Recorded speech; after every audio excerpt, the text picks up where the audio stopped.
Right, I'm working on a 2012 Chevy Cruze here, and we're going to be replacing the engine. It has the 1.4 liter turbo, and I've already got a replacement engine. This one here has been overheated. It has coolant oil in the intake everywhere. The engine's completely locked up.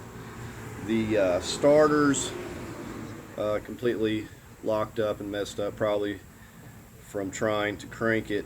So everything is shot. We're going to go ahead and get started. I'm going to show you the engine I have here. Okay, so here's the replacement engine. These are very pricey. I got this from eBay. This engine only has 30,000 miles on it. The car itself has 236,000 miles, so it's going to be a very low mileage engine.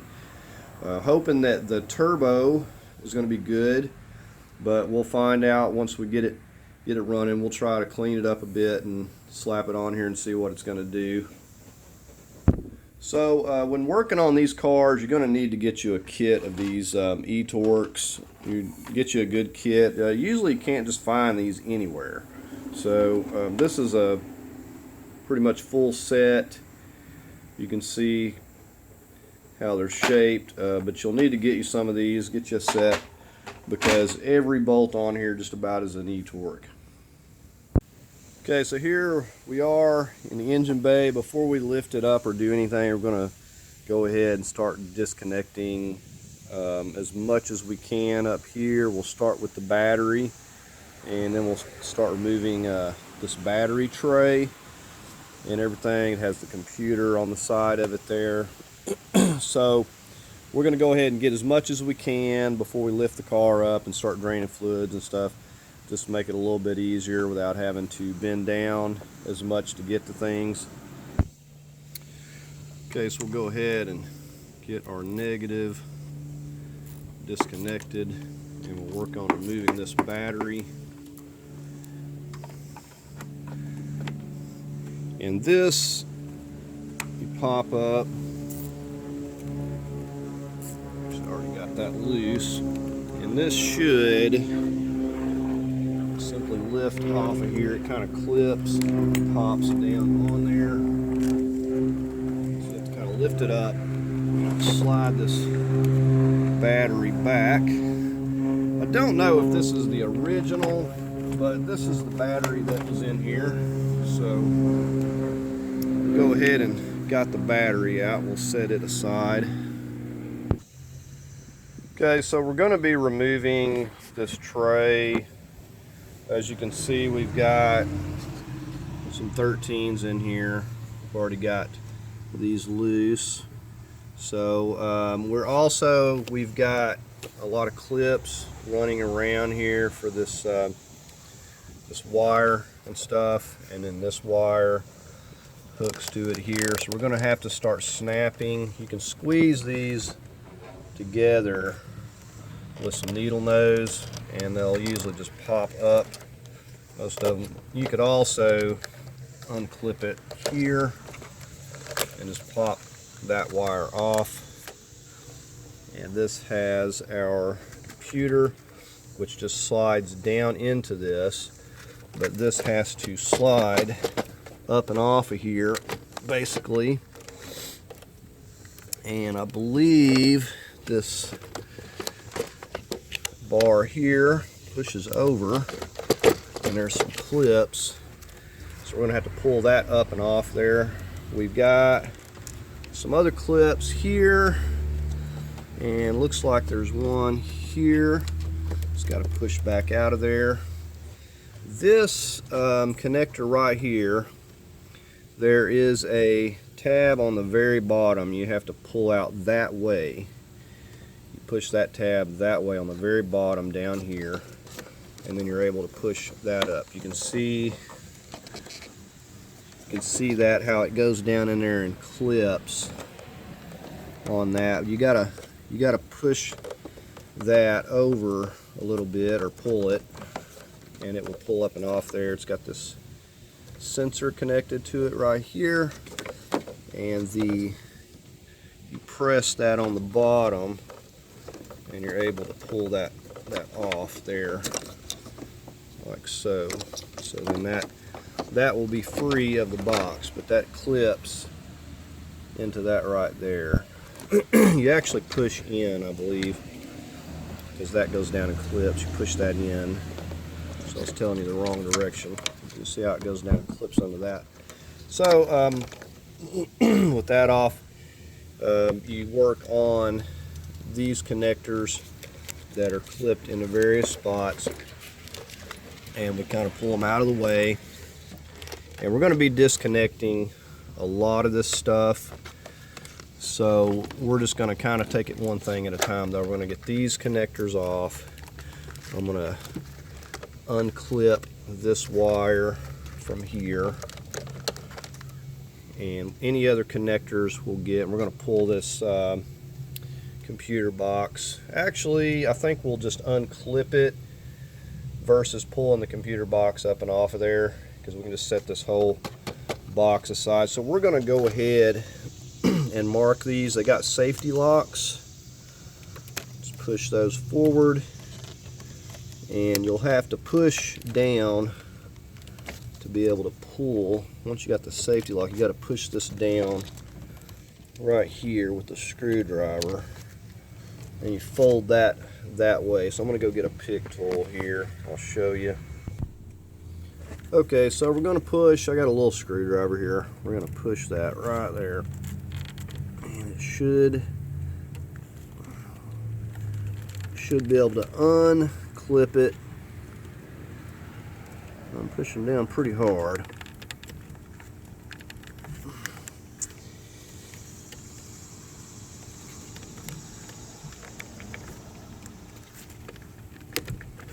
Okay, it appears to be stuck. I gotta see what's going on here. Okay, I was doing it wrong. You actually push back here on this, and it pops up. So that there's what locks it. So once this is pulled forward, just push right there.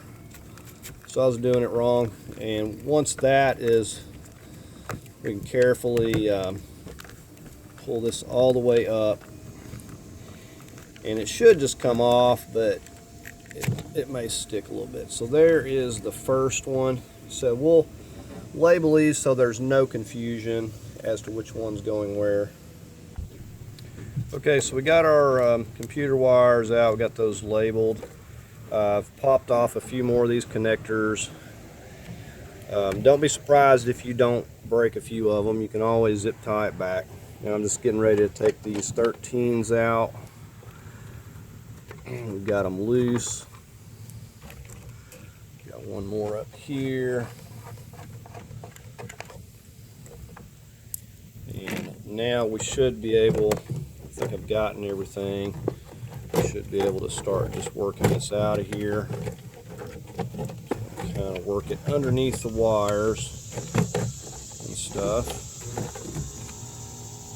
And there we have it. We have the battery tray out. You can actually see something down here. Now we're also going to take and tape up these ends on our computer box, make sure that those pins aren't getting dirt or anything in there. Okay, and the first thing I'm noticing, this is a tack welded on bracket here, this battery tray, so that's going to want to give me problems coming out of here with the engine. But as you can see, there is a lot of room in this engine bay here. So when I take and simply remove this over here, I can slide this way, and I'm going to be coming out at an angle anyway, so I don't assume that any of this is going to be a problem coming out of here.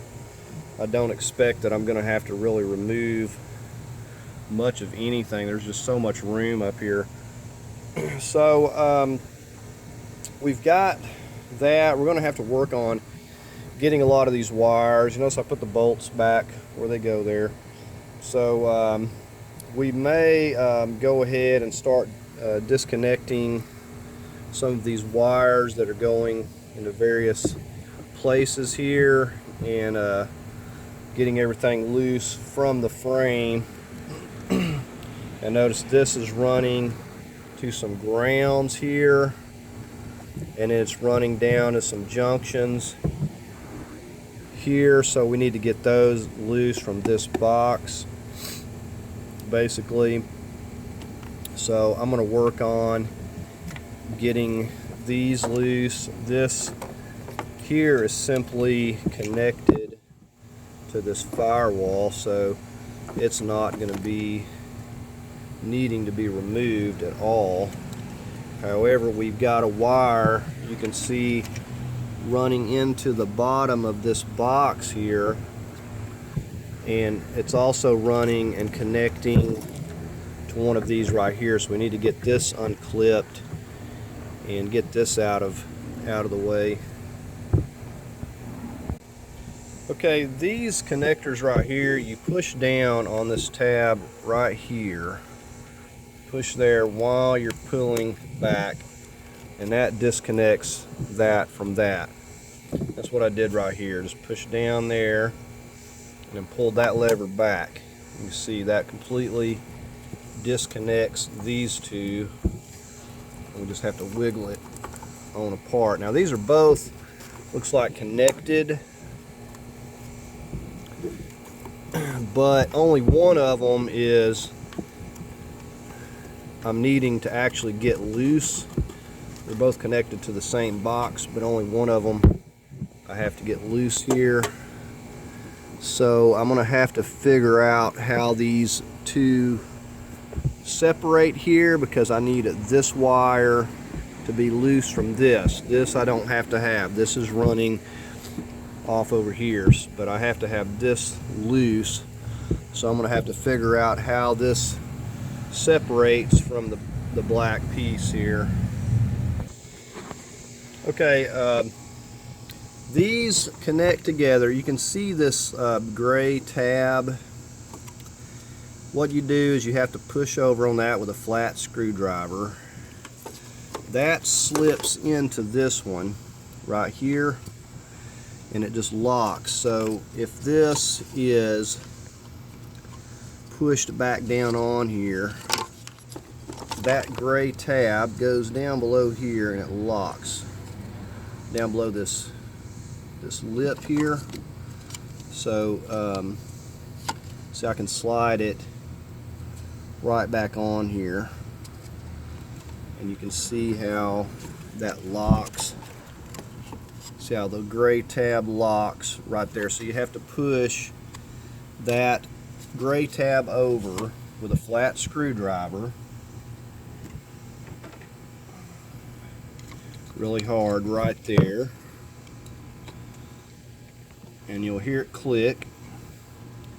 And then once you push it over enough, you'll be able to slip that right back up and off there, just like that. So that's how those come apart. Now it's the same thing right here. This piece locks on to this right here with the same little tab. You have to push this black tab over so you can slide it forward and off of this piece. So I'm just telling you that so you don't break them, because sometimes, you know, you got to be delicate. Now this one I really didn't need off here. I can put this back on, but I couldn't see what was going on with the other one with it there in the way. So this one goes right back here. I don't expect I need this to be off of here, so I'm probably just going to put it back now. But this is the one I needed loose. I'm going to tape these ends up so no dirt and debris is getting in there, and then I'm going to go up here and figure out where this is connected to, because I need to get this wire over here. Now I do also have this 10mm right here, and we'll label these grounds, label everything, so if you come back, whether it's a week, day, month, whatever, you're going to know how to put this stuff back exactly where it goes, even where the wires clip if you need to label those. So it's definitely, it's tedious labeling everything, but it's going to speed things way up when you're putting it. It'll go back together a lot faster than you think it will. It'll go back together faster than taking it apart. So you're just going to take a lot of time in labeling each of your wires that are running to grounds and various connectors. And what we're trying to do essentially is get the wiring loose from the frame and fold it back over to the motor, so we have everything loose and we can lift the motor out. We want this wiring and everything to stay attached to the motor until we're ready to swap it over to the other engine. So we're going to go ahead and get this ground loose right here, and then we're going to figure out how to get that wire out of that box there. Okay, we're going to work on getting this wire out of here. We got to squeeze these together and pull up. I believe that one is broken. The next thing we have to do is push these tabs. You can see on this side right here. Okay, so just take your screwdriver, pop those out as you lift up on this part, and that's going to lift this whole piece. You got these 3 tabs, and be careful don't break them. You got 3 over here, so you already got these pushed out. So this side's actually lifting up. We'll need to do the same thing here. And I don't want it to pop back down in there while I'm trying to get it out. Okay, with it pulled up here, the way this works, bolt's going through to this connector down here. So the first one I'm going to focus on is the one that I need loose, which I know is this one.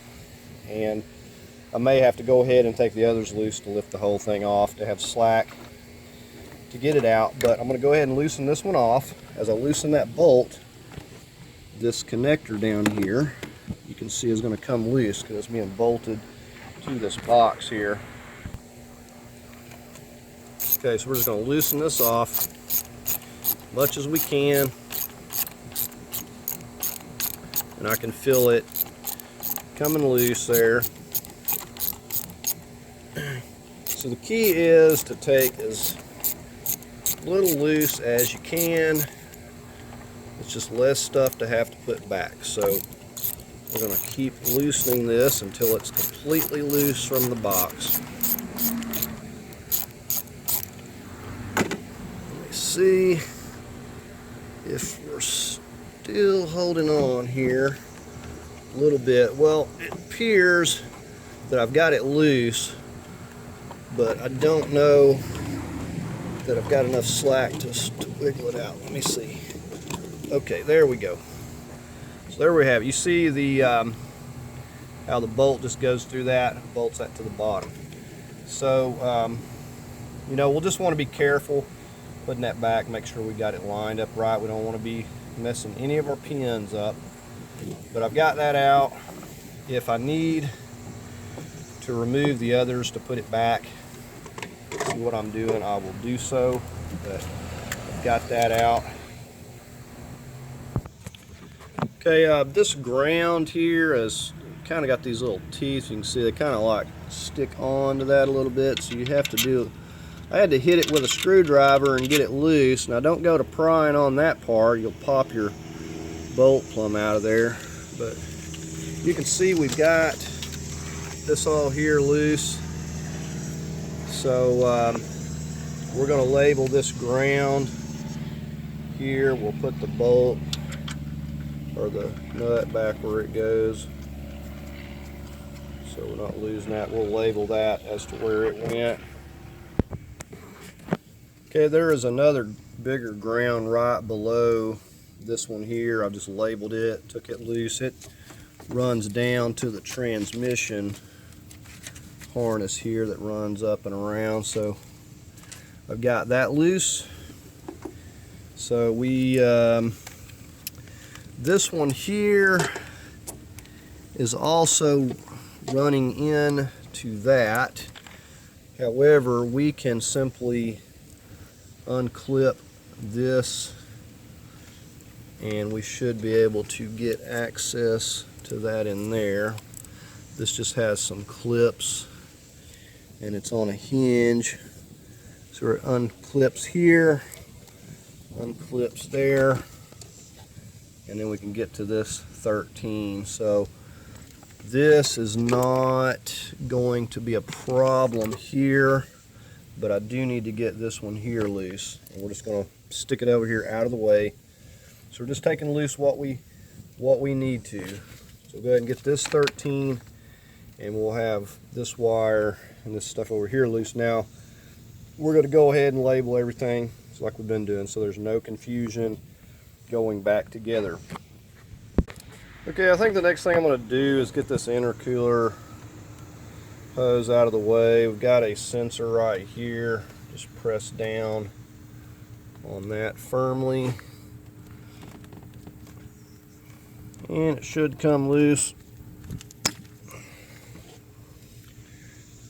We're going to label that. We've got a, see that flat on that. You can also use a 7mm. Now we've got a connector right here that's kind of in the way. Push that back and push down firmly.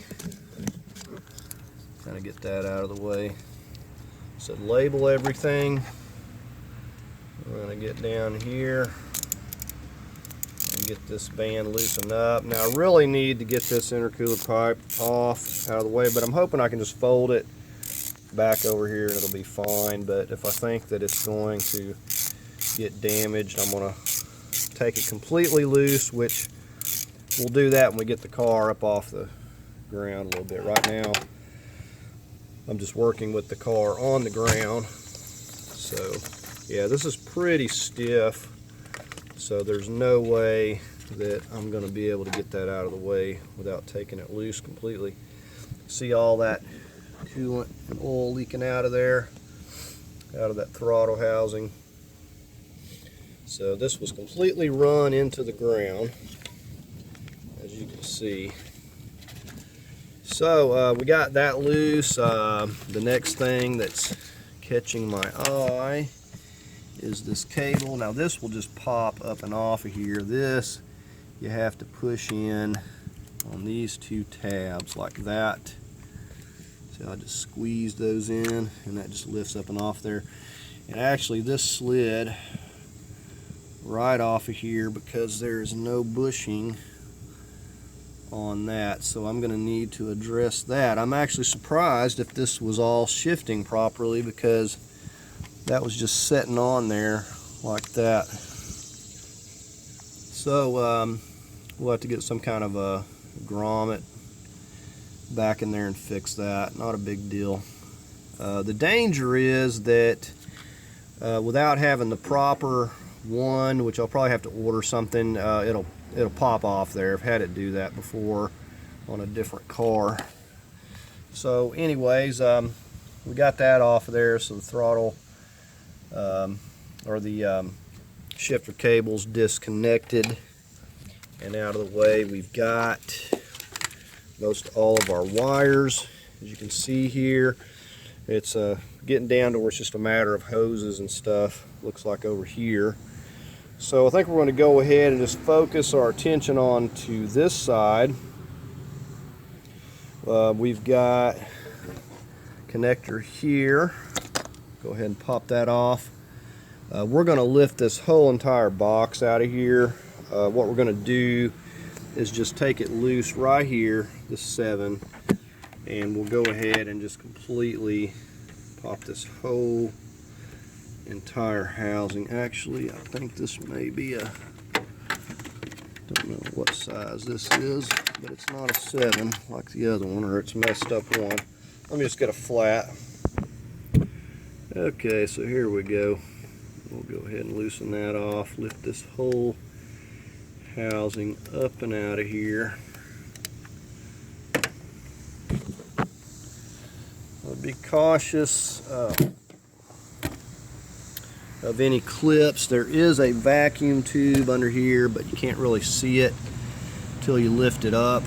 We'll go ahead and lift up on it here. You can see it right here.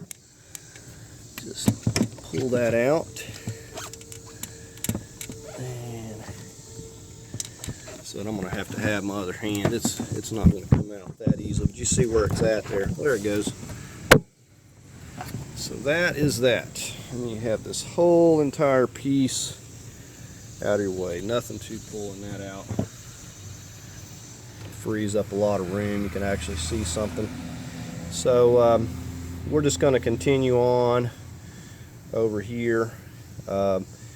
Very important that if your AC system is charged, you're going to want to either remove it without messing with your AC, or you're going to have to get it evacuated if you're going to be disconnecting your AC lines and stuff. Okay, so now we're going to work on disconnecting these vacuum lines and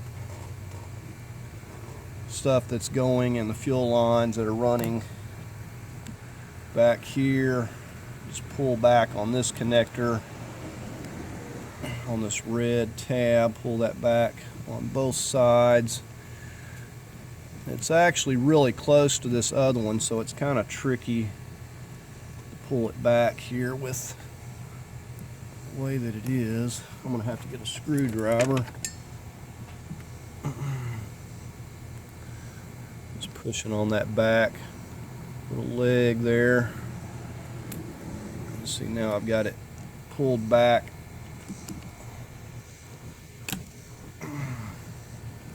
So we got that loose. We'll pop that out of there. I'll go ahead and focus on this fuel line here. Okay, this one has these where you just press on each side. See that? There's one on each side. Just press down firmly.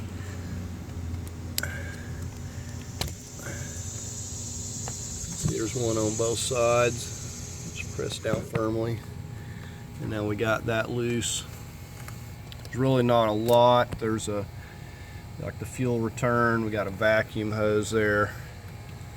We got the fuel line that's clipped right here. Just pull that clip over and up.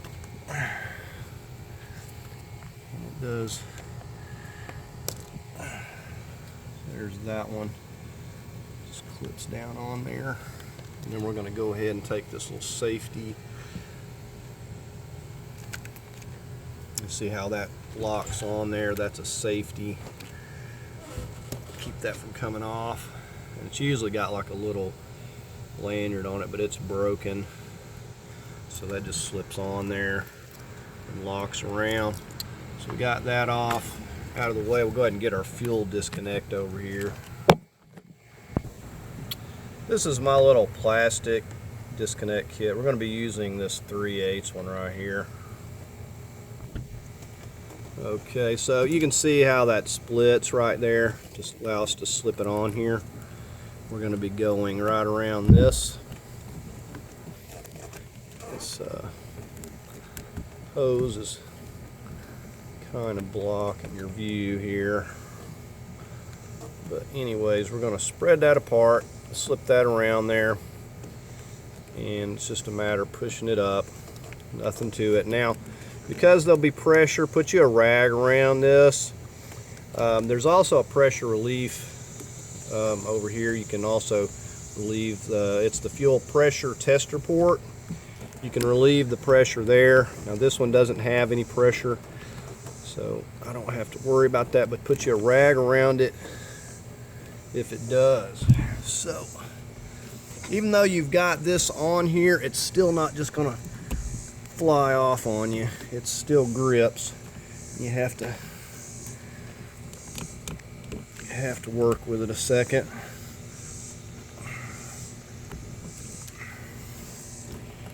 I know that's completely, but they seem to never work quite as easily as you'd want them to. So there we go. And it still had a little fuel in the line, but there's no pressure on it. Okay, so we've got the fuel return and the fuel line loose there. So that's got that, and we're pretty well. We've got most of the things loose that we can take loose up here without having to remove coolant hoses and stuff now, and I've got to get the coolant drained. So we still got the transmission cooler lines, a lot of other stuff that's going to have to be dealt with. So we're going to go ahead I think at this point we've got enough loose. We're going to start draining the coolant, and we're going to start draining out like the transmission fluid and everything. We're going to get all that out before we go to popping the CV axles and everything. And so when you drain that transmission fluid, just keep up with how much you drain out and put at least that much back. Usually it's about a gallon that you'll drain out. So you want to start there, drive it, check it, drive it, check it, you know, get it back to the proper level. So with this car, I don't know if it was ever at the proper level or not. You don't know until you get it and you drive it. So anyway, we're going to go ahead and we're going to start getting the car up on some blocks and jack stands, get it lifted up. So I need to start draining the coolant and stuff out and the transmission fluid, and then we're going to go from there. Okay, here we are. I've lifted the vehicle up. Now I'm using 6-ton jack stands under here, plus I have blocks for backup, and I just got a hold of the frame right here. You can get a hold of it up here, back there, whatever. You can see that jack stand there is actually not even touching. It is on the other side, but regardless, it's there for backup. It's on the blocks, as you can see, that are on the frame. You can see I've got a cinder block 4x6 and a couple of 2x4s. So we've got this raised up at least about 16 inches. Just to give you an idea, you know, for the 6 tons to be able to fit under here. And this is the kind of room that you want to have. You see where I'm at, kind of just on this frame. Just running to the back. So the main thing is to make sure that you've got you supports and backup supports, so it's just going to be safe. So anyways, we've got it lifted up. Make sure before you lift it to break your lugs loose. Absolutely break those loose. If you're using an impact, it won't matter as much, but if you're not, then you're going to need to have those broken loose. So we've got it supported. We've got plenty of room under here to get under here. Now we're going to start draining some fluids at this point. And the very first thing that I'm going to start on is the transmission fluid. Okay, so this right here is a 11 millimeter. I've already got it loose, and that's going to get all of your nasty old transmission fluid out of there. And I see a lot of leakage around this, so I'm hoping that this is not all transmission fluid, or I'm going to be having to deal with this too. It's really black. That's supposed to be bright red, but it seems to be about the way that it usually is. So anyways, we're going to let all that drain out. We're going to let it drain as much as it possibly can, and then we'll just stick the plug back in it. When we go to take our CV axles, we'll have absolutely no fluid coming out on us. And the main thing is when we go to lifting this engine at an angle, we shouldn't have any fluid leaking out, because when you go to moving this thing around, it can be really messy with those, unless you got something to plug your CV axles off with. So anyways, we're just going to let this drain, and we'll get this poured up. We'll see about how much we got here. We'll pour it up in a jug, and then we'll go ahead and start draining out the coolant next. Okay, when I poured this up, you can see that I got right at about 4 quarts. So seems to be about the norm, what I get out of it draining it that way. Okay, I've went ahead and drained the oil out. Also, I'm removing this little under piece here that goes from the bumper. It's kind of a support piece as well, but there's several of these little Torx screws, and then you have these little push pins that hold it on there. It just slips right up into here. And I've been removing this. It's not a big deal. This tool works good for removing the push pins. And you want to make sure to keep up with all this stuff so you can put it back. But we're just getting ready to get up here to this spout, and you can see the drain tube. Now you could put a tube off of that if you want, keep it from going anywhere. I can tell they've just got nothing but water in here, but there was also water all in the oil as well, so it had been leaking for quite some time. So we're gonna drain all this water out here, and then we'll have all the fluids. Okay, I can tell by looking in here at this that they've put some sort of stop leak in, which the bad news is I'm going to be replacing that radiator as well. That's all that stuff is good for, is clogging everything up. But you can see all those metal flakes and everything.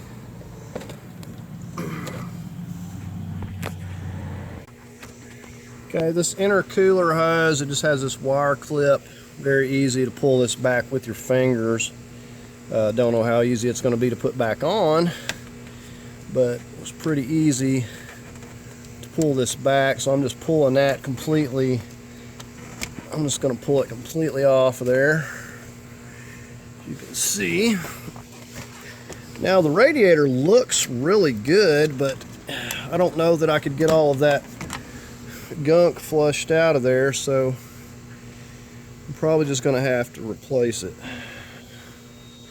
So here is our clip that goes around that intercooler, and here's our intercooler piece.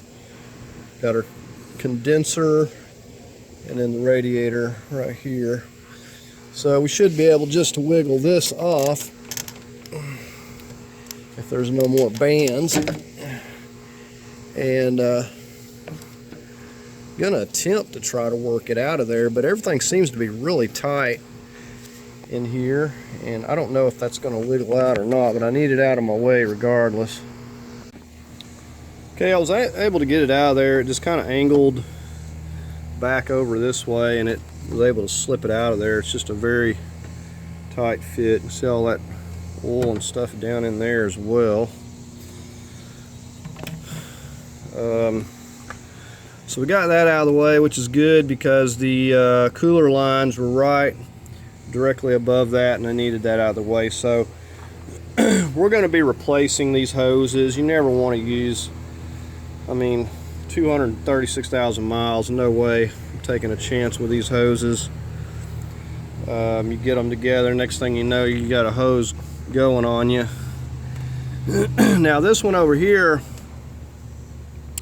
is a little bit more special looking than the others, so to see how pricey that one's going to be, but this one here is going to take the brunt of it, so we're definitely going to replace that, and probably that big lower hose,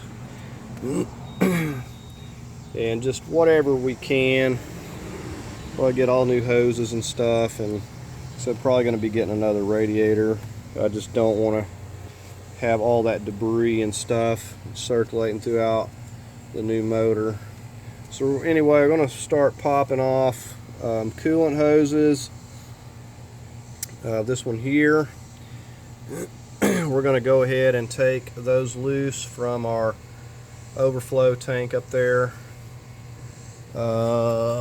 Let's see, looks like we've got that also running to the firewall, so we need to get that loose.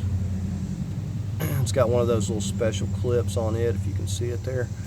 But all the hoses we're going to get loose here. I'm going to start with this one. Okay, I had to get this one for the oil cooler so I could get access, because it was like right here where I couldn't get to it. This one has the clip. We're going to pull that back just like that. Pop that up and out of there. So that's all it is, has an O-ring on there. And this just clips right here, goes over to the tank, and just put it back up there.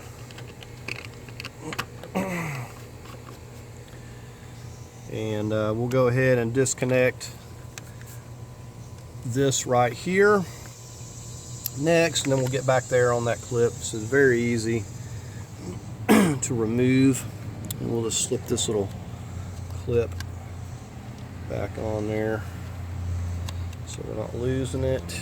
Well, it's really not going to stay very, I'm going to have to tape it on there. Okay, so that one's loose, and we'll get back here and we'll work on getting these two. That one's just got the screw styled clamp. Probably get on that with an 8mm and get it loose. Then we'll work on the lower one there, pull that pin out. And you can see, for whatever reason, that thing had been cut off and modified. Don't know why. Probably the hose messed up, so instead of getting the right one, they've done something with it, but now it's a big mess. Anyways, got that one off and just got it folded back up here. And I'm going to go ahead and pull the clip on that lower one there, which you just push. You don't want to lose it, but you gotta just pull it. This one may be a little bit harder to get. I'm going to get underneath and pull on her to get my little screwdriver. It's just a little wire clip. It's no big deal. You see how it just runs around it there. Just needs to be popped down, pop it off, whatever, or pull it down far enough where it'll slide off. Okay, you can see how that clip just pulls back to there so far on each side.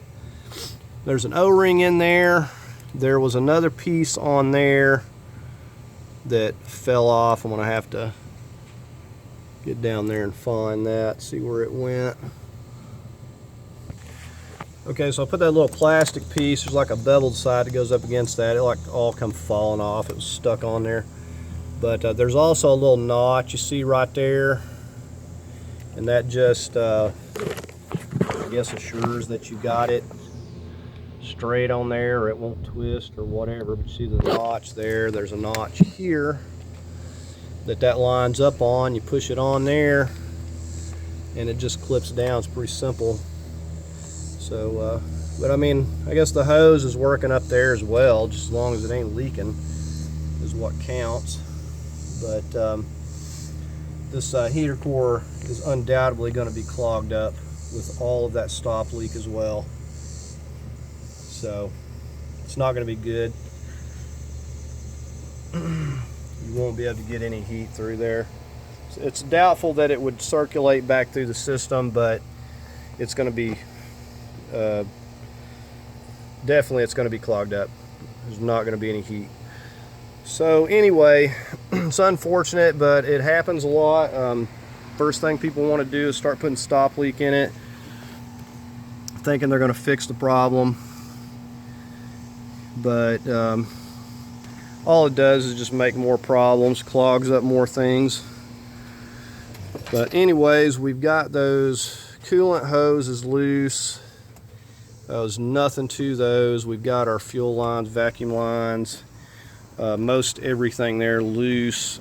I think the next thing I'm going to do is probably, we could either get underneath, well, I think the next thing we're going to do is get our wheels off and just start popping the CV axles out. We'll go ahead and do that next. Okay, we took a 19 and got the lugs off there. We're just getting ready to remove this wheel. Okay, again, one of the things that you'll need to do if this has not been broken loose is you'll actually have to, if you're not using an impact, put your wheel back on with the little center hub. To show you, there is a center hub right here in the middle of this tire that you push out from the back side, just like that. And then you can put this wheel back on, and you'll simply put the weight down on the wheel and go ahead and break that axle nut loose. And that is a 32 millimeter, by the way. Now I'm going to be using my impact.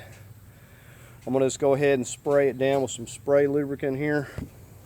Okay, now if you can't get this loose, you're going to have to put the tire back on and get weight, or you're going to put something under the tire and get the weight on it at the very least. So we're going to go ahead and try this.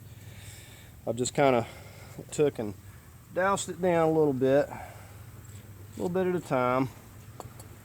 And we're going to go ahead and see what this, we got a 32.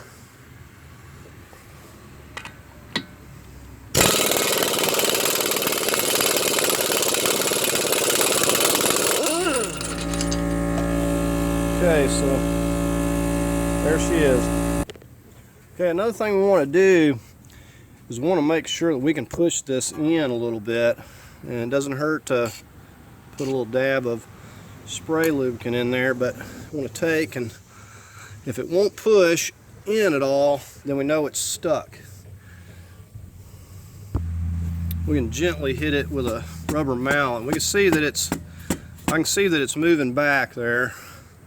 It's not moving real easy by hand, but I can see that it's moving, if you can see that. So I know it's not seized in there. There we go, now it's going to push. Okay, now I've got it broke loose there. Very important that we know that's not going to be seized in there, because we're going to have to remove a whole lot more stuff if we can't get that off. So anyway, we're going to go ahead. I think the next thing we're going to do is get our caliper off here, and we're just going to kind of wire that up out of the way, and then we'll go ahead and get to work on this knuckle here. Okay, this brake line has just a little rubber piece. Wiggle that up and out of that bracket. Okay, now back here we've got an 18 up at the top, and it's going to be really tight. You'll need an extended handle, ratchet. We're going to go ahead and get this loose here. I've turned this wheel to the right just to make it easier to kind of see. Okay, we got the top one loose. We'll go ahead and get on the bottom. Okay, now we're going to get on this 18 down on the bottom. So these are really tight. I've got me a bit of wire, so once I get these bolts out, we'll just wiggle this up and off and get it wired up out of the way here. Okay, so we can wiggle this off with those bolts out.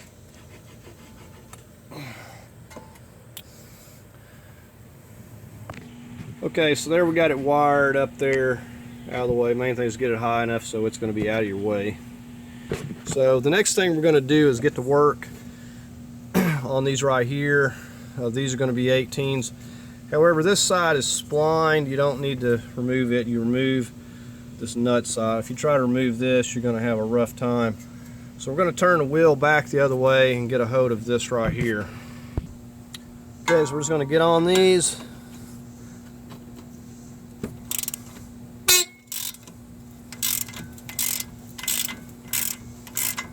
We got the top one loose. We'll go ahead and get over on this lower one here.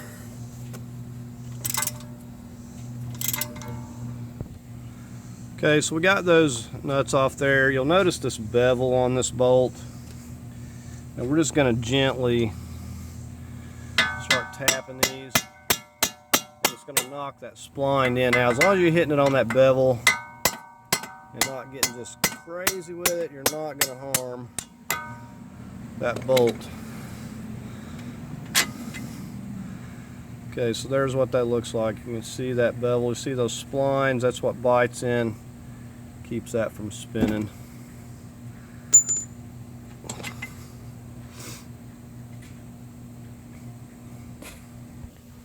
Okay, so we're just straightening the wheel back up, and then we're going to go ahead and start working this down. Okay, I'm going to push on this and kind of support this CV while I'm wiggling this out here. I don't want this to get in a bind and pop my CV axle out of socket.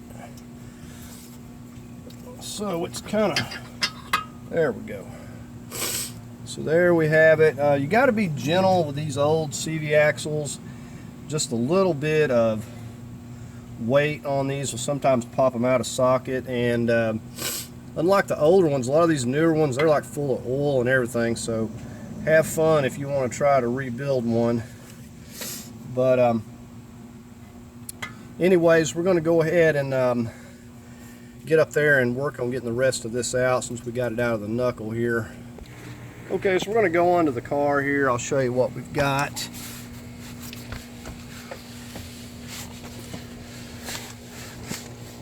Okay, so there you see that CV axle going into the transmission right there.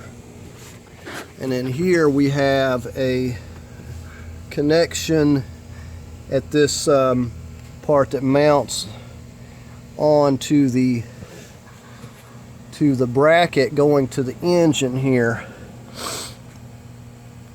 So we've got probably a couple ways we could remove this.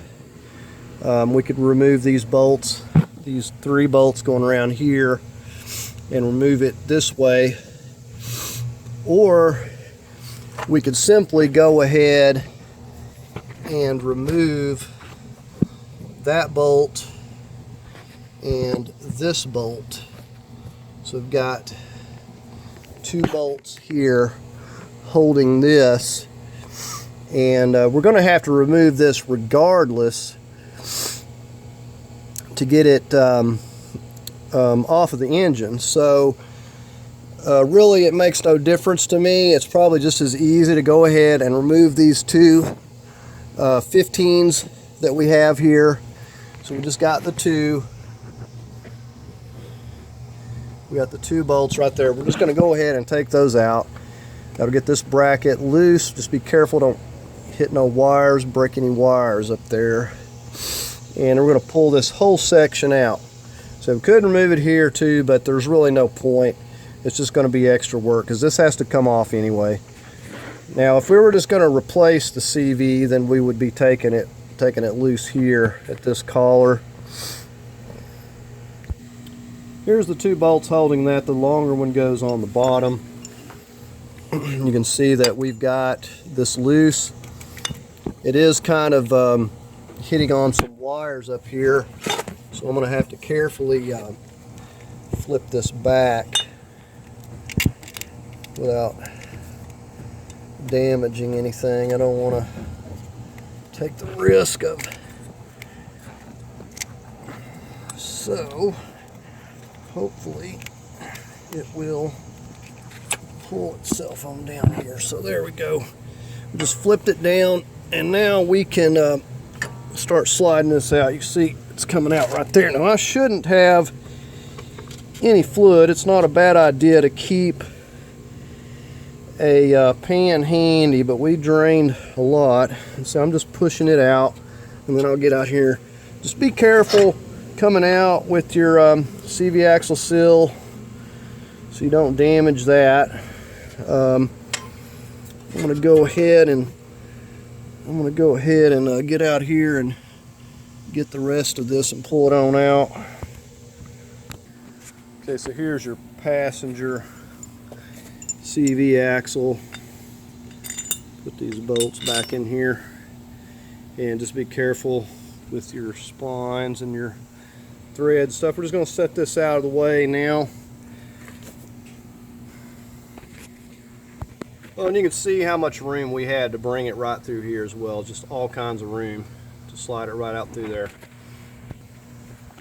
Okay, the other side is going to be the same up until the actual removing the CV axle from the transmission, so we'll just pick up there. Okay, we're on this driver's side. We've got it out of the knuckle. You can see I've got a crowbar up here. I'm just getting on that side. We're going to rock it till we get it loose. See, we've got it broken loose there. It just needs to come out a little bit more, and we can pull it the rest of the way by hand.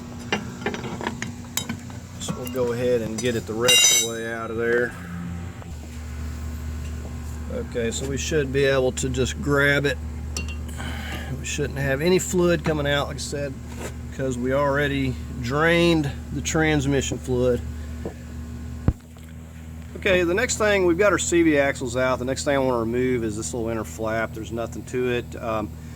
Already moved the lower piece. It had some 7mm on the bottom. It's a little under shield piece, and it had some snap rivets here, but I want to take this inner thinner shroud out, and see it's got some of the little pop push pins around here and here, wherever you see a few of them. We're gonna pop those out with a screwdriver. We do have a few of these T20s like underneath up here. There's nothing to them. We've got one 7mm going into this. We need to get that loose so we can take this inner fender shroud. We get this out, we can get to the crank, and then we'll proceed on to the next step. Okay, so I'm just working on this first T20 here. And we're just going to take, there's 3 of them here, and then we got the little push pins to remove. And we're going to bag these up or keep them so we're not losing them here. Okay, we got those 3 T20s out of there. So we've got this part loose here. We do have some more underneath there. We're going to get on these push pins here next and get all them out. Okay, with these push pins, I like to utilize like a couple of screwdrivers or whatever just to pop this piece out. Just get under it, you know, and push that piece. Just pop it up where you can get it popped back enough to get the rest of it out of there, and then the other part will come out so you're not losing it. Okay, there was one more T20 right here. Now, I'd previously removed the other piece that went across under here, so that got the one that was holding it right here. So now this is loose. The only other thing we got is this 7mm right here, and then this whole thing. See, it'll just come out of here. Okay, I do have one more push pin right here as well. It might have been another screw down here. I'm not really sure, but it looks like it's been hit on something there. Okay, now we got it loose. With that, we can pull it all out of there.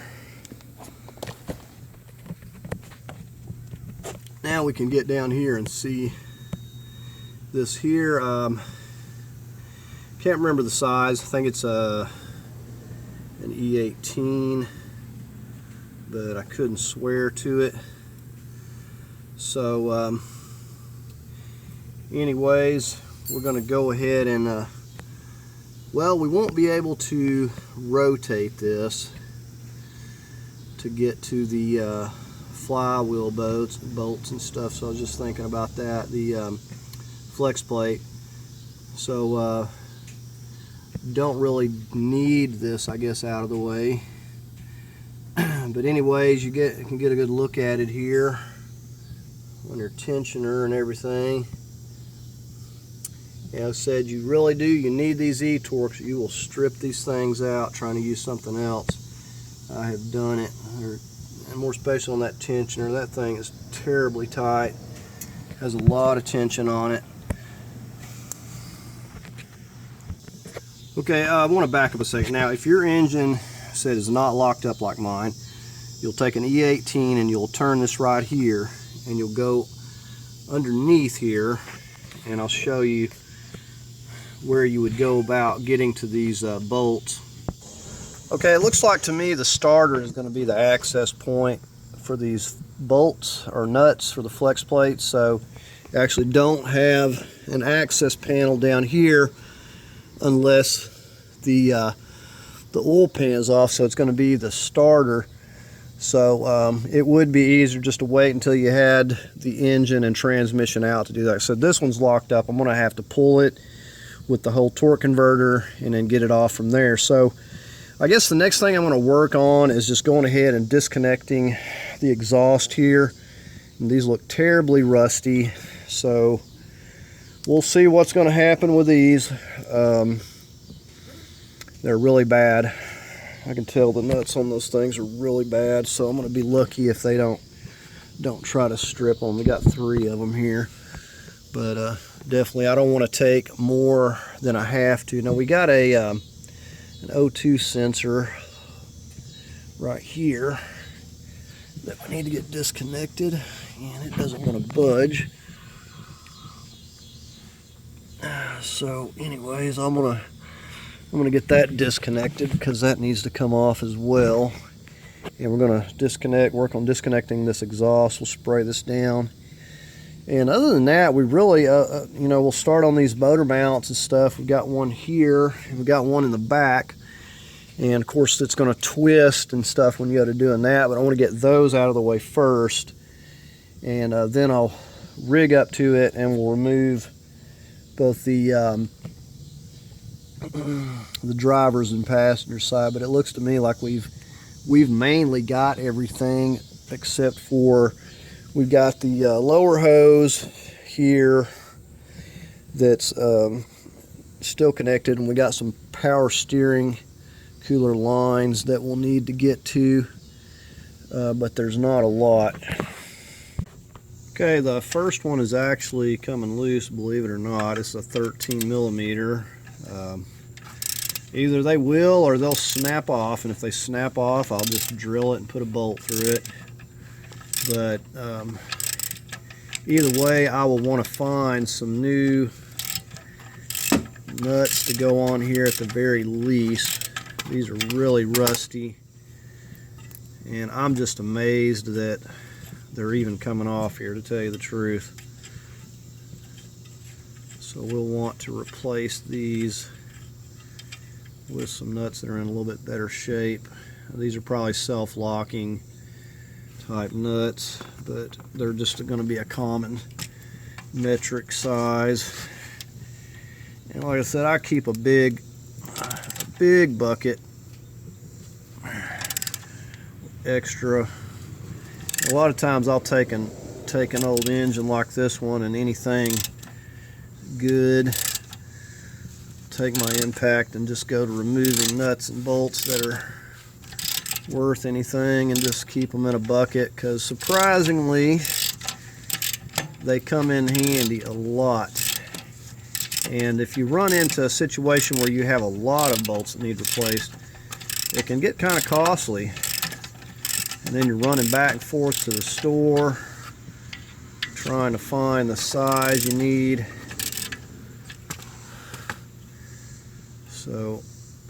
So they're not coming easy, but they are coming off of here. Another thing I'm going to do, I've got one more of these to get. I've got these lower bolts here, 15s, on the bottom of this oil pan. I'm going to take those off, just because once I get it set off on the floor, it's going to be easier to have these out, and it's not going to affect me pulling the engine off. Anything lower, I usually go ahead and take. So I'm going to get those two down here, these 15s out, and I think once I get that, we may go ahead and just pull these bolts out, and may figure out how I'm going to disconnect those power steering lines. Usually they just have like a little clip going in there, but I'm going to get these out of the way and double check for wires and stuff, but it looks like I've got most everything. There's not a lot.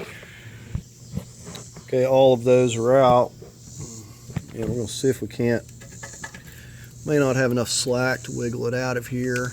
It looks like it's not a liking it. Okay, so it's way too much. So what we're going to do is we're going to pop these out down here to get some more slack, because it is not giving me anything. I don't want to take that section loose. The more you start messing with stuff, then you find more stuff that's messed up, and you're going to be replacing more bolts and everything else. So these here, I just spray them with a little bit of lithium grease, and usually they'll pop out of these little sockets here. I'll have to work one little side off at a time, but that's what's hanging it. It's also bolted up right here, as you can see, this brace. So it's just not giving me any slack. And I'm trying to think of what would be the easiest. We may just zip these bolts out if we can, these 15s. Well, they look like 15s. I don't know. That's not a 15. That looks like a 15. 15, a 13. And that's bolted to that. So we'll see what's going to be the easiest here to do. Okay, so we may just remove it here and see if we can't get enough slack to pop it up and off of here without removing this whole bracket, because it'll at least give it a little support so it's not just dangling the whole time. So I'm going to try that first. I'm going to take this 13mm off, and then we'll see if we can't slide this back, because as it is right now, it's giving me no slack at all. Okay, so that did the trick to give me the slack that I needed there. And it has a gasket on there still. But you see, I just popped, those were in there, and I just took the 13mm off there and just kind of picked it up and slid it back. So it does have a little bit of slack to go back that way. So I've got it loose here now. This should be fine the way it is, but I'll keep an eye on it and make sure if it's not going to get in the way of anything. But looks like that'll work where we got it. If I have to, I can always take that section out, but I don't want to, because then it may not, I may have to replace the bolts in it, because it looks pretty rusty itself. So we're going to move on next to these two bolts here on this lower part of this oil pan I was showing you, because they're going to be difficult to get to with it on the ground. So I'm going to go ahead and take those out while I'm down here. Okay, here's these two lower bolts that are out of here on each side. You can see where I got that from. So I've got those out, so I won't have to worry with them.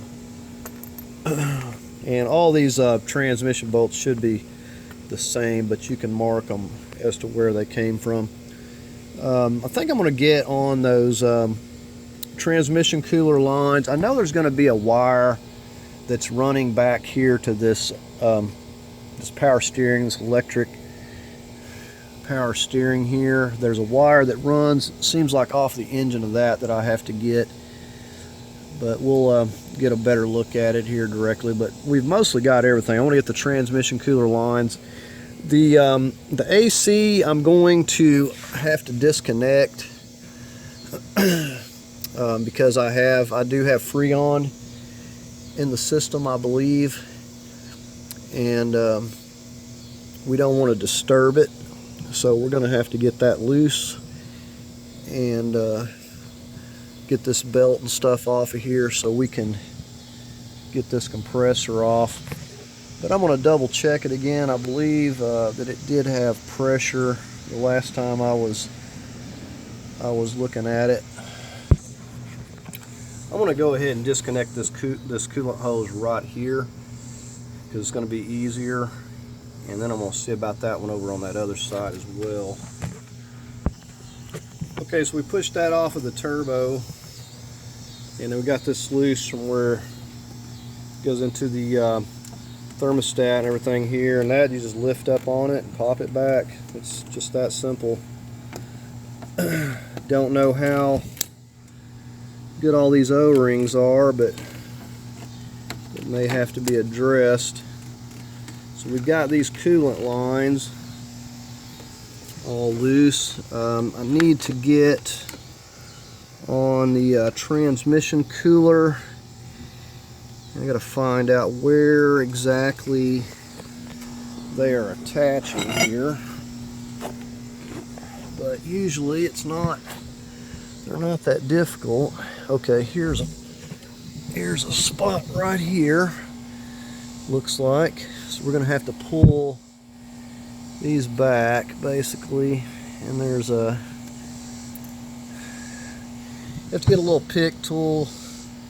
There's a little clip that's going into that there that you have to push up, and then they pop out essentially. We'll have to get a drain pan here as well, because this will drip a little bit. So there's two of them, one on the bottom and one on the top. Now you want to label these so you also don't stand the chance of mixing these up as well. So there's a little clip that's very, very hard to see. We have to push that clip back, and you don't want to lose it. Just a little bitty tiny clip there. Okay, so I've popped those off. I want to try to give you a closer look. I want to show you this little C-clip, and basically all you do is get your pick tool under one little corner of it, start popping it up, and then go around the other side and finish pulling it off. It's very difficult to kind of see in there, but that's what's holding it on, is this little bitty clip. You don't want to lose these. So you just pop that off there, and then when you go to put them back on, you essentially will put this in place, and then you just snap that on there. It clips in to this here, and that's all that holds it. And we're going to get a pan under here. These won't come out of here real easy either. Even though that clips out, they really stick in there. So we're going to try to push that out, and that will disconnect this transmission line from this cooler. So we'll just kind of strap them. Once we get them completely loose, we'll strap them back up there close to the engine so they're not getting damaged. But that's all that I'm working on right now. So those are not real difficult. You just have to go in through here, and you got limited room. So without having the bumper and stuff out of the way, it's just kind of limited room and kind of hard to see what's going on with them. But that's what you do to them anyway. Just pop that. Once you get that clip off, those will come off there. Now you could remove them from the transmission side. They bolt onto the transmission back over here, but then you'd have to make sure it's loose before you go to pulling the engine out and it's out of the way. So either way you want to do that. Okay, these little transmission cooler lines are kind of challenging. I almost think that it's better to remove this front bumper. This one down here is not the one that I removed. Those top ones up there, one of them stays attached, one of them doesn't. The other line I pulled off right here going into the bottom. It's the one that actually goes to the transmission there. We'll want to try to get these taped up so they're not getting damaged. So we've got, I took all three of those loose. Really, that one was in my way, and these I had to kind of knock them out with the screwdriver, just hitting it back and forth, kind of tapping it, because they don't want to just push out of there. So anyways, we got all those loose. I think the next thing I'll probably get on will be the motor mounts. Well, I can get the center ones. I've got all the coolant hoses and everything. I think that'll be the next thing that I get on. Really, it's about to get dark here today, so anyway, we're just going to kind of leave it at this for the day. But we've got quite a bit done. There's really nothing to getting this engine out of here from here. Okay, after getting those transmission cooler lines, I decided to go ahead and take this piece of exhaust out that goes under here. I've got it sitting over there, but I realized that once I went to removing this engine, I could have stood the possibility of hitting my exhaust and bending it. So I went ahead and just took that out, removed it back. There's a couple 12 millimeters. They were pretty rusty, but surprisingly they did come out. Now another thing, it gives me more room right here. So what I'm going to be doing is just removing this whole mount bracket. You see the 3 bolts bolting it to the transmission, the 1 bolt going through here. I'm going to remove that whole mounting bracket there and be lifting it up. Same thing here. I'm going to remove the bracket from the transmission just so it's not getting in the way. So while I'm at it over here, I got to go ahead and get this AC compressor off right here. So I'm going to have to get the wires and everything disconnected. We're going to start by getting on this tensioner right here. It's a E14, and we'll go ahead. That thing has a lot of tension on it. You're really going to need to get a pretty good extension, and you need to use these E-Torques. So we're going to go ahead and get that loose here. Okay, so I'm going to be using this tool, this belt tool. You don't need to, because there's enough clearance. There's like 4 inches of clearance to get a ratchet. Now most of the problem with vehicles, there's not enough clearance, is the reason that they make these little slim bars. But I'm using the 1/2 inch bar. I've got just a adapter adapting it down to my E-Torques.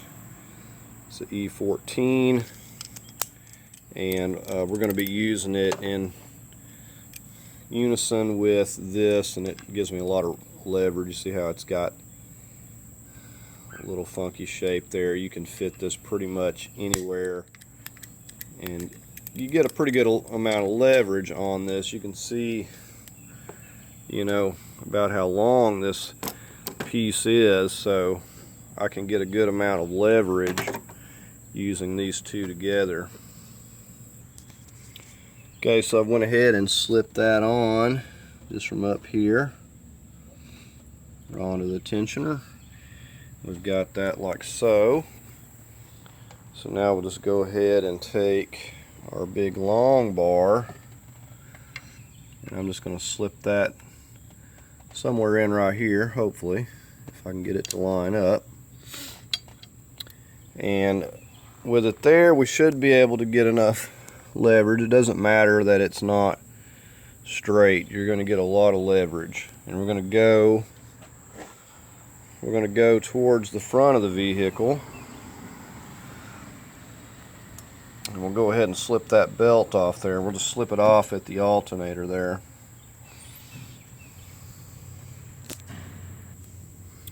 Okay, so now we're going to push this up.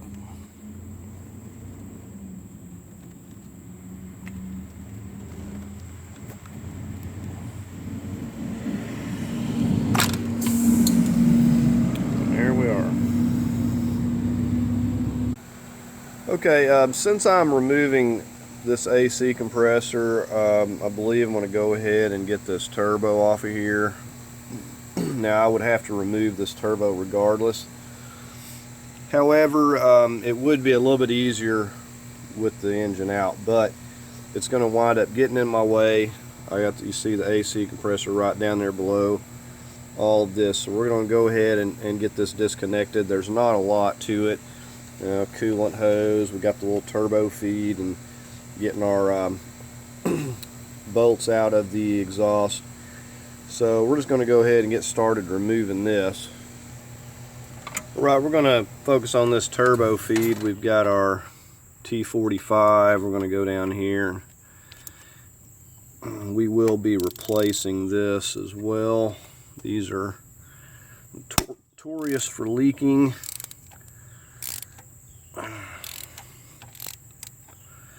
So I'm hoping that this turbo is going to be okay, but I've also thought about the possibility that it may not be any good. So we've got that loose. we're going to go ahead and take our E-Torx right here, and we're going to go ahead and take that end loose. Got our E10 here, if you can read that at all. So we're going to go ahead and get a hold of this right down here.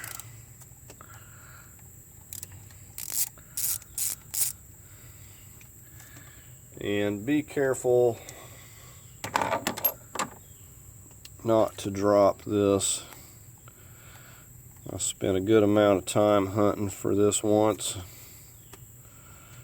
It's just a little bitty special. I think I never did find it, I believe, and wound up getting another one. So anyway, that end comes out pretty good, and this end even came out pretty easy, seeing how it's wore completely out.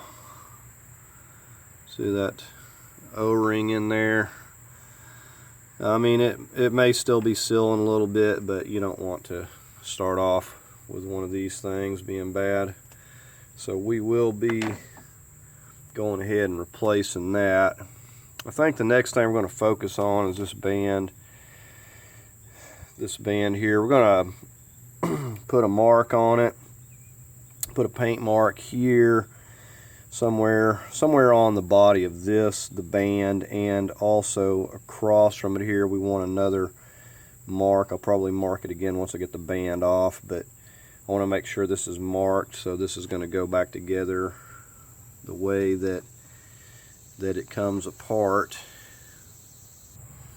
Okay, and throughout the video you might just disregard some of the things I say or how I'm going to do something, because things always change. Mainly just watch it and see what happens. This is this coolant spout coming off of here. I've just took that loose and used a little pry bar to kind of push it off there. It was really glued on. We're going to go ahead, there's a little clip right here. We're going to take a little pick tool and pop this clip, and be careful not to drop it as we're popping that loose.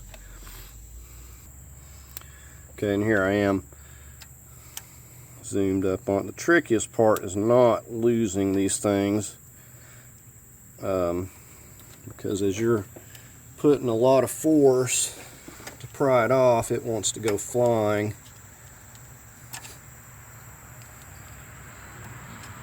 And that's exactly what it'll do. So there is that little special clip, and I don't know that that would just come off there without us unbolting it here, but we're going to go ahead and remove these bolts here next. Okay, so we're just going to remove these.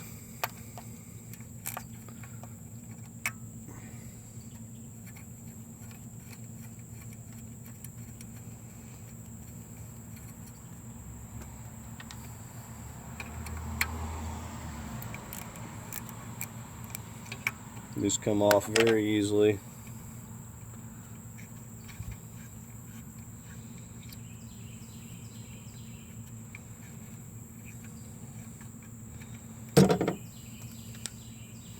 Okay, so this should be coming loose here.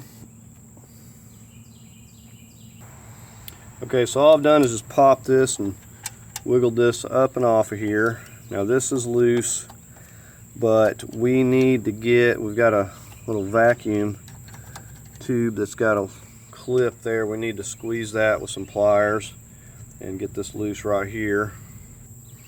Okay, I opted to remove this other end because I figured it had been stuck more here. So I've just wiggled it up and out of there. And with that out of the way, so we'll go ahead and put our little, these back on here so they're not getting lost. So we'll go ahead and see if we can't get to all of these bolts on the manifold now. I believe that we can once we miss this line here. So I'm going to go ahead and get started on these. Okay, I should have been able to get to all of these. This one over here, I may have to use my ratchet wrench or come along behind with a longer extension because I got some things in the way there. But the rest of these are pretty simple. These here, I guess, were for my heat shield that is no longer here. I don't know. Supposed to be a heat shield on here though. But these are really rusty, but surprisingly they're intact and they're coming out of here really easy. And I really expected to have a lot more trouble than this. Probably get my E-Torx and go ahead and remove this and this just to get these out of the way as well, because there's no sense in them being there in my way.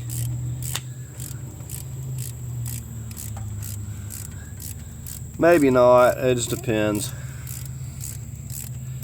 But I'm gonna get all of these loose so they're coming real easy.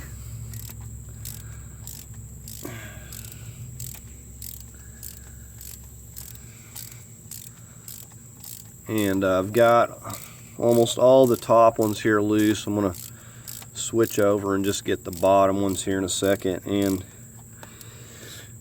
other than maybe some connectors over here, everything should be loose. I've got a few connections over here on with the wires. Looks like I got a vacuum tube connected here. That shouldn't be a problem. Just going to pop it off here in a minute, but I'm going to go ahead and just finish removing. I've got 1, 2, 3, 4 on the bottom and 4 on the top.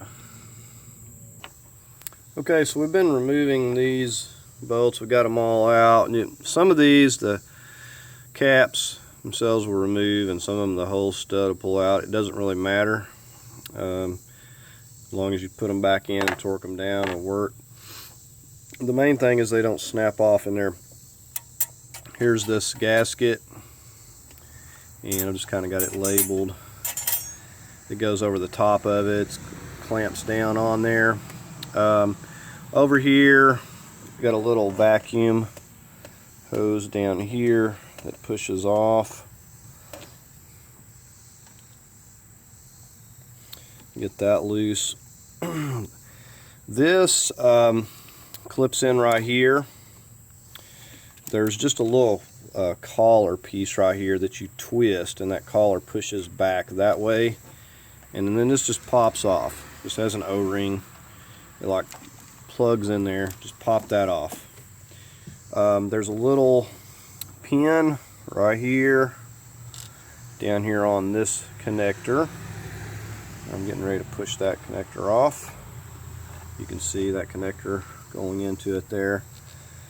So we're going to go ahead, pop that out of its little clip right there, so that doesn't get hung up. I believe we've got one more bolt on the bottom. It goes to a support clamp for the exhaust there. I'll show you that. I've just kind of got this support for the oil cooler covered up. Don't want trash getting in there. But everything up here is loose. Set our hoses and everything we got going over here is loose. We do need to get our O2 sensor disconnected over here. Okay, so this O2 sensor pull up here, and then that will pop out of there. So we've got that loose. Now we're going to go underneath. We've got to get to this little bolt under here. Okay, just to show you on this engine, this is what we've got to get to. We've got a bolt here, and it looks like we've got another one right here that may be holding. So we need to get this loose and get this loose under here so we can go ahead and lift it up and out of the way. Okay, so we're underneath here in the front. You can see this one here is easy to get to, but this one up in here is not so much. So Have to get a little ratchet wrench up there or whatever we have to. We can push this hose over. You can see it right here where my finger's at. That's where that little 10 millimeter is. Okay, so let me give you another look here. If you come up here and look right back behind there, is where that one's located. So I got to get both of these, and then this will be completely loose. These two 10 millimeters.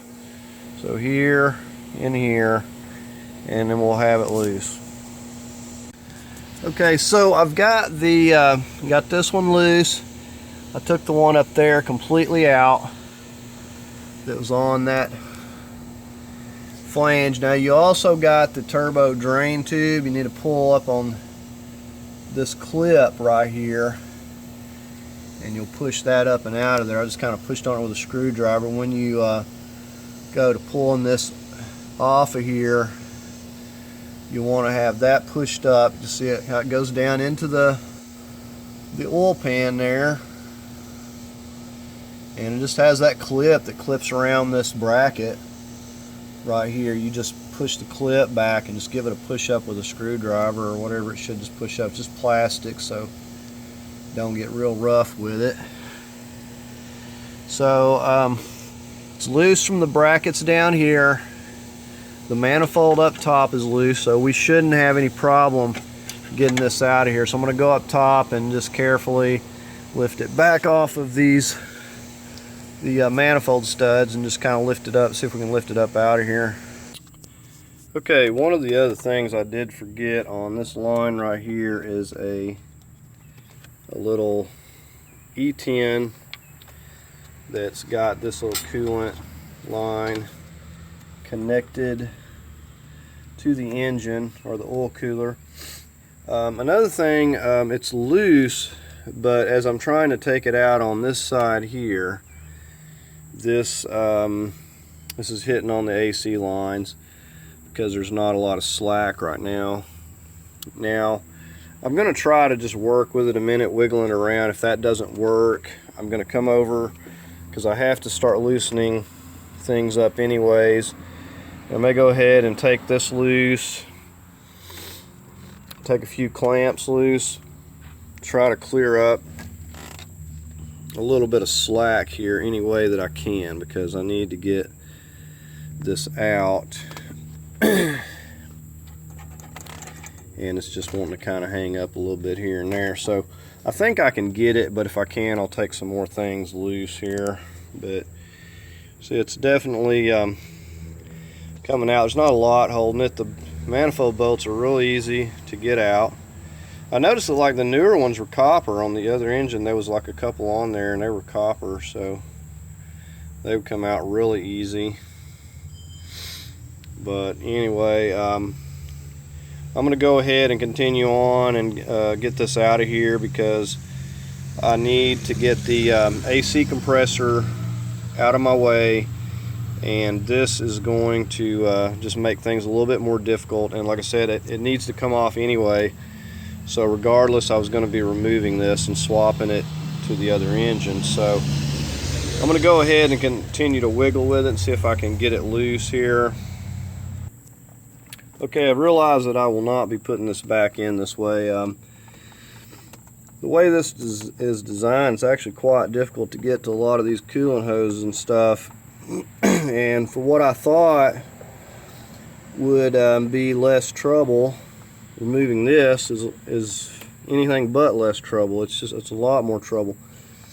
So this had to come off regardless, but like I said, it's kind of difficult. I had everything loose except for this coolant line that runs around the back. You can't even see it from here at all. It's on the back side of it. There's a couple of coolant lines going into this. I'll show you when we get it off here, but the line connects over here to the block, so I'm going to take it loose there. I got a drip pan, and I'm going to be putting this back on before I put the engine in for sure. And said we'll see what's going to be the easiest, but definitely this is a lot of stuff to remove to get this turbo off here. But the way that it's designed with these coolant lines being around behind it is what makes it difficult.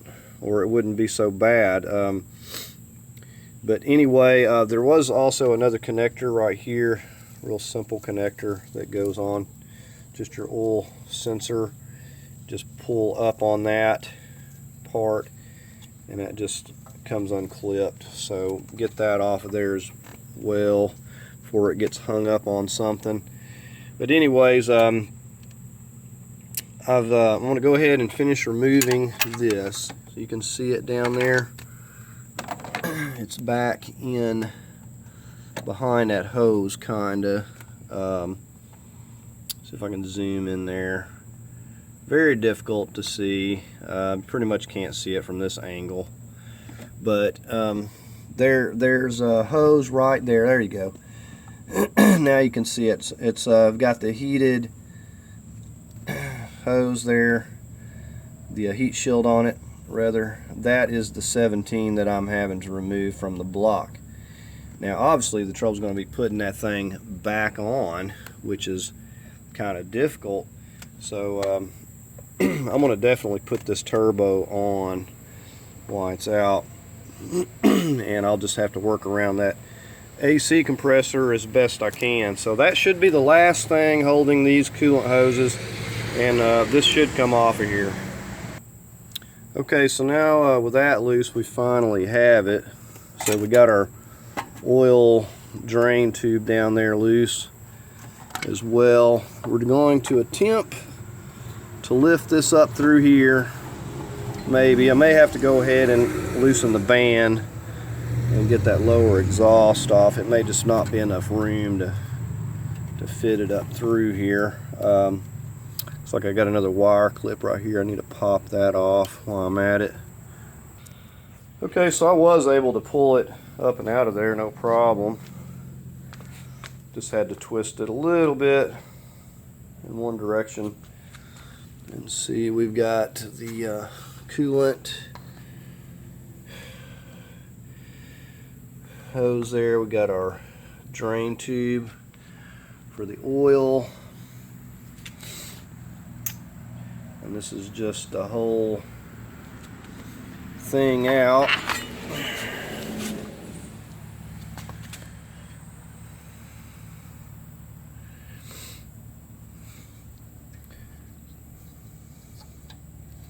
So this would sure be the time to replace this stuff. I'm hoping that this is okay, because I didn't think to order some of these. These are not very expensive, but sure going to be crying if I have to take all this back off because I got a leaking hose in behind that turbo. However, once you do something once, it's, you know, way easier the next go around. But you can see the work you got to do just to get to your oil cooler. I mean, once you've got to this point, see, there's nothing to it. You just got this tube here running up. Got a few bolts. We got a few of those E10s, like maybe 3 of them. And really this should be changed too. This is another thing that I simply didn't think about, because my new the engine doesn't come with the oil cooler, so this is one thing that I will have. Well, I think it may have one on there. Let me backtrack a minute. Okay, no, I am incorrect. I do have a new oil cooler. So thank goodness, because I was going to have to for sure order one of those, because it blowed the head gaskets and there's water and everything through that oil system. So okay, well, no worries there. So anyways, I'm going to go ahead and get down here to my bolts on my AC compressor. We're just going to pull this back out of the way. I think everything else is going to be good. It shouldn't be no problem. I'll probably just take a bungee strap and just kind of hold it over here to the side, out of the way. Not the first time I've done this with the AC still charged. As long as you're cautious, it'll be okay. Now, I'm going to have my doubts whether or not this AC is still good, but you never know. I mean, 236,000 miles, but we'll see. If it works, it works. See, this is the, well, what do they call them? The clutchless. Basically, it runs off of the pistons in there moving the angle, and so that face spins all the time. So you could have a bad, your bad VGT in there, and it's not going to be operating this thing. But they put different ones. Some of them have the clutch, the magnetic clutch, and the VGT. But anyways, I'm going to go ahead and get the bolts. We're going to get this loose now that I've got that turbo out of the way there. See, the other good thing about this engine is that all of these, because they had those copper bolts going on there, none of these pulled out, so they all stayed on there like they should have. The only problem is I'm going to have to get some more of these, or just get a nut that'll fit it, which I'll probably do. You see how these are little special little sort of nuts. However, if I can't get any very easily, I will simply hunt down some other nuts that'll work. But I do like that these are copper. It's very nice, so you're not having to worry about the rust and everything. But we're going to go ahead and get this compressor loose now, and hopefully we'll start taking these center mounts out next, and then from there we'll go ahead and get rigged up to it. And said I'm going to try to rig it up. I've got a hook here and here. We're going to get something on there, and then we're just going to get around the front of this mount. So now when I go to lifting it, of course it's going to, like, you know, drop down on the frame on this side, but I'm going to start lifting it up, and as I lift it up and out of here, it's going to, you know, eventually quit leaning to one side, and we'll get it the rest of the way out. But I don't expect that we'll have any trouble getting it out of here. So I'm going to get on this compressor now. Okay, just working these bolts out just to show you where these are at. There's one, and it's got a little clip harness for this wire as well. Bolt going through there. There's one kind of hidden right back here. It goes through kind of the middle there, right in between these two. And then as you come underneath, you've got one more right here that has to come out. Now I went ahead and disconnected these two harness wires here, just so they're not going to get stretched or broken. So I went ahead and just disconnected those and got them kind of hanging loose here. Okay, we're going to work on our center mounts here next. This is our first one here up in the front, and our other one is going to be right back here. We've got an 18, we've got 18's 3 on this bracket. Now I'm going to be lifting at an angle, so I think I'm just going to remove this whole bracket here, which is only 3 18 millimeters plus this one. I'm going to take the whole bracket off, get it out of the way. That way it's not hanging up or anything as I'm tilting it, so it'll just be completely out of the way. So I'm just going to get to work on these 3 here first. Okay, so you're going to want an extended handle for sure. I'd already previously broke this loose. we're just going to start with this one here. We're going to get this bolt completely out of here. Appears to be coming pretty easy, other than the grease slipping on my fingers here. And we'll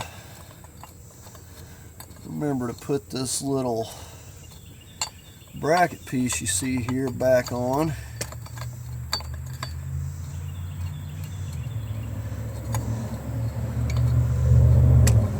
This is a really long bolt coming through here.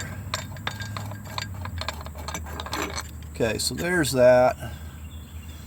We'll just set that aside. Now we're going to go ahead and work on removing these. Just put them back where they go when you get the bracket out of the way, so you're not losing them.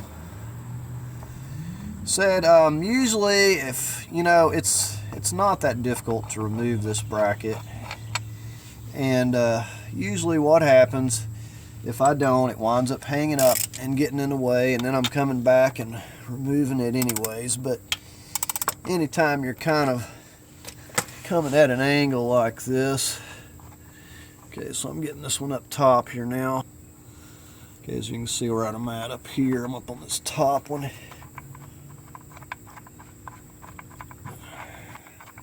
These are probably, all these 18s, as far as the bracket go, will probably be the same length.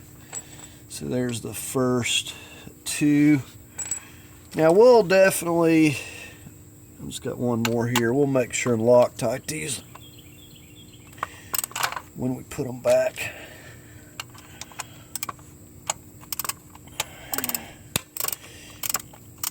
And see, the good thing about these is once they come loose, they're coming out real easy. So this is the last one, and then this bracket will come down out of the way. I said I just want it to be out of the way, so as I'm tilting this engine, it will not be hanging up on me.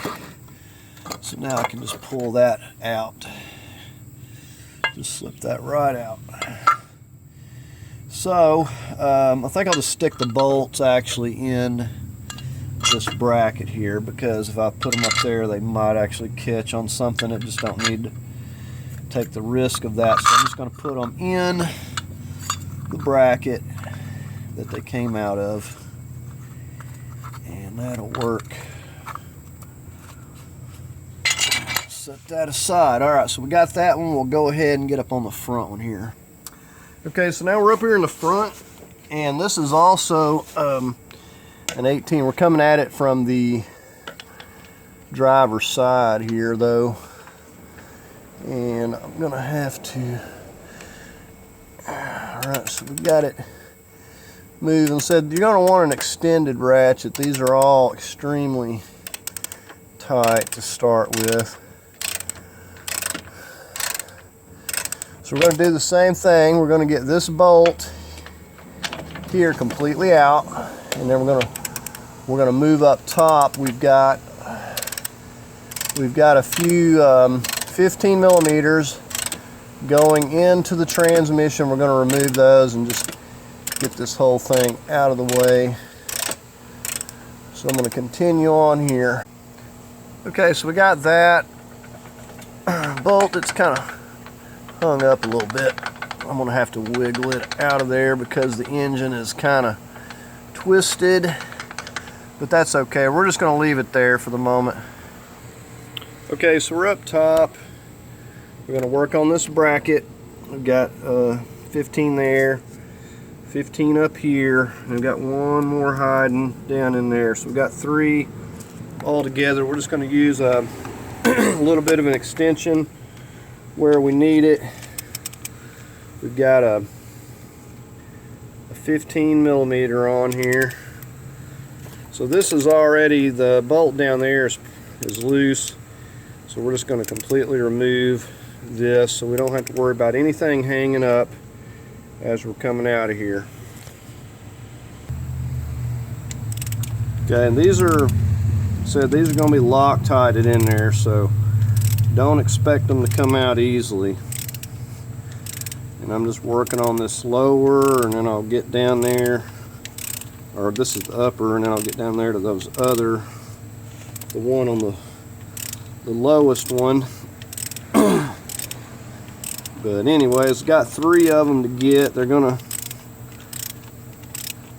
be slow going because they're held in by that Loctite. Of course, when we put them back, we'll Loctite them as well. So I'm just going to continue working on these. Okay, so I've got all of my bolts loose, and this is just kind of hanging here.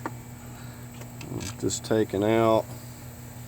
So the long one goes in the middle, and the other 2, you can see all that Loctite on there. So there's like 2 short ones in the long one in the middle, and the only one left is just my bolt that was snagged right here. So now that whole mount will come out of there, and that's how you would go about replacing that. And believe it or not, this thing is plastic, which is a real shocker. I don't recall seeing too many plastic motor mounts, but that's what it is. It still looks to be in pretty good shape. I'm surprised, but they could have been replaced at one time or whatever. But anyways, that's how, you know, you'd take that mount off, but the whole mount's off, and I don't have to worry about that getting in the way. So I'm getting ready. At this point, we're going to get rigged up to it here and start seeing about getting this out. Okay, this is all I've done to hook up to it. I just got a little piece of chain here, kind of let it hang down there, but I've just got it looped from here to here, just using a couple of little bolts. Make sure to have washers on there, and I'm just using those hooks. Make sure that any wires or anything are going to be clear when you go to lifting. You don't want to be pinching any wires. I just took some seat belt straps, fastened it around that. I went underneath these wires. You don't want to be squishing and crimping anything. You got to be careful. Another thing right here, I don't want to leave this connected, because if I do, I'm going to run the risk of breaking this. So I want to make sure to squeeze that in and get that disconnected there. It's kind of stuck, but anyways, if that thing shifts, it could break that connector, so I'm going to disconnect that there. But anyways, I just got it kind of looped around this mount, as you can see, and then I've run it, just kind of looped it around that side, and then I run it back under and over the top here.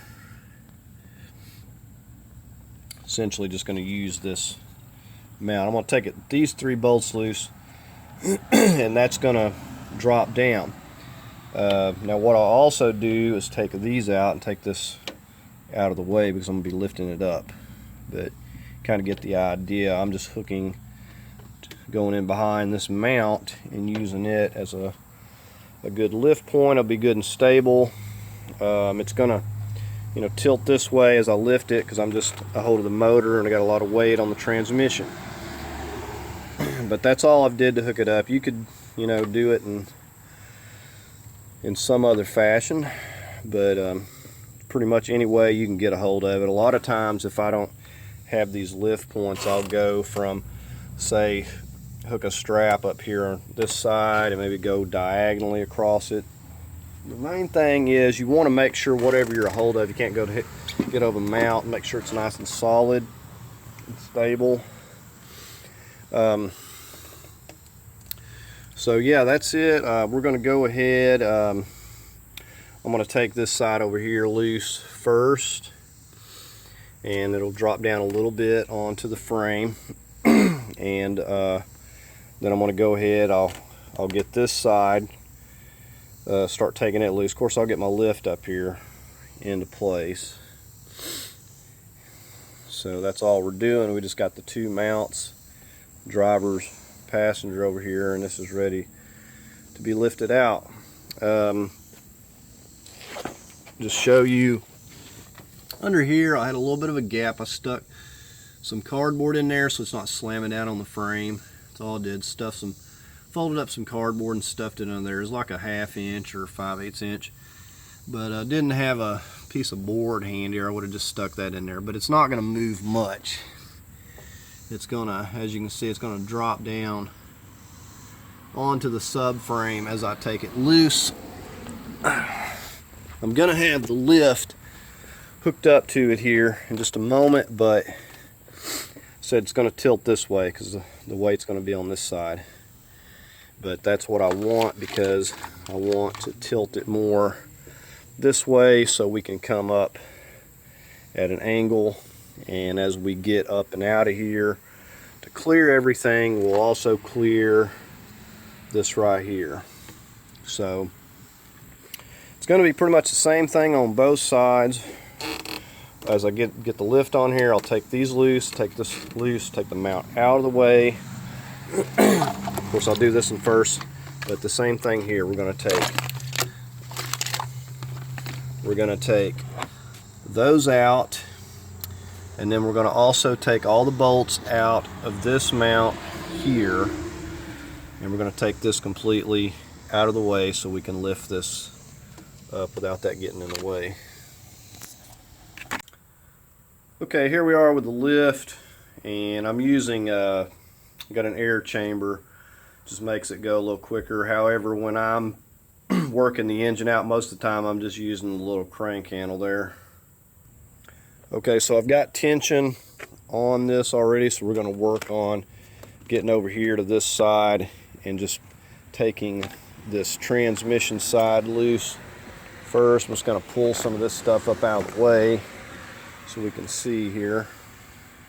And we're just going to get started on these here first, and it will drop down some, and those are 15s. Okay, and it is kind of slowly dropping down, but I'm just working them all kind of at the same time here. It's going to fall down just a little bit. Okay, now all those are loose. As you can see here, we can just remove those. The transmission's dropped down a little bit onto the frame. Like I said, I put a little cardboard. So the next thing I'm going to do is get a hold of the 15s up here that are actually on the body. Okay, so I've got this one here in the front.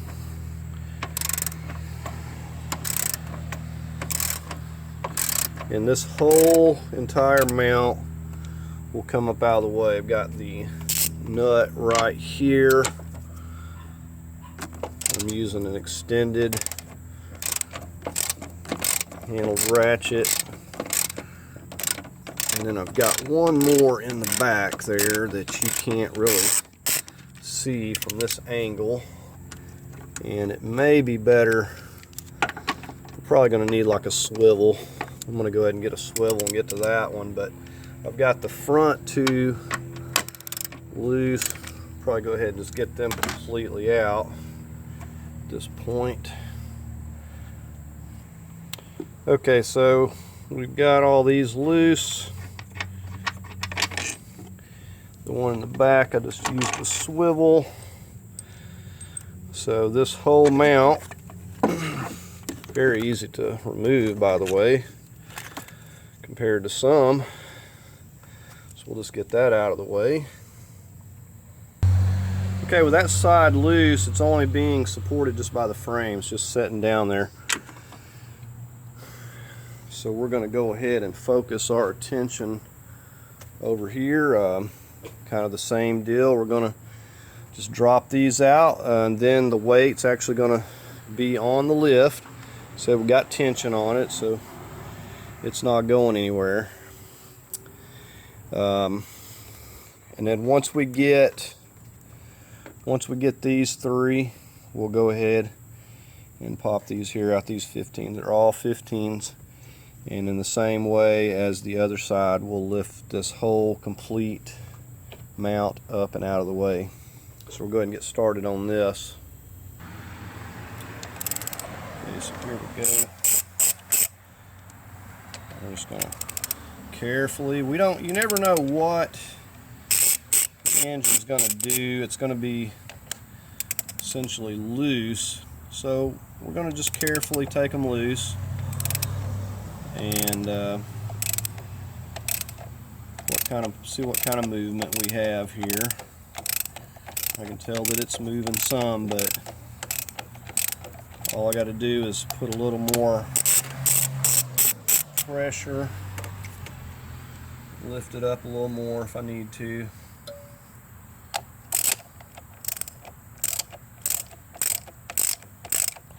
Just kind of loosen them all at the same time.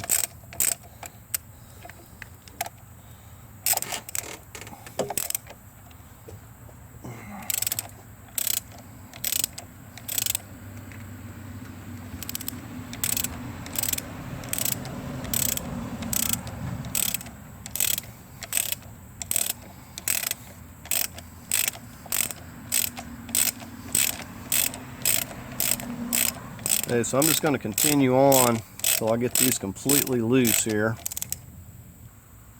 Okay, so all the bolts are completely loose. I'll go ahead and remove these. Now I could just pull this whole mount up and off of here, but I'm just going to go ahead and do it this way. I mean, I think I would have plenty of room to just remove the whole thing with it sitting on the frame there, but I'm going to go ahead and do it the way that I'm doing it. So we're just going to get back up here and remove the 3 bolts we have on this part. So we got the nut back here.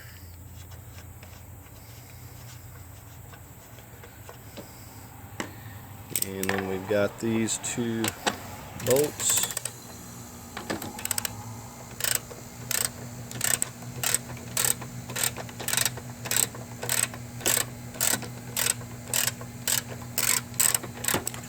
Go ahead and get the one on this back side. Once I get this one here out, we'll be able to lift this whole thing completely out of here. Okay, so we're ready to lift this out. I'm hung on the hose over here. There we go. There's that whole mount out of the way. Put that back there so we're not losing that. Okay, now at this point everything is supported by our lift. We have all the mounts and everything is completely loose. So we're going to go ahead and carefully we're going to start lifting up out of here. Now I shouldn't have missed anything, but there's always a chance that there is one wire or something that you could have missed, and in that case, you know, you want to go real slow. And also a lot of times something may try to hit over here where this brake master cylinder and everything is, so you got to be cautious with that. But we should be coming out at an angle and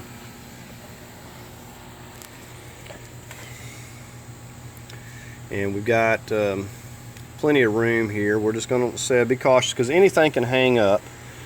And you see all these wires we took loose earlier, and the shifting cable, everything.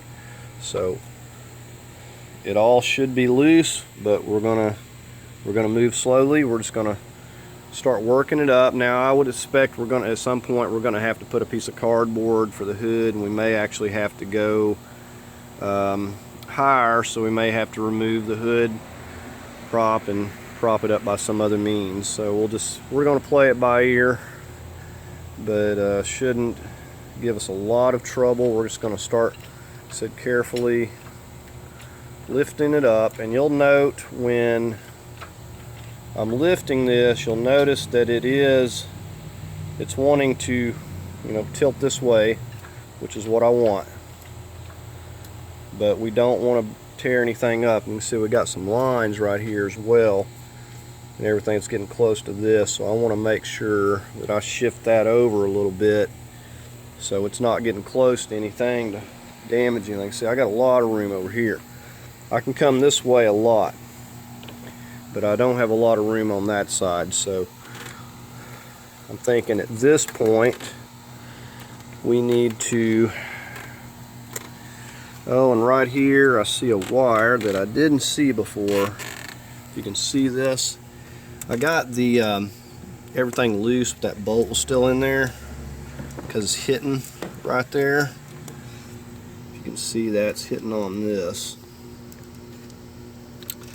and I don't know that I can get that bolt out of there. If I can't, I'm just going to have to remove this right here, this little clip. I'm just going to get a pair of needle nose and get that out of there and just leave that on because that bolt doesn't want to come out of there.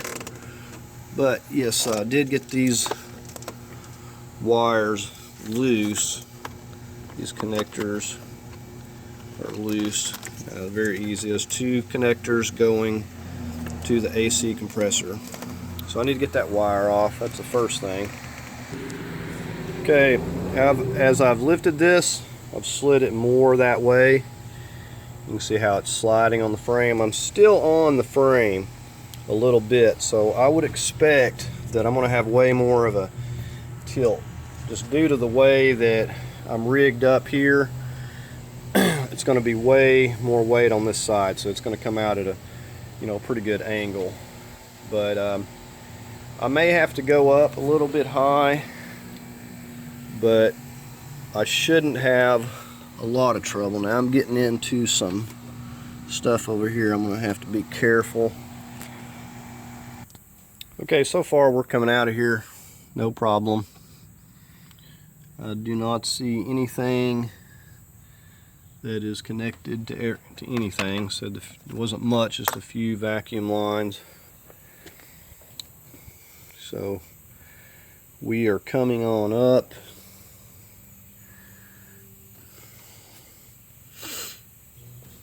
Slowly but surely. And we've got plenty of room over here. So we're just coming up real slowly, just watching everything. Just making sure that we're not going to damage anything coming out of here, but it looks like we've got plenty of room.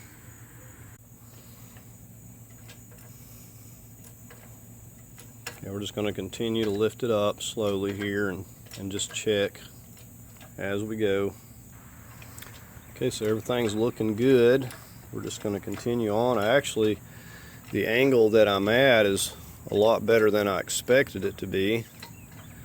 Consider on where I'm rigged up. If I was wanting it level, I would have to be more on the transmission towards the driver's side there, but it's actually pretty level this way. More level than I expected, I will say. So we're going to stop there and go take a look at the other side. Okay, you can see we're clearing everything nicely here. Nothing's under stress. We're just going to watch all of our little hoses and stuff, because if you get hung up on something, it will rip it off of there and you won't even know it. So you got to be careful. Just keep an eye on things. Okay, everything's still looking good, but as you can see back up in there, I've got where my vacuum hose and stuff go, and the intake, it's getting really close to the cowl. So I'm going to want to shift this thing up a little bit, and I do have room where maybe I can't remove the transmission up a lot towards the fan, but I can shift it sideways and get my engine away, farther away from that cowl there. Okay, and you can see that little bit was just enough to do it there. Okay, and right down here, if I'm not careful, it's going to want to hit the transmission on that tab right there. So I may have to go farther towards the passenger side there, because I'm getting really close to that. So we're going to kind of shift it that way a little bit. Okay, so it's clearing that right there, and I'm up high enough on the other side that I'm where I can almost get the oil pan like over the frame over there. So this is what we got on this side. See, I'm like high enough that this oil pan can come almost up above the frame. I can shift it more this way, so I can come this way, and that'll help clear that tab over there. Okay, now if I can show you right here, we're clearing that just fine. So that's the only other thing I needed to worry about. Okay, we're pretty much home free. I had that vacuum line that got on the coolant hose there, but other than that, there's nothing in the way. I've got a lot of room. There was nothing that I forgot to hook up over here, which is probably a first. Usually there's that one wire running to something somewhere where you can't see it, but as for this one, that's pretty much it. So we're all clear. We're clear. We're up above this, the oil pan. I can come more this way even if I needed to. So we're going to keep going up. We've got a long way to go here, so we're going to have to get some 2x4s and push this hood up a little bit more, and we want to support that because we're going to have to come on up a little bit. Now I could lower the car down some as well, but it's not going to help me as far as the hood goes. So we're just going to keep on at it here. Okay, so I've propped the hood so I can get this up a little bit farther. If I can show you, we're about to hit, so I'm going to have to raise it up a little bit more. I'm going to put a piece of cardboard up in here and just gradually lift it. But if I start feeling like I'm moving the hood up too far, I'm going to have to stop. I may even have to remove the hood. Okay, so I about got it up and out of here. I'm just almost clearing the front here, and so I'm just going to continue on. My lift is hitting the hood up there, but it's not going to hurt it any. Okay, so we're pretty well clear now. We're just going ahead and I'm going to prop the hood up with something so I can get that thing out of the way, because it was I was trying to avoid it so I didn't break it as I was bringing the engine out there. But we're almost completely clear here. I'm just going to bring it up a little bit more. You can see where we're setting. And it's just a little bit, like an inch or so, clearing this front up here, and we can go ahead and get it off on the ground. Okay, so this is how high we went, and I just had that cardboard up there so I wasn't scuffing the hood up any. You can see how high up we had to go here. Surprisingly, it didn't tilt as much as I thought it would. So we'll just clear the front.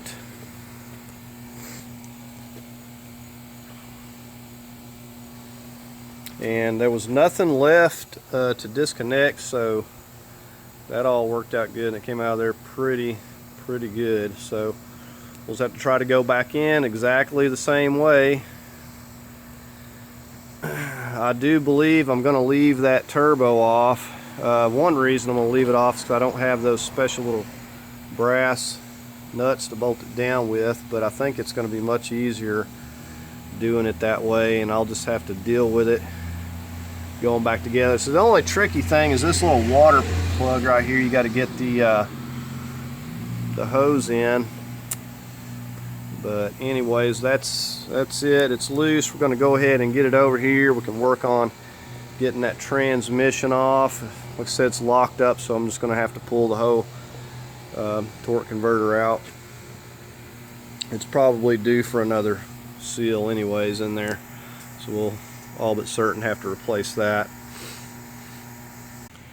Okay, so we got it setting off here on some cardboard.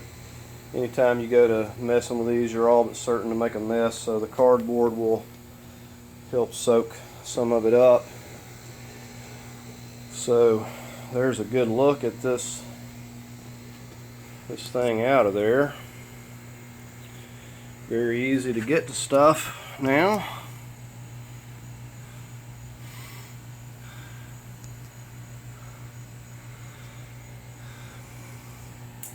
So I've just got them setting side by side. We're going to, what I usually do is just take everything and kind of throw it back over to the transmission side, and then I'll get the transmission up to the engine and start mating everything back up. But it really doesn't matter how you do this. Just wanted to try to give you a good view of it. Of course, you'll know on this one it doesn't have a dipstick, so said I'm going to put back what was in there, and I would expect that there's some kind of plug on here. I think it's this one here maybe. If it runs out, then you know you got it full enough. There's usually always a plug if they don't have the dipstick. So I'm going to be putting some max life back in here, but we're going to get it, put what we had in there, and we'll pull this plug and check that. I haven't really even researched that, but I'm all but certain that that's probably where that is, because it's got one on the bottom and it's got one that looks just like it up here. So, but the thing is, you got to have it level, and if you've got enough in there, it'll come out that plug. It'll just ooze out of there, so you know you got it full. So I've kind of got a 2x4 set in here just to kind of keep it from tilting more this way, but it's really not going to go that far. But I wanted it to set more level. So this is a really nasty old engine, 236,000 miles. A very nasty, filthy engine. So, anywho, we're just going to get started. So we got to get the alternator and everything swapped over. Starter, wire harness. That alternator looks like it's seen better days, but we shall see. So we got to swap the tensioner over, so everything's got to be swapped over. I've heard of people having a lot of trouble with these tensioners and having to replace these, so I don't know what the deal is with them. But so here's, anyways, a good look at it, and I'm just going to get started getting this harness off of the engine, and we'll work on getting this transmission loose and everything. So I just got them side by side, so it should go fairly quick. So here's the big space in here that we left, and as you can see, there are not a lot of things that have to be disconnected on this car. You can see a fuel line there, vacuum, or a return gas, and then your vacuum over here, and other than just your heater core hoses, there's really not much of anything. The shifter cable, but even the the power steering wasn't connected to any part of the harness. So very easy to remove, as far as not having a lot of things to have to get. Okay, we're going to get started removing wires and hoses. Let's give that a pull back, and you should be able to lift it.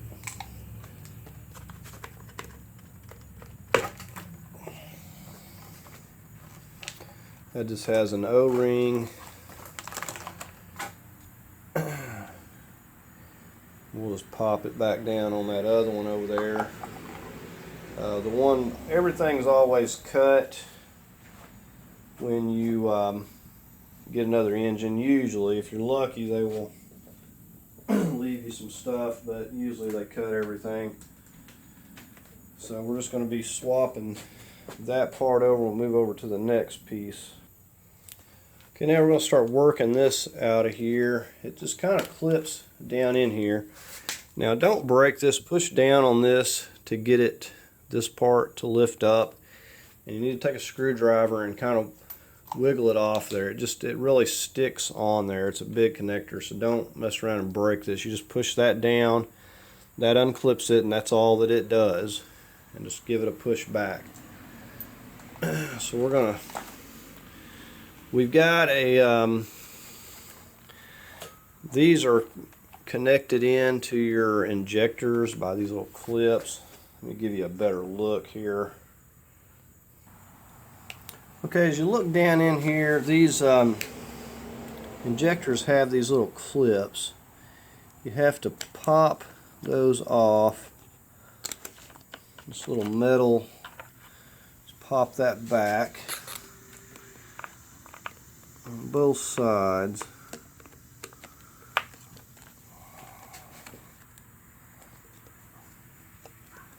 And you can hardly see them when they're down in there, but there's just a little metal clip. There's a lot of metal clips on a lot of stuff on the engine. Okay, so I think I've got it back far enough, and be careful and don't lose your clip there, but there's a little clip. If I can get my hand on it here and show you. So there's your little clip,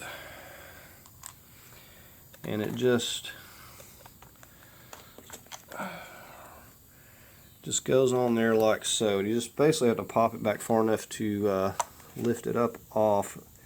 Each one of them is going to be like that. You can see the clip down there. I'm just going to pop that back, just like I did that one. Just get it back far enough so you can get the injector to come loose. And that one fell down, but kind of get the idea. Now they are somewhat easier to get at by taking the intake loose, but I've got two more to get, and that's what I'm working on at the moment. Okay, I realized I was telling you wrong. These, all you got to do is push in on these. I just realized that, and I've had these off before, but you just push in like that and it pops off there. So I was doing them wrong. So just do that, and so take your time to mark them. That way you're putting it back where it goes. But yeah, you don't have to remove those, you just push them. I was thinking it had to be pulled back, but I knew that couldn't be right because there's just not enough room in there. So we got that loose. We're going to lift up right here and get this little map sensor. And this one really doesn't want to turn loose. I'm going to get my pick tool, hold of it.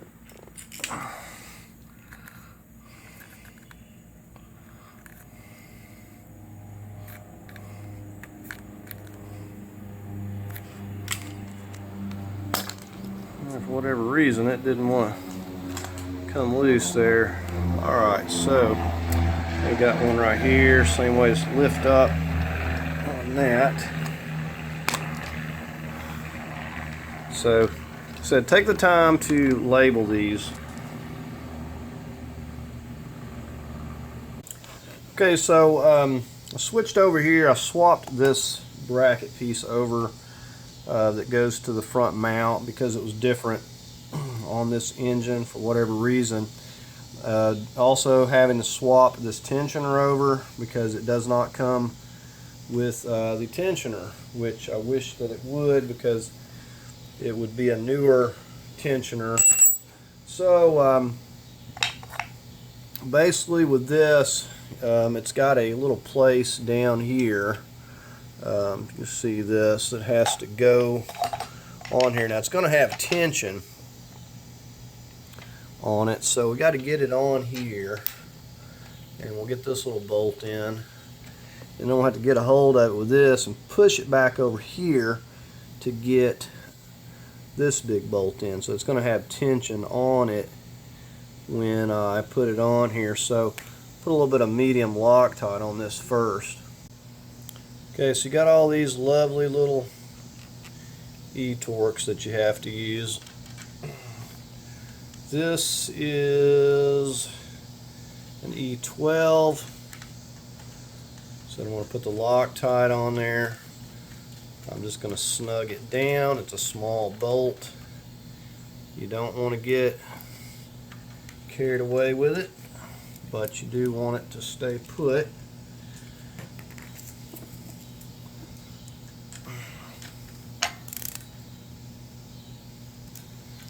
So there's that. We got that where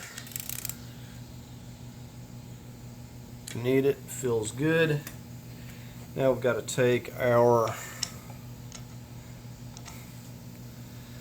see, this is E14, and we're going to have to push this tensioner back. Okay, let's see if we can get this to cooperate. So we're going to go, of course, in this direction here, and we're going to see if we can't get this to line up. And it may, looks like it went too far. Let me try this again. Okay, I couldn't get it just perfect by just rotating this. I had to take a screwdriver and kind of jam it up here and kind of wiggle it to get it more into position. But I've got it where I want it there, where I've got the bolt started anyway, so we're just going to work this bolt on down. Hopefully I've got it into alignment.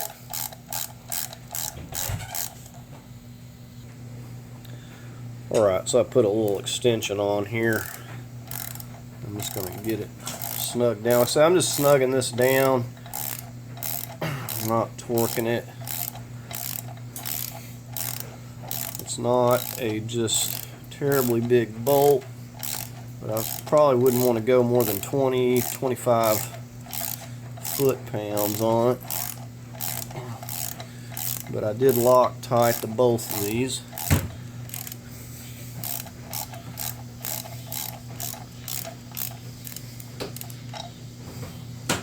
So I think I've got it where I want it.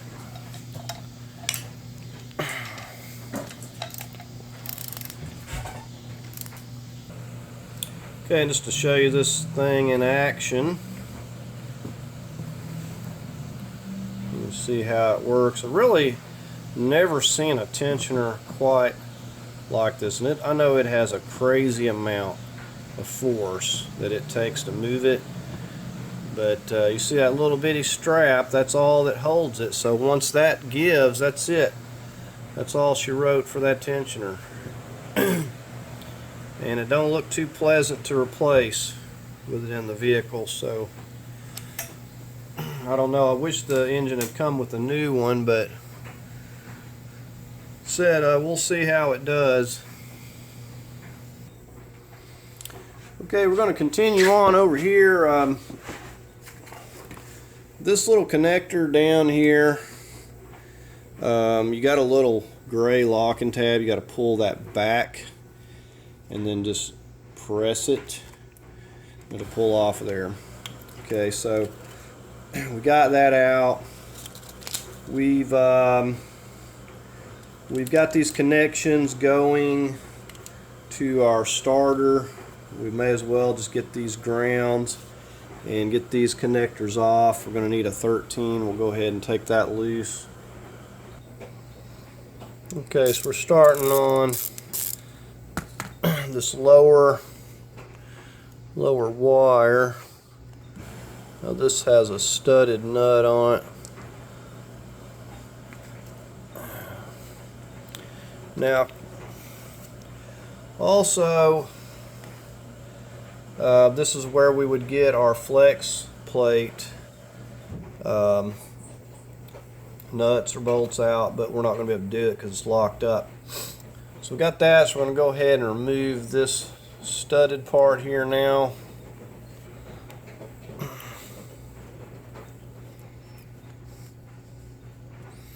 So label your wires, label your connectors just in case, and take good mental images of where and how things route. So there's that.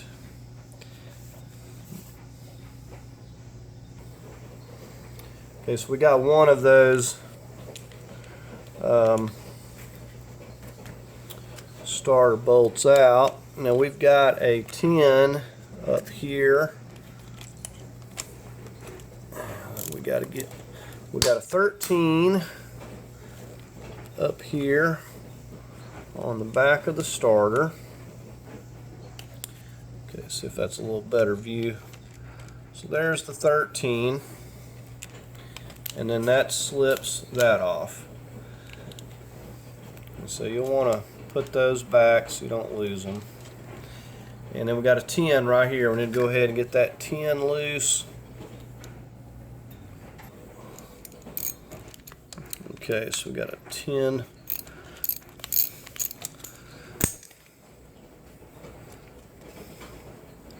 So we'll label these wires so there's no confusion.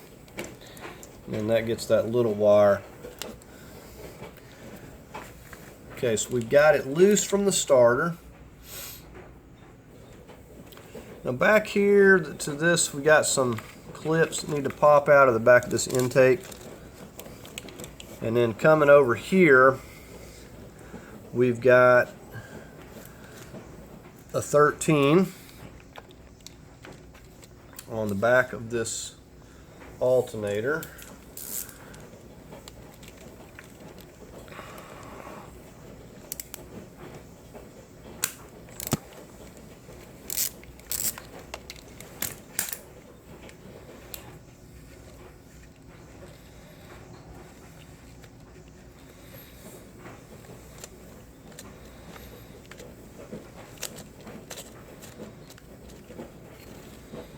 Okay, so we've got that wire loose, and we're going to label that as well. So one of these went to the studded bolt on the starter, and the other one went on to the top of the starter, this part, and the other part goes over here to the alternator. So you see how it all goes together.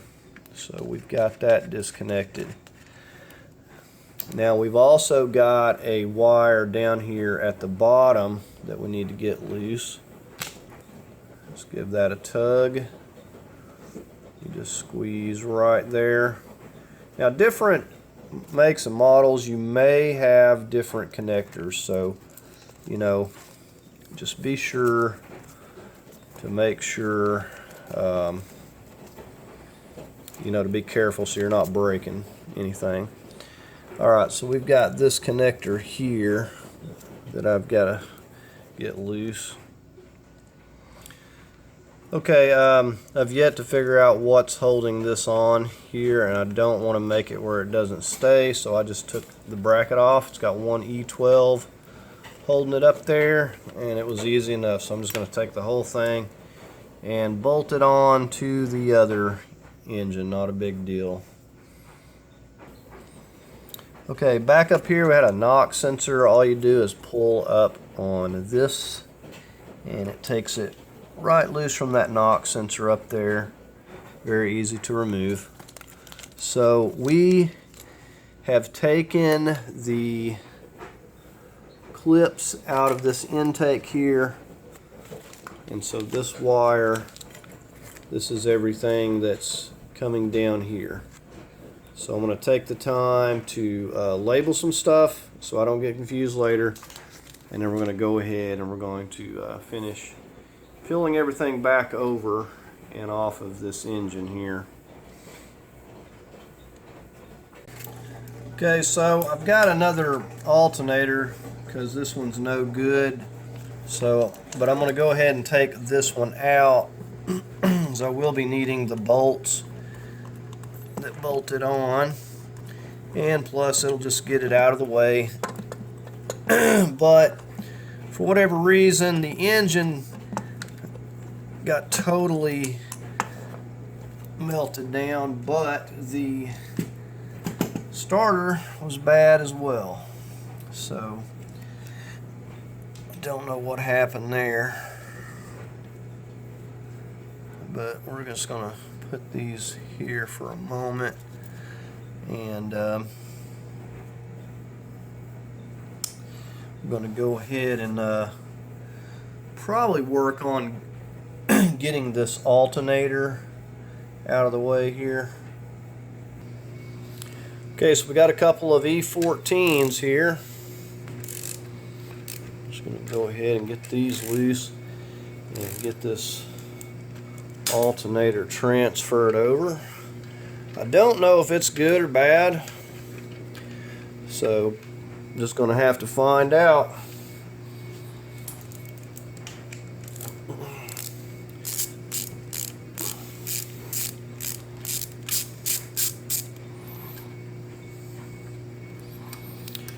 So we just got two long bolts, it looks like. And it's a good idea, just go ahead. I want to get the alternator over there and at least have that much on there. And then when we get our wire harness and everything, we'll have all of our accessories on there and ready to go. So this, I believe, is the last, other than, you know, the harness and everything, this should be the last accessory that I may need to move over. At least I hope. This engine is really nasty. Just oil and coolant and grease just everywhere on here.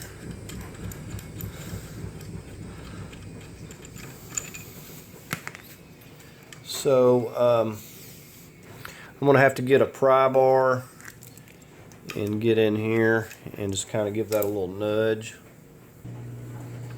Okay, so here we got the pry bar. We're just going to, this makes it a whole lot easier. So there, that is off there. So what I like to do is take a hammer and just tap these down a little bit lightly. It just makes it easier to slide it on the other one. Just a little bit, not a lot. Okay, one thing I didn't realize, the tensioner is right in the way here. So unless I can get enough tension with it, I'm going to have to remove it again. So let's just see if it's going to move enough here.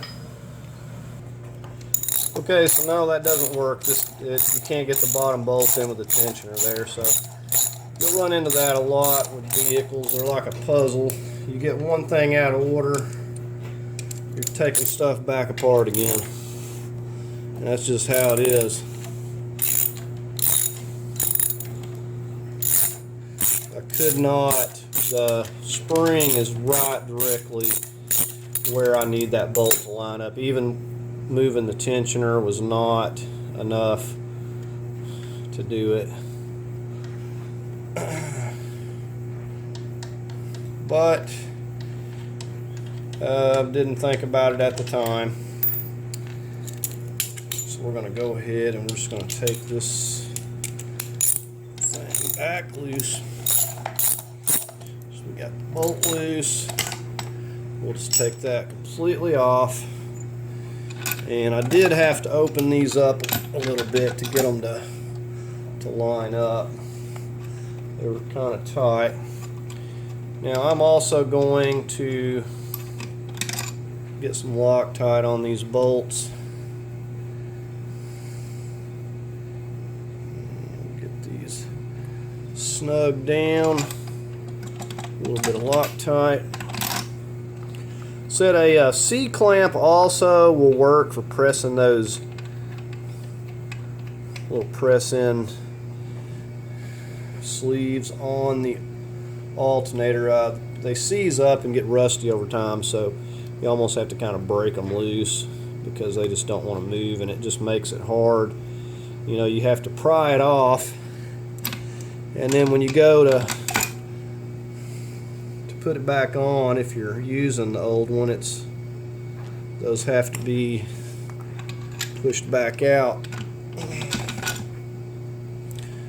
So anyway, we're just going to snug these down. I'm just going by feel. And we'll get that tensioner back on there. Not a big deal. It's just one of those things you run into. Okay, so now we're going to get back on the wiring here.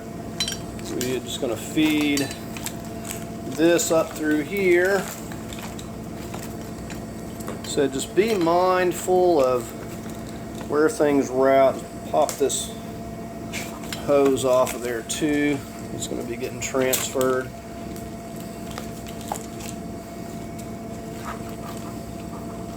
Okay, so we've got all of our injectors disconnected there. Okay, so this connector here, push back on that gray safety lock and just give it a squeeze, and go ahead and label that as well.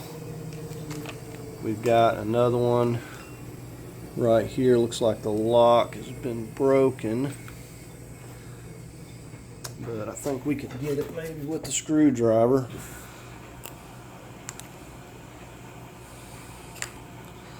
What little bit's left.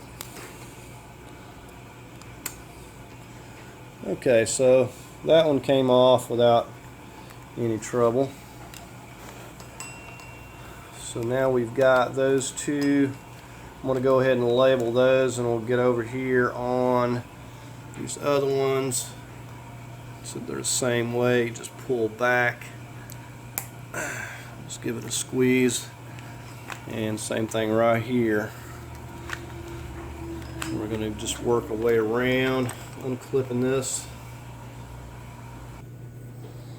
Okay, so just pull up right here, that connector.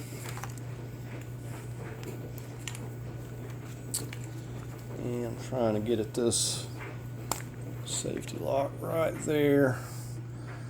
So we'll go ahead and label those. So we pretty much got everything freed up on this part.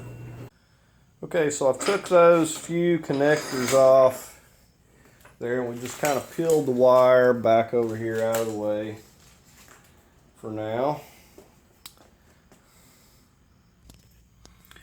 Okay, just to show you the bolts we're going to be working on, we've got an 18mm right here. It's going in this side underneath where the starter is. Got another 18mm coming through the top there.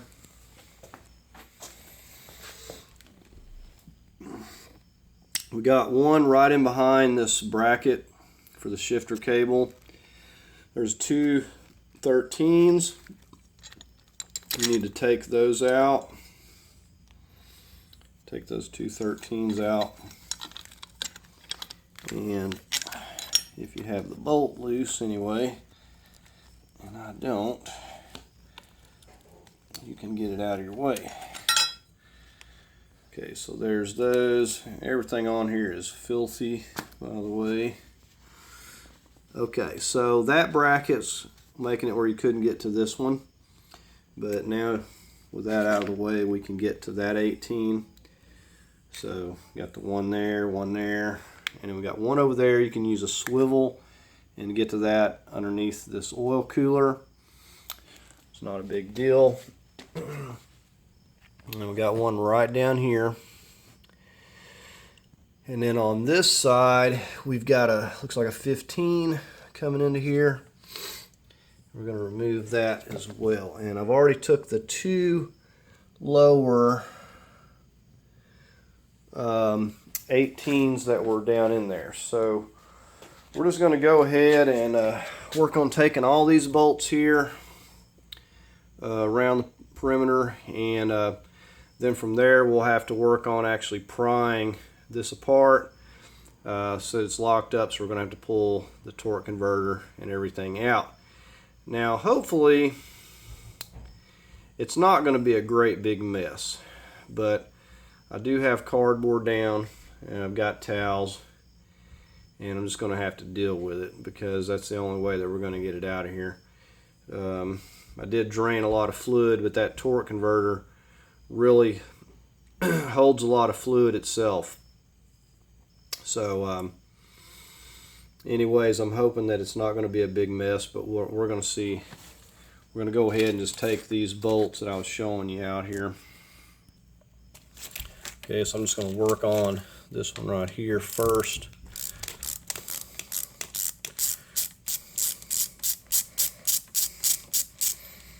Now these are pretty good size bolts here, so you can actually put some torque to these things.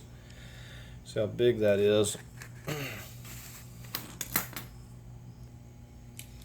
Okay, now we're up here. Gonna remove this one. I'm just kind of working my way around. These bolts will all be the same. If they are a different one, I'll just mark it as to where it goes.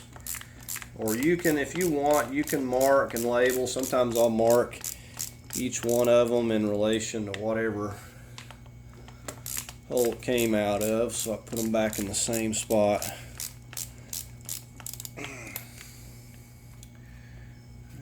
Okay, so we're gonna,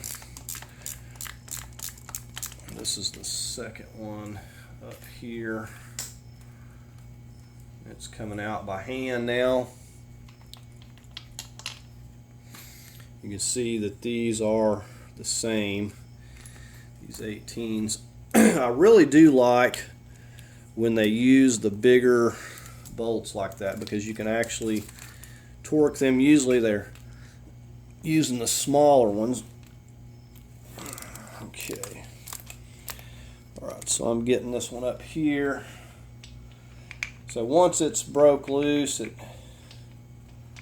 comes out very easily. This is the third one up here on the top. Like I said, I already took the two on the bottom off while it was in the car. Usually it just kind of makes it easier, because sometimes when you get it set down onto the floor, it's kind of hard to get to some of those lower ones. Okay, now this one is different. This one is a longer bolt. So I'm going to go ahead and label this as to where it came from here. Okay, I'm using my swivel and an extension to get this one up here under this oil cooler here. So these have all been very easy. Looks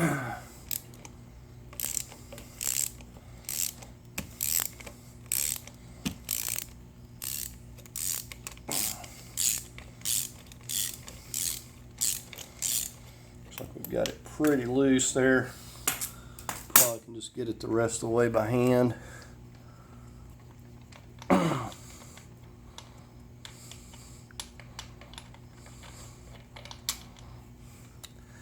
Okay, and there's the size of that one. It's roughly the same as those ones there, but it never hurts to label. You cannot label too much. Okay, now I'm just getting this one right here that's kind of in here. This side, there's not a lot of room here, so I'm going to get it a little ways and then get it the rest of the way by hand. And it's pretty loose now, I think, to get the rest of the way by hand. Okay, you can see the bolt that I'm working on there. And there's only one more bolt left. It looks like a 15 millimeter nut or something coming from that other side. Now, don't expect this to fall apart once you get the bolts out. It usually takes quite a bit of nudging and everything, and I like to use a like a putty knife. I start out, go in with a putty knife, and just kind of carefully work a screwdriver on the side, you know, opposite the transmission. I don't really care about the engine because the engine's junk, but the transmission side I don't want to damage. Okay, so we're on the other side here by the oil, behind the oil cooler. I'm just getting this 15. This is the only other bolt or nut that I see, and it is indeed a 15 millimeter nut. It's kind of hard to tell what it was with all of that grease and gunk on there. Okay, now we're going to work on separating it. So we're going to get in between the engine and the transmission seam. I'm going to get my putty knife. We're just going to start working in one place. We're going to have to prise apart.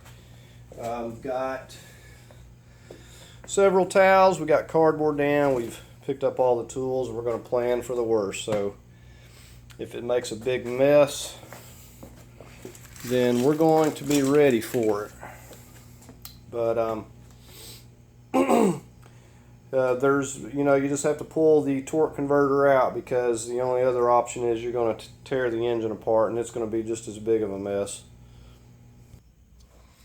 Okay, what I'm using right here, I've got a plastic wedge. It's all but certain to ruin it, but if I can get it to do anything, it'll be worth it. So I'm getting this side. See, I got about 1/8 of an inch. The thing about these plastic things, they're not going to hurt a thing in the world if you can get some of these. I'm going to go to the other side. A lot of times it'll have, not only am I having to pull the torque converter out, which it will pull out, but this engine's got the transmission's kind of in pressure on it. The way it's setting, it's not going to, it's going to be in a little bit of a bind, so sometimes it takes a little bit to get it apart. Okay, now the only thing I have to worry about, I'm going to make sure this engine ain't going to fall. I'll get some blocks and stuff, but I'm going to get my towels ready, because I don't know what this is going to do. So I hope it's not going to be a big mess, but it's coming apart fairly easy. I've got a 1/4 inch gap on this, and it just needs to be, just needs to keep on coming a little more. But we just about got it here. But it will come apart.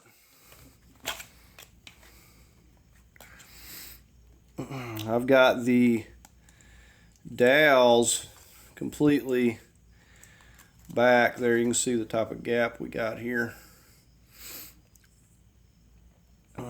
So I'm going to go to the other side, just keep working it. Okay, I got a good 1/2 inch gap going here now. I was just kind of getting this here, and we're just having to pry it. Said it will come out. It's just not going to do it easily. Okay, I've got the gap pretty wide. I was utilizing a piece of plywood just so I'm not damaging the transmission side, and kind of slipping it in here, and it's almost out. So they come out, but not easily. So now we have to contend with the fluid here, and hopefully there's not going to be a whole lot. Okay, it wasn't as bad as I thought it was going to be, and I've got the end stuffed up with paper towels. So we're going to try to get this cleaned up a little bit. Go ahead and slide the transmission on back.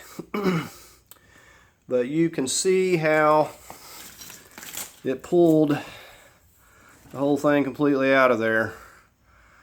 And that's how you do it when it's locked up. If you don't have a new fancy double clutch and automatic focus or something like that, because I've ran into that too.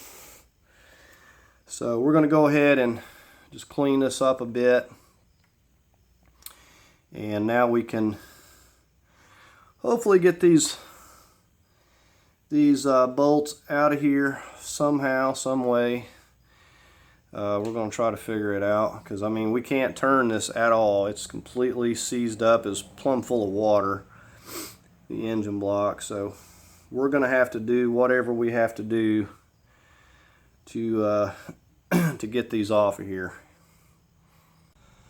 Okay, so I had a change of plan. I realized there's no way that I could get to all of these with the there's just not clearance to get in here and get to these, basically, even removing the torque converter. So what we've done, we took all these little E10s out, oil pan. The oil pan comes right off, it's not a big deal. And we're going to see if we can get in here and remove as much as we can. I can get to this one right here. I might as well go ahead and take that one out. This is an 18. So we'll go ahead and get that one while we're at it, but we got two more to get, and there's just no way of getting them without rotating this. So I'm going to be taking some more of this off, and we're going to take off what we can and we can get this to move a little bit. There's just no way of I just tilted the engine over. It's like not a big deal. It's actually surprisingly not that terribly heavy, just to set it down. But I'm working on removing stuff here. These are E10s as well.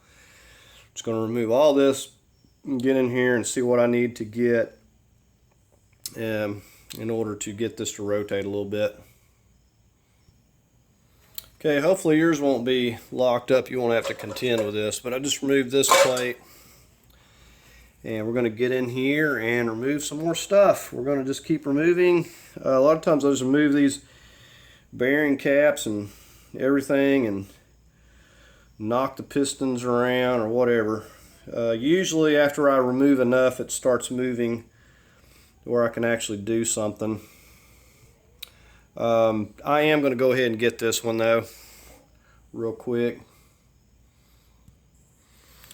I can tell you these are really tight as well. It's not something that you can easily get loose with a little wrench or something.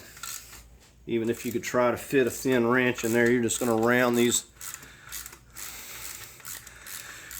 bolts off. So there's one. And so we got 3 of them total. So we can get that one. There's no way to get to this top one up here. There's no way to get to this one that's right in here. You know, unless I want to drill through this block and everything else. That's going to be way too much trouble. So, like I said, hopefully yours will not be like this. But if it is, then you'll be having to do this as well. So I'm just going to take all these bolts out, get everything loose.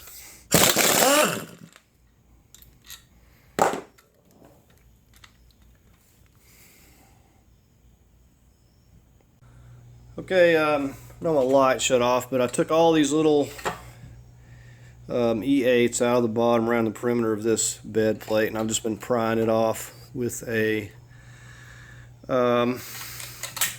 crowbar. And I think I broke something on the front there. It was still attached, but that's okay. We got it off of there. And now, with that bed plate off, I can get to the rest of these bearing caps. As you can see, I got most of them off, but there's ones that I couldn't reach, so I'm going to go ahead and finish removing those. And once those are removed, I can take a hammer. What I usually do is hit the end of the rod and just knock that piston. I can knock it enough to where I can start getting some movement out of this thing. But I mean, those pistons are pretty seized, and this is just how I usually do it. So I'll take that other get the bearing cap off here, and then we'll start hitting this rod with the hammer. We'll knock it up enough where we can get some movement out of it. This one here I can actually get to now that I got the bed plate off. Just now notice this here, I can actually get to this 18 right here, so I think we'll go ahead and remove that one. I only have one left, but it's up there where you pretty well can't get to it. So these are really super duper tight. And I would try to get in there with something, but I know there's no way. It's just so extremely tight. I messed around and bent my bolt for my starter there, so instead of having a studded bolt, I'm just going to have a bolt. It'll be just as good. So there is number 2. We need to get one more, and I'm hoping with a little more removal I'm going to get some movement. All I have to do is get that. It's up at about 12 o'clock and I need it to move about a quarter of a turn to get it around here where I can get to it. I've just got one more and I'll be able to get this torque converter off of here. I don't care about the rest of the engine. I mean, I might need a few parts and pieces off of there, but mainly I just want the torque converter. So whatever has to be done, I have to get this off. Okay, I'm just getting the last one out. I was able to get it on around here to where I could get to this little window here where the starter's at. But I'm just using the crowbar and everything. Just about almost got this crank just completely pushed out of here. But I think the only thing hanging on is the chain. Is the only thing that's kind of in a bind there, because I took and just knocked up all of the rods with this and the hammer, just kind of knocked the ends till they were loose and got it around here. We can finally get to the last one, so we're all good, and I'm going to get this out, call it a night. Okay, we're back here today. We left off getting the torque converter off, which included taking a lot of the lower engine apart, nothing critical, just using a E10, E8, taking all those little screws out and getting that bed plate and stuff. So I took some purple cleaner. Now you have to be very careful sealing up your seals here where your CV axles go.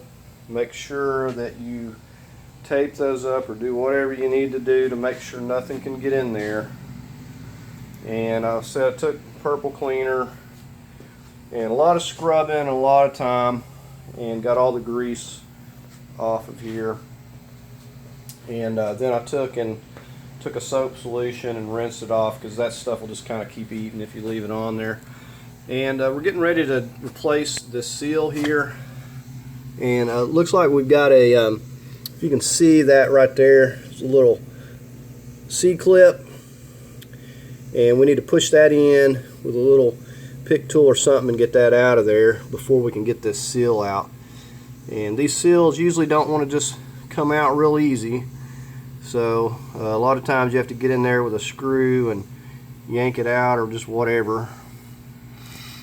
But I've got another seal, ordered it from O'Reilly's, and they got it in like a few hours. But I don't know that this thing was leaking. By the looks of it, it really didn't look like it, but I just can't take the risk.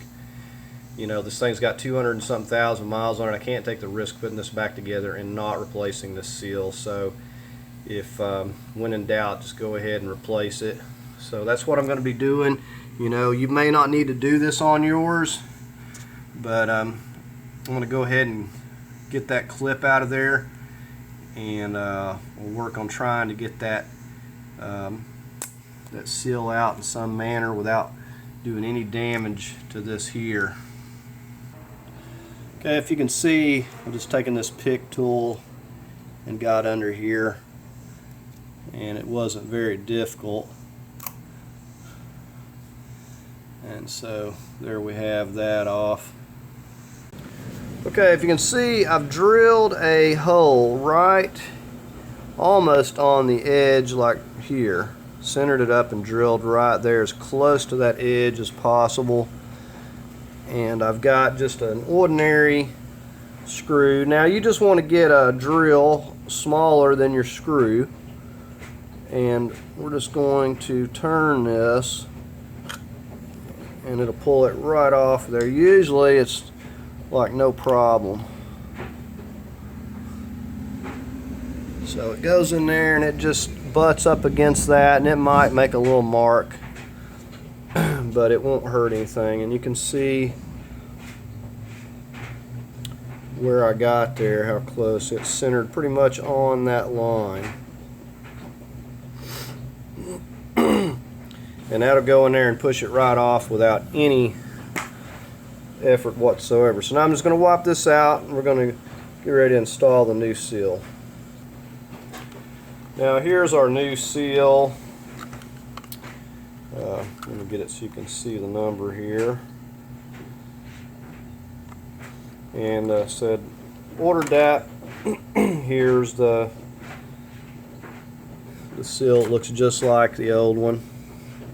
And you can see it's got these rubber sides that go in there and seal it off. So I said it was only $13–14. Now another thing we're going to do is we're going to put some clean transmission fluid around this seal before we even think about sliding that torque converter in there. So now one of the things is I have to get it down in here far enough where it sets on this lip in here, and it's actually going to be setting down in here, so I'm going to have to get creative and find something that's going to fit this. And usually I like to just knock them down flush with a piece of wood or something, but in this case I'm going to have to use I may even have to use this old seal, but I'm going to figure out something here. Yeah, I put a little light bit of transmission fluid around that seal, slipping the new seal in here. I took a piece of 2-inch, it's got a male threaded, this is for 2-inch pipe, standard 2-inch. Took and sanded it down a little bit on the OD there, just to make it fit. And I'm just going to utilize this, and I'm going to take another piece just so I can get out here for a little bit of length. And I want to get my rubber mallet. I'm just using whatever's handy. Okay, so we've got to get this thing straight. If you don't start off straight, it won't do you much good. I'm going to try it here.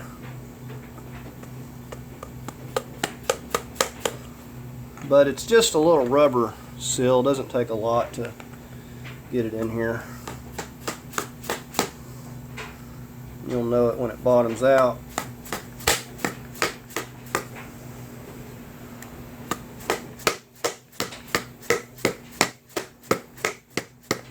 Alright, feels like I've got it. We'll take a look at it here. If my little C-clip won't fit, then I'll know I've got more work to do. But it went in pretty easy. Okay, looks like it's seated good, so I'm just going to try to work this back in here. And I'm just using my finger so far. But I may need to get a hold of it. Just almost got it.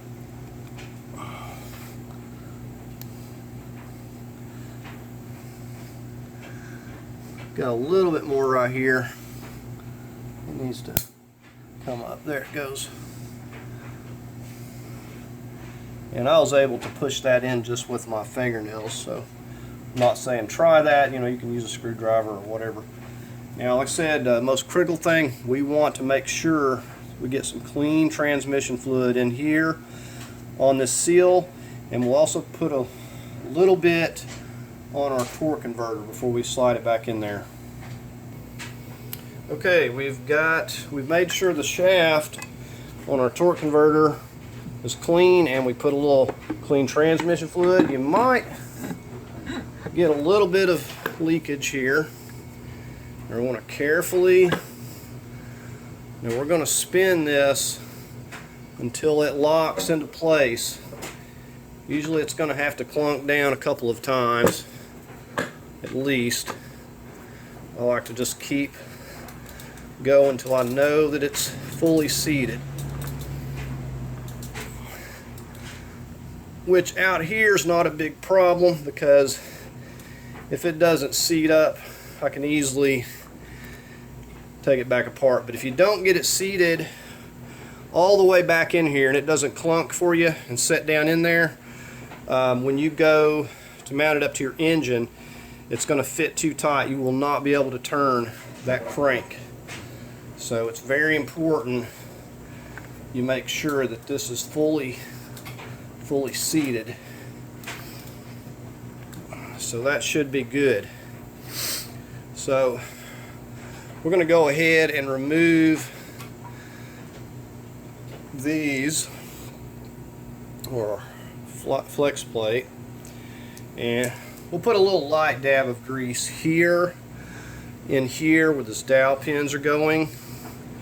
We'll make sure to put a little light dab of grease in these points so that it slides in onto the engine nice and smooth.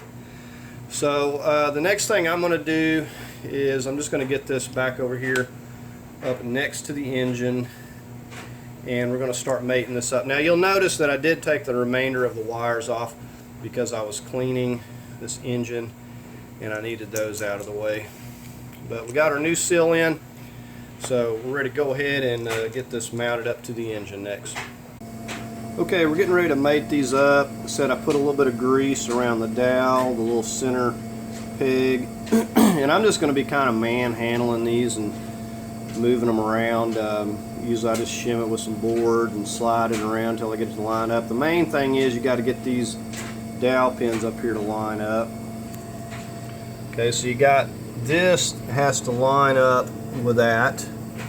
So you can see we're nowhere close there where we're located now. We might actually have to get the engine up a little bit higher. In that case I may have to lift it or whatever. And then you got the one on the other side, and then the little center peg got to go right in there. So the main thing is we get all these to line up. A lot of times I'll get it close enough where I can get maybe the one through here or something, get it started by hand, not with a wrench, because you'll cross thread them.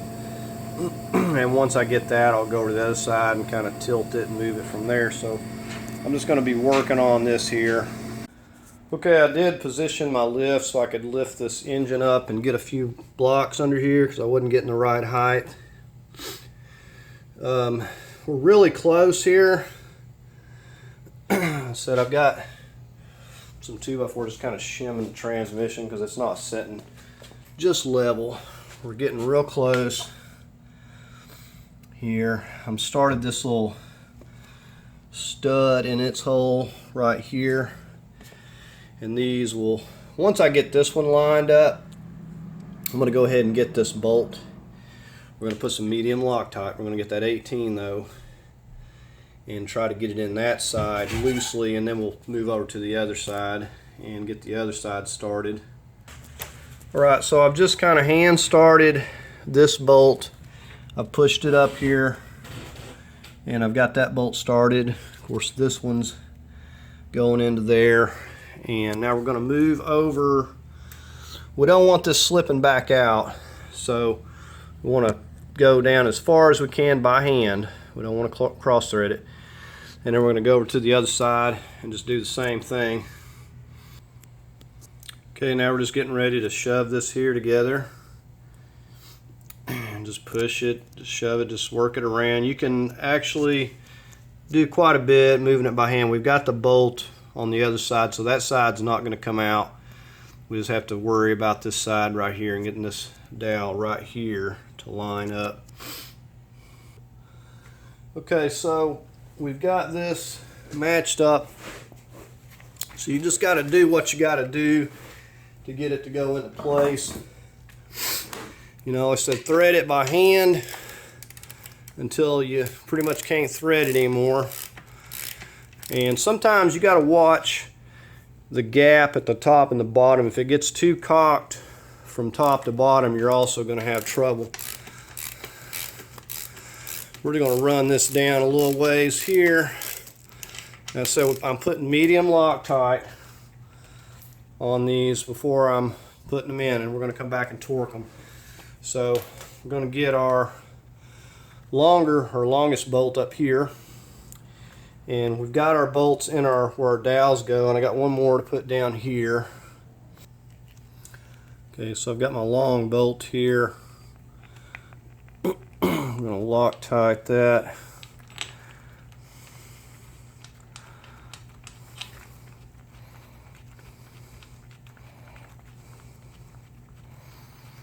Another thing, like I said, you want to make sure of that you got your torque converter seated, and make sure that you're going to be able to have it lined up with the window here on your starter. Let me show you that. Okay, now you want to make sure that this is over here where the starter's at, where it's going to line up with the flex plate. You notice I got it back apart. Turns out I did not have it seated properly, and I knew immediately when I went to start bolting it up, this was too close to the flex plate before I even had it bolted down good. So took it off, got to put a lot of force on it and spun it. I thought I had it seated, but didn't. Wasn't far enough down there. Good way to, you know, if you're taking it out, you have to take it out or whatever, is to take a measurement. But you know, the main thing is that you catch it before you get everything bolted up. You know, you get a couple bolts in, it's not feeling right, then you know that you don't have it seated properly. So I had to take it back off, and I'll have to mate it back up again. Okay, so we've got our bolts on our dowel sides. Put another one up there as well. Got the one over here. And now if we look in here where our starter goes, you can see that you can see where that's lining up with the torque converter, and you can see I can move that by hand. Now when I first started putting this together, I went to check this. I couldn't move the torque converter, so I knew that I didn't have it seated. So we've got that hole here for the flex plate lined up with the torque converter. I've got my E18 over here, so as I rotate it, I can put those in. But right now I'm just going to finish putting in these all of these 18 millimeters.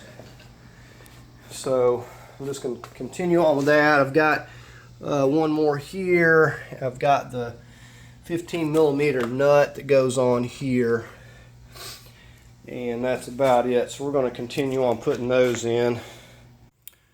Okay, one piece I about forgot is this little piece here. It actually goes, well, it goes this way, but there's a little gap right in here that you can see above where the CV axle is going to go, and then there's a bolt down there on the bottom, but this actually goes here on that bolt. So I'm going to take this bolt here back out because I just noticed that and realized that there was a gap there, and then I remembered that little piece, so don't forget that. Okay, so we got our Loctite. Every time you remove it, just put you some more Loctite on there. And I've got the little bottom bolt that goes down here. I took those out before I took the engine out, but it wasn't necessary because these are easy to get to here when it's sitting here.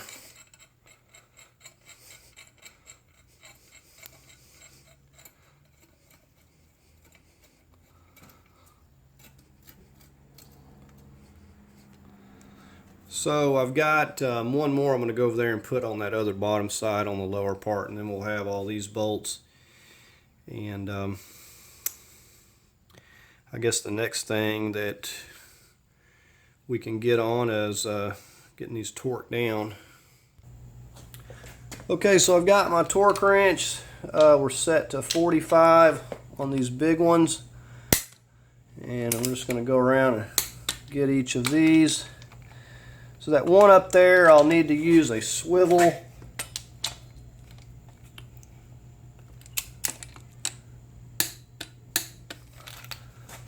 So I've got those.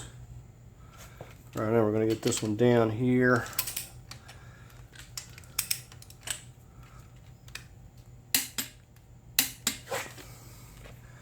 All right, so let's get the ones on the other side. Okay, I just want to try to get this one here by the oil cooler.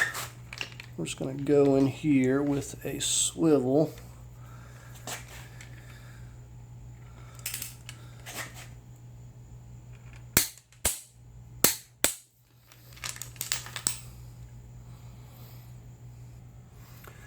Okay, for these little 15s down here on the very bottom, I'm going to go 35 foot-pounds on these.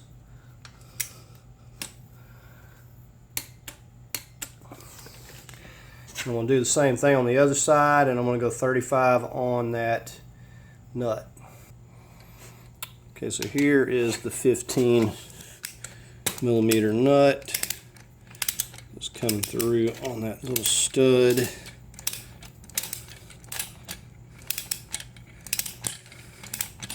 And I guess I wasn't anywhere close to being tied on that yet. Okay, we've got one more down here on the very, very bottom that we need to get to. And that's the other 15 millimeter bolt. So it's very easy to get to. Okay, so we got our E18 for our crank up here so we can turn that. And we got a ratchet, we got our medium Loctite torque converter nuts. And we got our 18 millimeter. And we're just getting ready to go ahead and start getting these in one at a time. Okay, so we're gonna get our medium Loctite on here.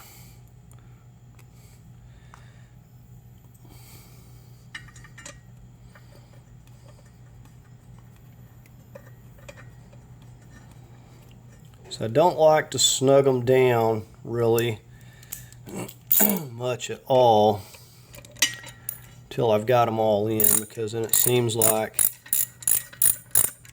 that you start having alignment issues. So we're going to go ahead and rotate it around here. We'll see if this one here wants to line up. And again.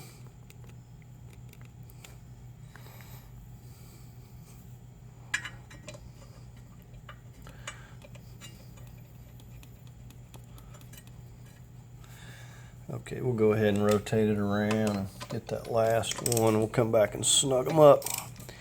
Start torquing them in.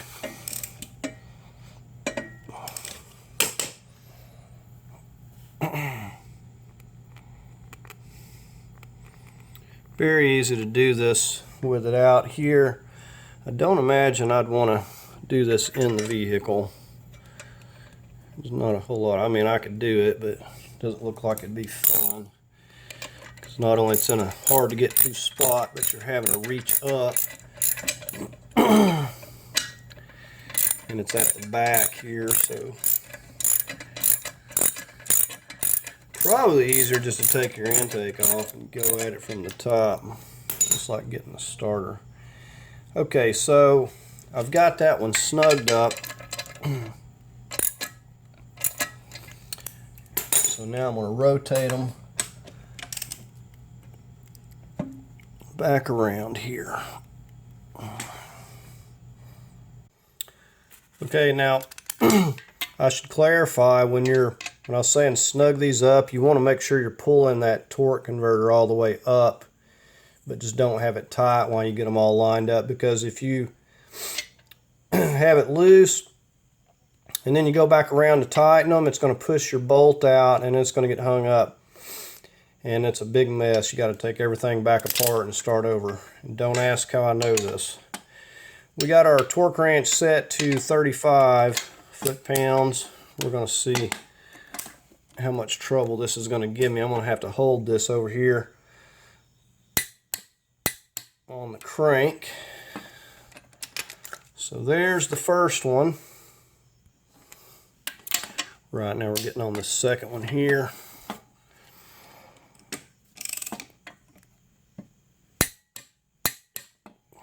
All right, so we got one more left. And you can, it's not a bad idea to go back around and check them. It's not going to hurt.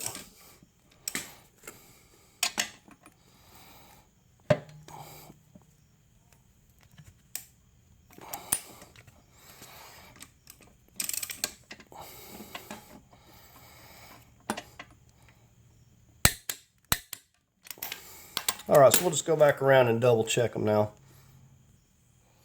Okay, I got my start over here. I had to get another one. And I'm just getting ready to set this into place. There ain't nothing to it. We're just going to pop it up in here. Now, you can see I bent that thing, but I just got another bolt, same length.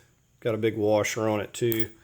So we're just going to be putting that down here on the bottom. Now the thing is, I'm not going to tighten this bottom one because I've got that wire that needs to go under there.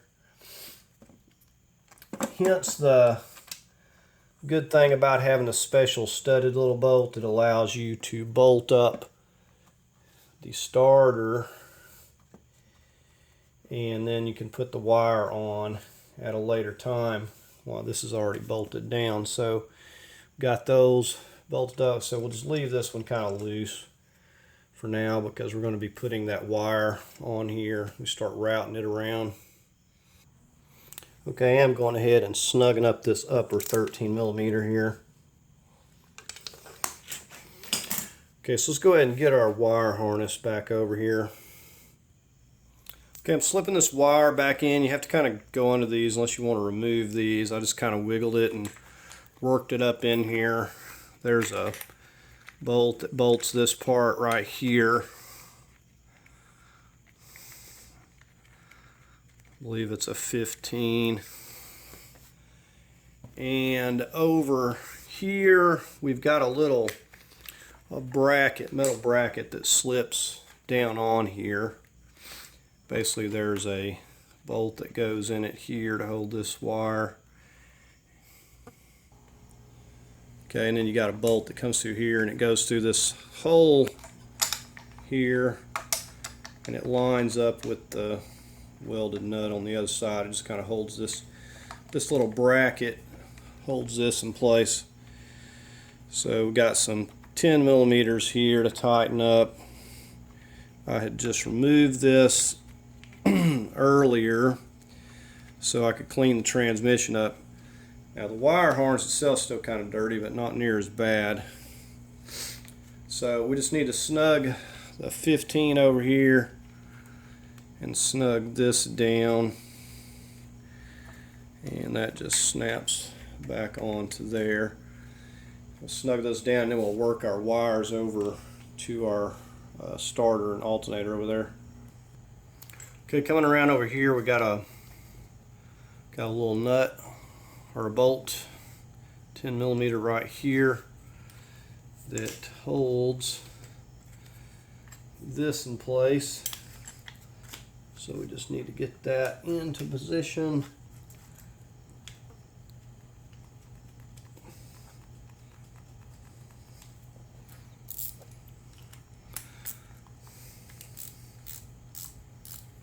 I was happy to get the transmission cleaned up, and now I've got this dirty wire harness that I keep having to handle. My hands wasn't getting filthy until now.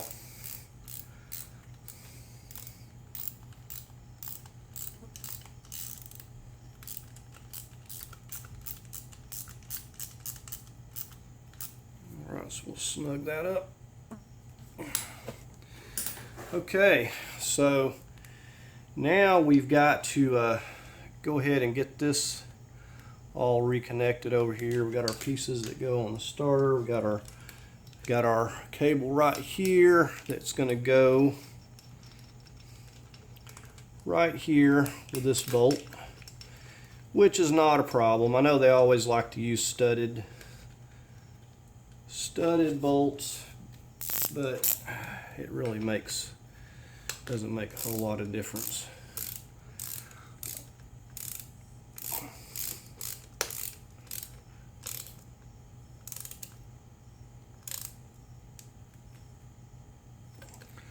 Okay, so that's got the ground, and we've got this one that goes up here.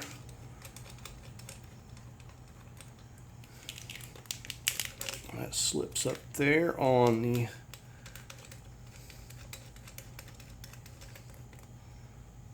we'll go ahead and snug that down.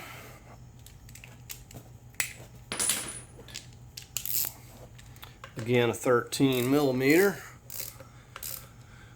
This stuff goes pretty quick.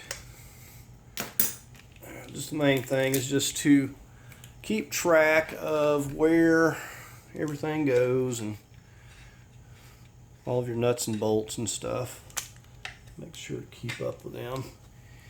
And if we have to remove something to get something else routed the way that it goes, it's not a big deal. You can always just take it off and put it back.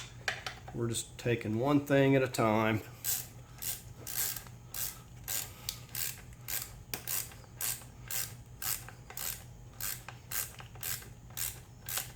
And this is going to have our alternator and our starter and the ground here wired up.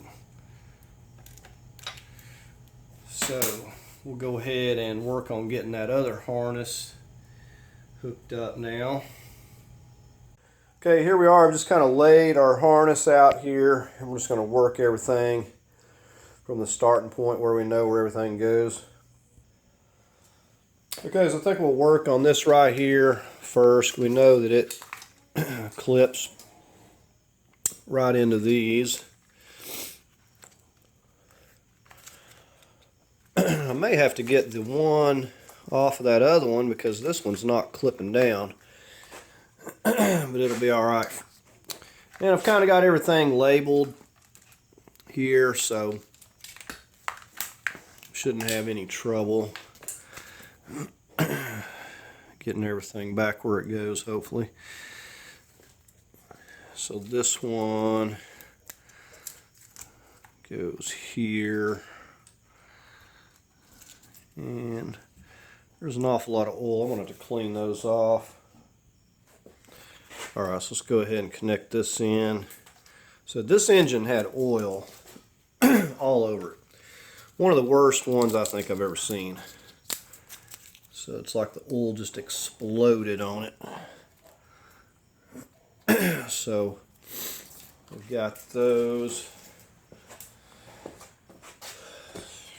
And we've got to get these over here. See, this one goes under here. So these connectors are real oily and greasy and nasty, and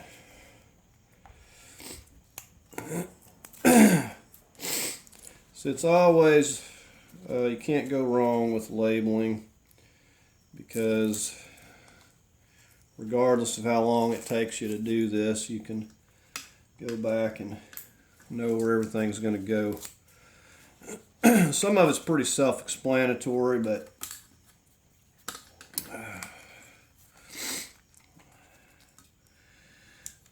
okay, that goes down on there like so. I think these are going like down to the AC, but I think they were routed over like that. So just leave those there for a moment. Now we'll focus our attention back over here. So that does not want to stay put.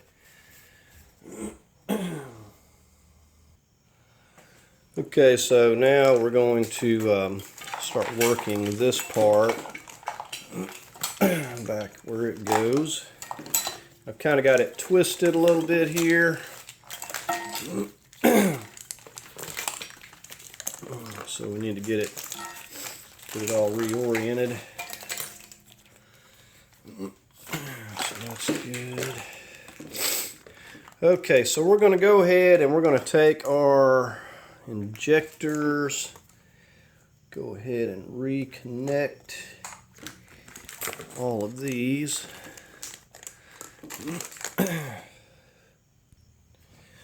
Okay, so these will just snap on. Got your little spring. I'm just going to snap these in place first. Well, I've got the slack.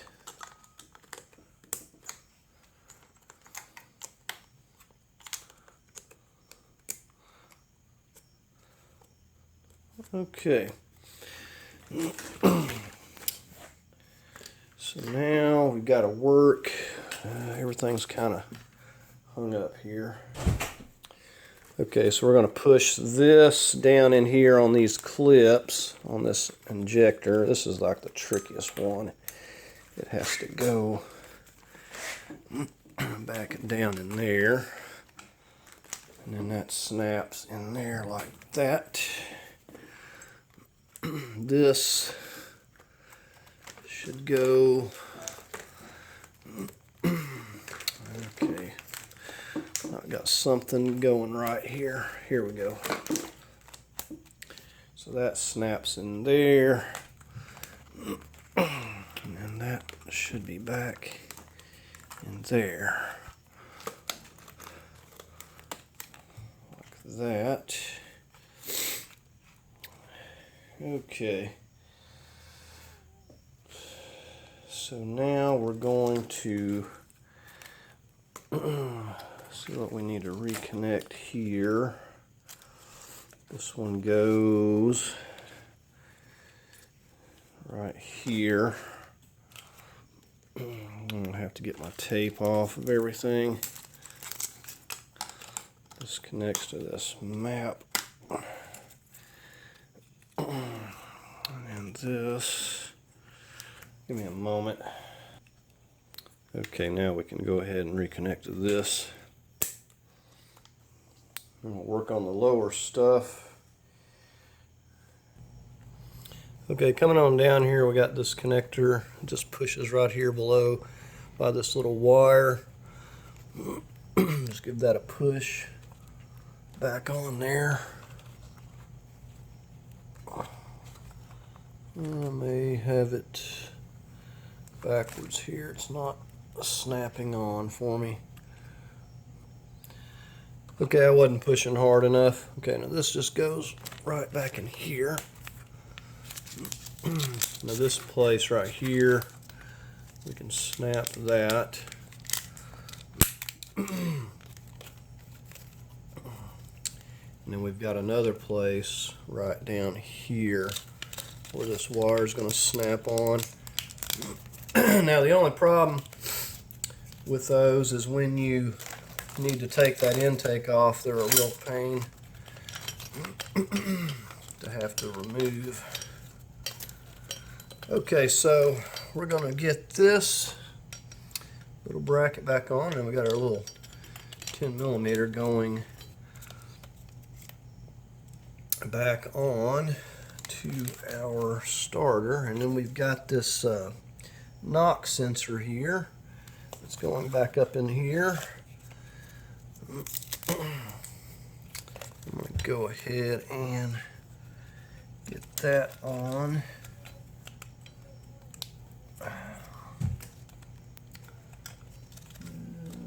Okay, what am I doing wrong here? There we go. Okay, now, okay, I'm just working on, I've got the bolt right here. We're just going to reattach this bracket right here.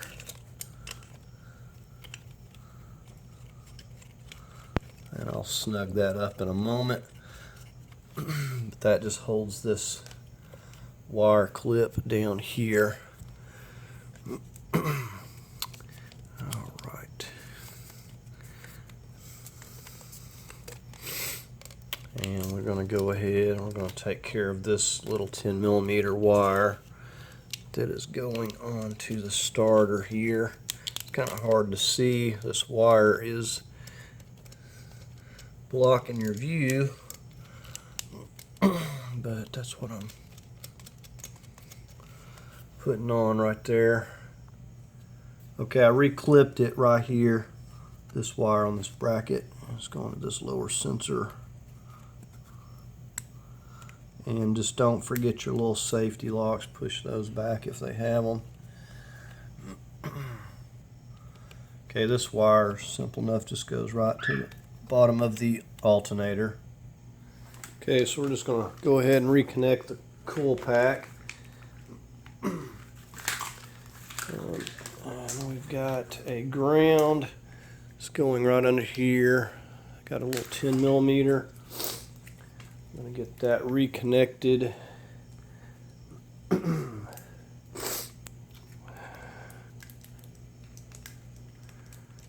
Snug that down.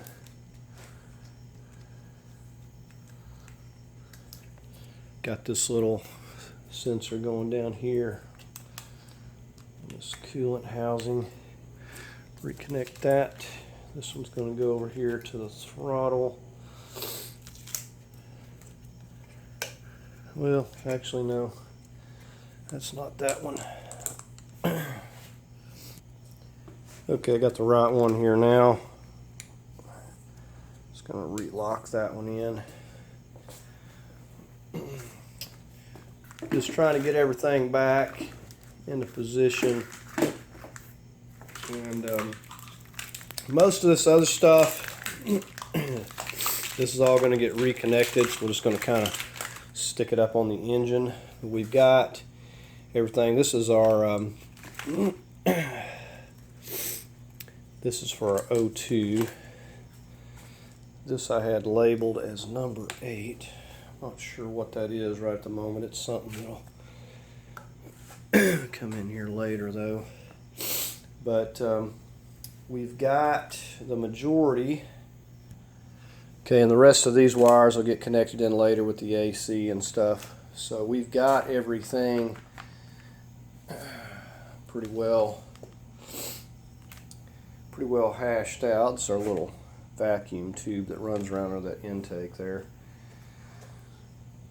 So don't really see anything that we've missed other than just this tube that runs around, which is not real critical that it be up there right now. It could just get damaged.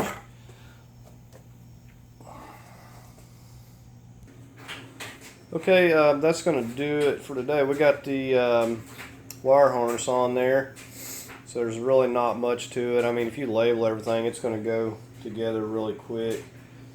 And we've got everything hooked up that we can hook up. Now I do got some new coolant hoses coming, but I don't know if they're going to get here before I start installing, and if they don't, I'm just going to put it in as is. But going to be replacing the all the coolant hoses and heater hoses and everything. This thing's got 236,000 miles on it. So replacing all that stuff. The radiator is going to get replaced. Even going to get the heater core because it had stop leak all in it, and you do not want to be dealing with that stuff in your new engine. So we'll just pick up, I guess we'll pick up tomorrow. Okay, so I've got one of my heater hoses in, and I'm going to go ahead and swap this old piece down here out, and we're going to work on trying to get this put in the car here today. Okay, we got it all rigged up here. One thing you need to be careful of is that you don't have any of your straps or anything that's going to be breaking any wires or hitting on anything that it could potentially mess up. Now, I pretty much rigged it up the same way I did last time. Strapped around this mount over here, passenger side, and then utilize these two hooks here with the chain. And I've kind of sort of got it, you know, centered as, you know, pretty good, but I still got a little bit of a lean to it. Now I had to hook it up a couple times because it had too much of a lean to it, so I had to recenter it, and I put a bolt up here to kind of keep this from moving. So I've got the chain, I got it through that loop there. So anyways, just be mindful of that, so you're not, whatever you're rigging up to is not damaging anything on the engine. And make sure all your accessories match as well. I had to swap over the AC bracket, and this front mount piece was different. So anyways, we're getting ready to go ahead and get it back into the car at this point. Okay, here we go. We've got it cleared to the front of the car. See how we're just at a slight angle, and we're going to have to, I've got my hood just kind of propped, but we're going to have to be careful lowering this. We'll go ahead and push that hood back a little more. Now, what happens if you get this up too high and you can't clear your hood because of the way you got it rigged up? Then you're going to have to go ahead and remove that hood, unfortunately. You know, which you'll just take these bolts out. You want to mark it, but take those bolts out, and you'll just have to have somebody help you take the hood off, or be careful. But if you rig it up tight enough, usually you've got enough slack that you don't have to do that. But so we're going to get it in here. We're going to be careful lowering that transmission side first, so we can clear that nub over there that I'm pointing at, and then we're just going to slowly start working it down in. I don't expect we'll have much trouble. It was pretty easy getting it out of here, so it should start going back. Just main thing is to just take your time. There's no sense in getting no rush. You've done this much work. You don't want to tear anything up and have to fix something. Okay, we got it cleared of the hood. I'm just using some cardboard up there again to keep it from scraping on the way down. Okay, and you can see where we got it over here. I've just eased it back in. We're going to start lowering it. We're going to mainly watch on this transmission side and make sure we're not hitting the master cylinder or that nub for that transmission mount. Okay, so we're just going to lower it down a little bit at a time here. Just keeping an eye on everything.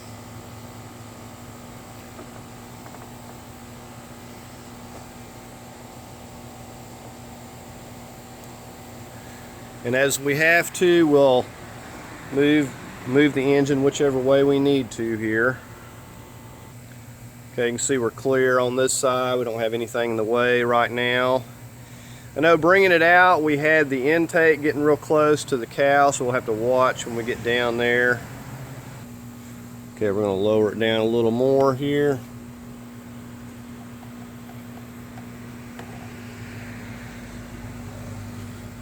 So we're just going to go little at a time.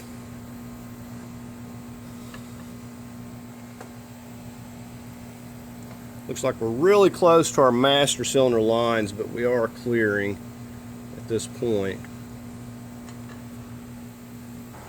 Okay, so we're just clearing this nub sticking out here, and we're fine back there. We got plenty of room, no hoses or anything in the way. So we're just going to continue on down a little more here. So as you lower it, it will, you know, move back as the lift drops, so you have to be mindful of that so it's not hitting on the cowl or anything. Okay, I've just kind of readjusted it. Everything's looking clear. Okay, so we're going to go on down with it a little more here.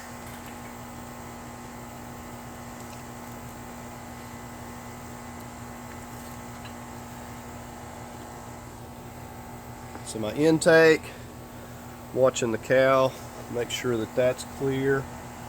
And I'm just kind of going back over to the side with the crank and making sure that it's not going to hit. And I got a little bit of room there still. So I'm just going to keep on going down with it. Just go real slow.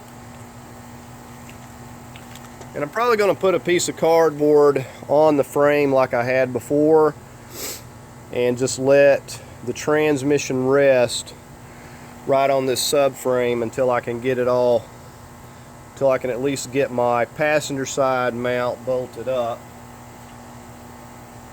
But we're pretty well home free. My AC compressor is nowhere in the way. So I'm going to go down a little bit more here.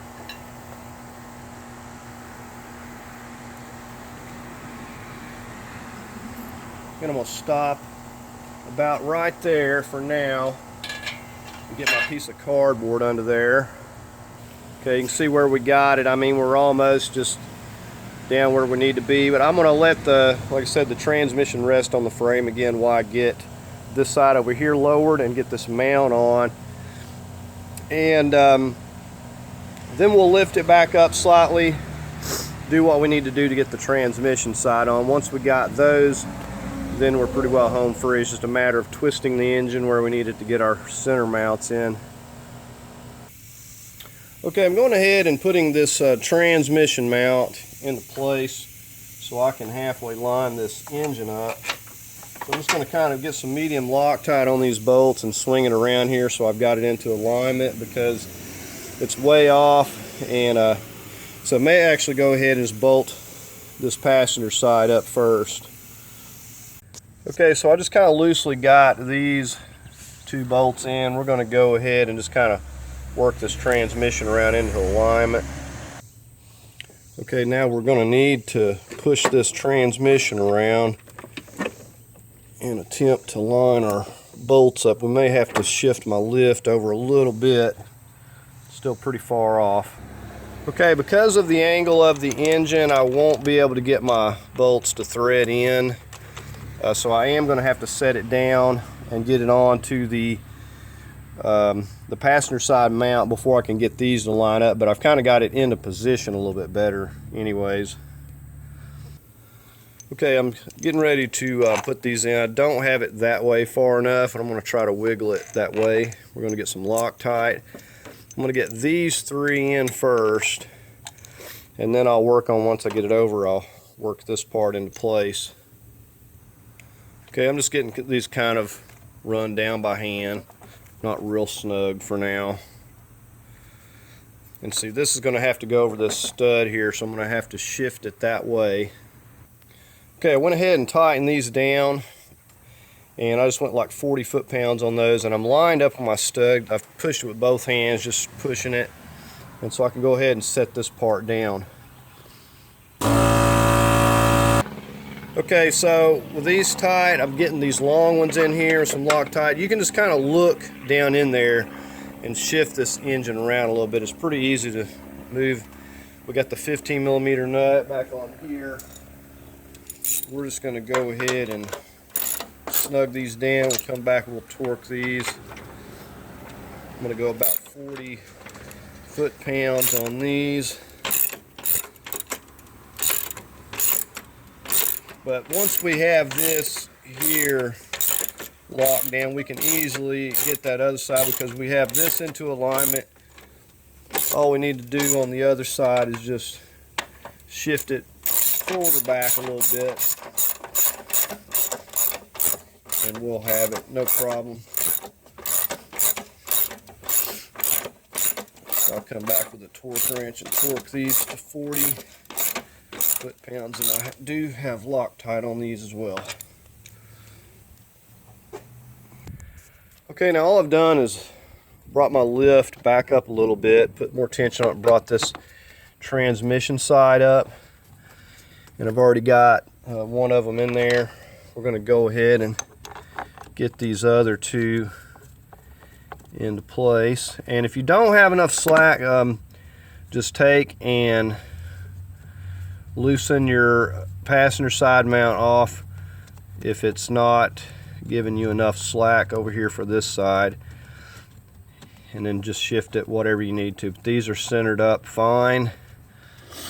I'm going to go ahead and lock everything down, including the ones up here on the frame. And we're pretty much home free at this point. Once we get all these tightened down and we can get this lift out of the way, we're not going to need it anymore. Then we just got our center mounts, which we just have to shift it, twist it a little bit to get them into place. Okay, we've got those mounts locked down. We're going to go ahead and lower the lift and get this out of our way.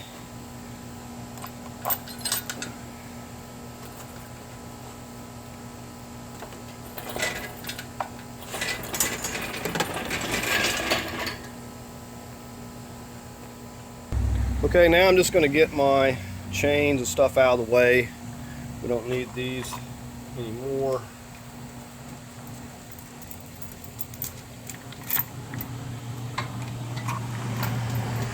And let's go ahead and take the straps loose and we'll get that other chain off. Okay, right now I think I'm going to go ahead and do my bungee cord. I'm just going to get this compressor back on. Remember, we just got the 3 bolts. This, and there's one already on there that's got like a place for a connector. So we're going to go ahead and just slip that right back up here, put some medium Loctite on these bolts. We'll get that in place first, and we'll probably go ahead and just get our belt back on, so while we got the majority of everything out of the way, and get that done. Okay, we got the compressor bolted down. Just snug those down good. This wire is going to that turbo. We've got our 2 wires connected on the bottom there. Everything is connected there. Let me show you 2 wires here.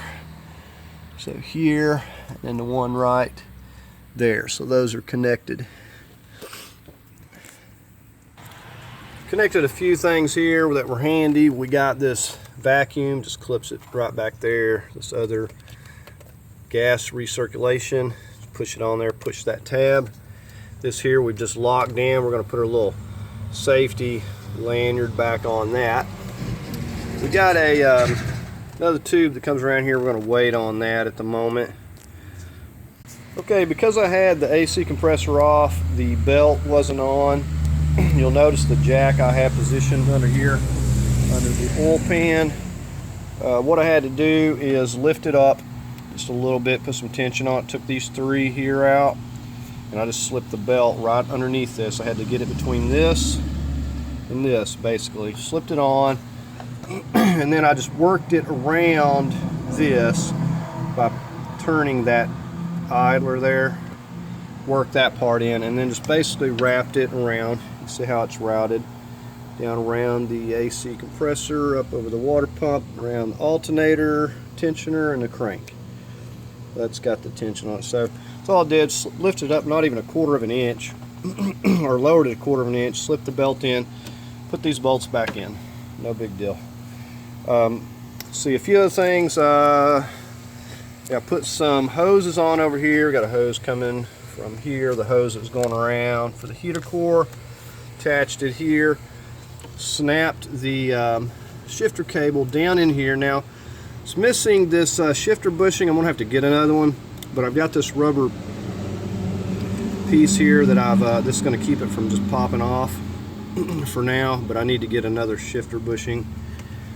Probably going to be, pop this hose back on there, probably going to be using these screw type. I really don't like fighting with these clamps a lot, but that's as much as I've got done. I think, I think the next thing, we may go ahead and get our turbo back into place here.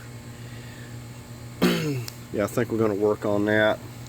And I've got some exhaust manifold bolts that look like this. I got a set of these copper. They look like copper to me.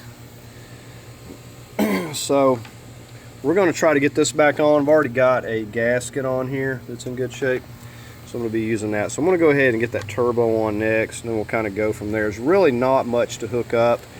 I'm going to see if I can get it running before I fill it with water and everything, but I'm going to get some oil, and we're going to get some Max Life transmission fluid in here, and I'm going to put at least 5 quarts, and I'm thinking probably 6 quarts would be good, but I know I need at least 5 quarts back in here. So anyways, that's all I've been working on. Very easy at this point, and don't have a whole lot to hook up really. Okay, we got the turbo just slipped down in there. I've got a pack of 8 of these. We're going to start putting these back on. I had to order a set of these. The original ones were all rusted out, and they weren't these copper type, but I still got to hook up the coolant hose, that's 17 millimeter, and I got to go underneath and put the turbo drain tube, oil tube back down in there. And so I've got to get this up around. We've also got this tube, coolant tube is going to connect right there.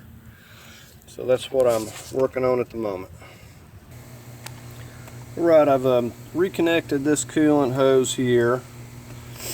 I have got a little vacuum hose back down here, and I just got one of these in, and I believe before I go any farther I'm going to try to get the coolant hose under there that's going to the block at 17 millimeter, and then once I get that, I'm going to put this turbo feed, we're going to get it in place. I've got a new one. Okay, and putting this coolant feed in here, I found it easier to lay underneath the car an extension like this. I come through there, and I was looking right up through here, if you can see that. So I was looking in there, and see, my biggest fear was not getting it lined up and then stripping them threads. So I made absolutely sure that I got it started by hand and snugged it down all the way by hand. So it's kind of over here on this side, coming up through here with that extension and putting that in. Otherwise, it would have probably been easier to left the AC compressor off, but then it's hard putting the AC compressor on, so it's really not a real good way to go about it. I think this is about as good as it gets. So, but anyways, once I got it started, it was no big deal. I'm just going to go ahead and snug it up now. Okay, with that coolant hose on there, we got our drain hose down into where it goes, down in the oil pan there. And we've got our other coolant hose line hooked up there. So we're just going to continue on putting all these copper nuts on here.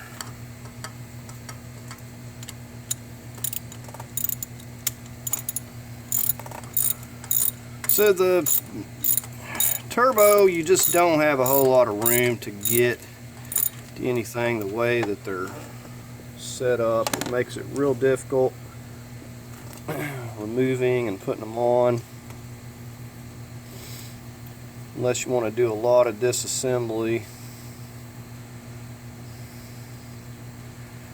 They just, the way it's designed, it would be better if they made the hoses and the access to those things a little bit easier. So I'm going to get these all. I've got the 4 on the top, and we've got the 4 on the bottom here. I'm going to go ahead and get those on there.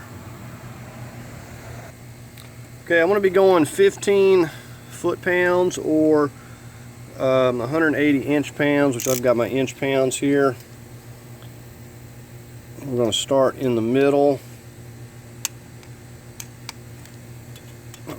And the one over here, you see I've got my slim profile ratchet. It's the only thing I could fit in there. I'm just going to be snugging that by feel. There's no way I'm going to get my torque wrench down in that spot. So I'm just going to be kind of going by feel on it. And I'm going to work my way, starting in the middle, and then going out. And we'll come back and double check them when we get them all.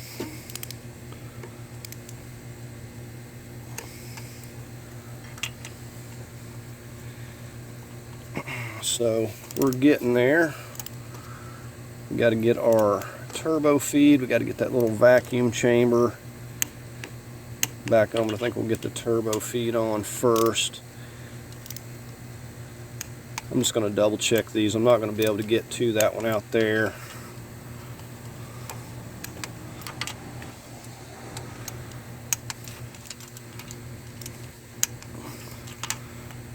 But so I'm going to just snug that one on the end down there up, and that's the best that we can do with it. So I've got my slim profile. We're just not going to get carried away with it and go to stripping stuff out. Okay, so we're going to go ahead and get our new turbo feed tube. Go ahead and work that into place here. Alright, I got the turbo feed. So I put a little light dab of oil on this, but mainly oiled this right here where these O-rings are. So I'm just getting ready to slip it down here into place. Okay, we're going to go ahead and slip this in. First we got to get it around this pipe here. Usually you can just kind of wiggle it around if it's not too much trouble. Just a second. Alright, so what I'm going to do is just kind of hand start this right here. These are kind of difficult to line up, so you don't want to start off with the other one in place. So it's kind of loosely. Now you'll notice that it's not really lining up exactly, so we have to push it. Just give this pipe a push back. I'm going to need my other hand, but we're just going to kind of push it back in that direction. This pipe kind of moves real easy. It's not going to bend it that much. Okay, now I didn't bend this end down or anything. All I did was pushed, holding right here, and pushed it back that way to get it where it was lining up. You can see now it's lining up nicely. We got oil on there, so it should slip down in there with no issue. Okay, so I put a little Loctite on that E10 right there, and now that I've got these both in place, this was threaded down by hand a good ways. I'm going to go ahead and finish threading this, tightening this down, and then we'll tighten that down a little more. Okay, with that complete, we can focus on putting this actuator, vacuum chamber, whatever.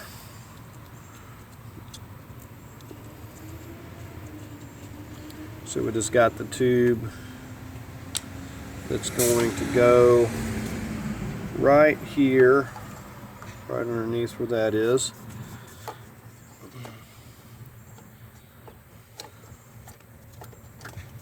So we're going to go ahead and try to work this back into place here.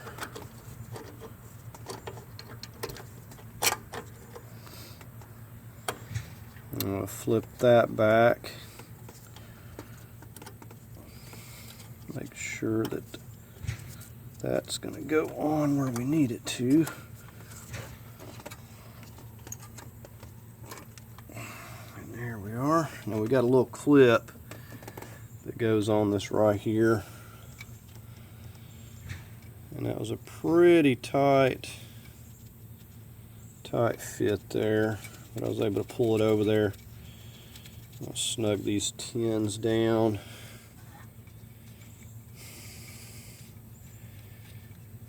going to slip our hose back onto that vacuum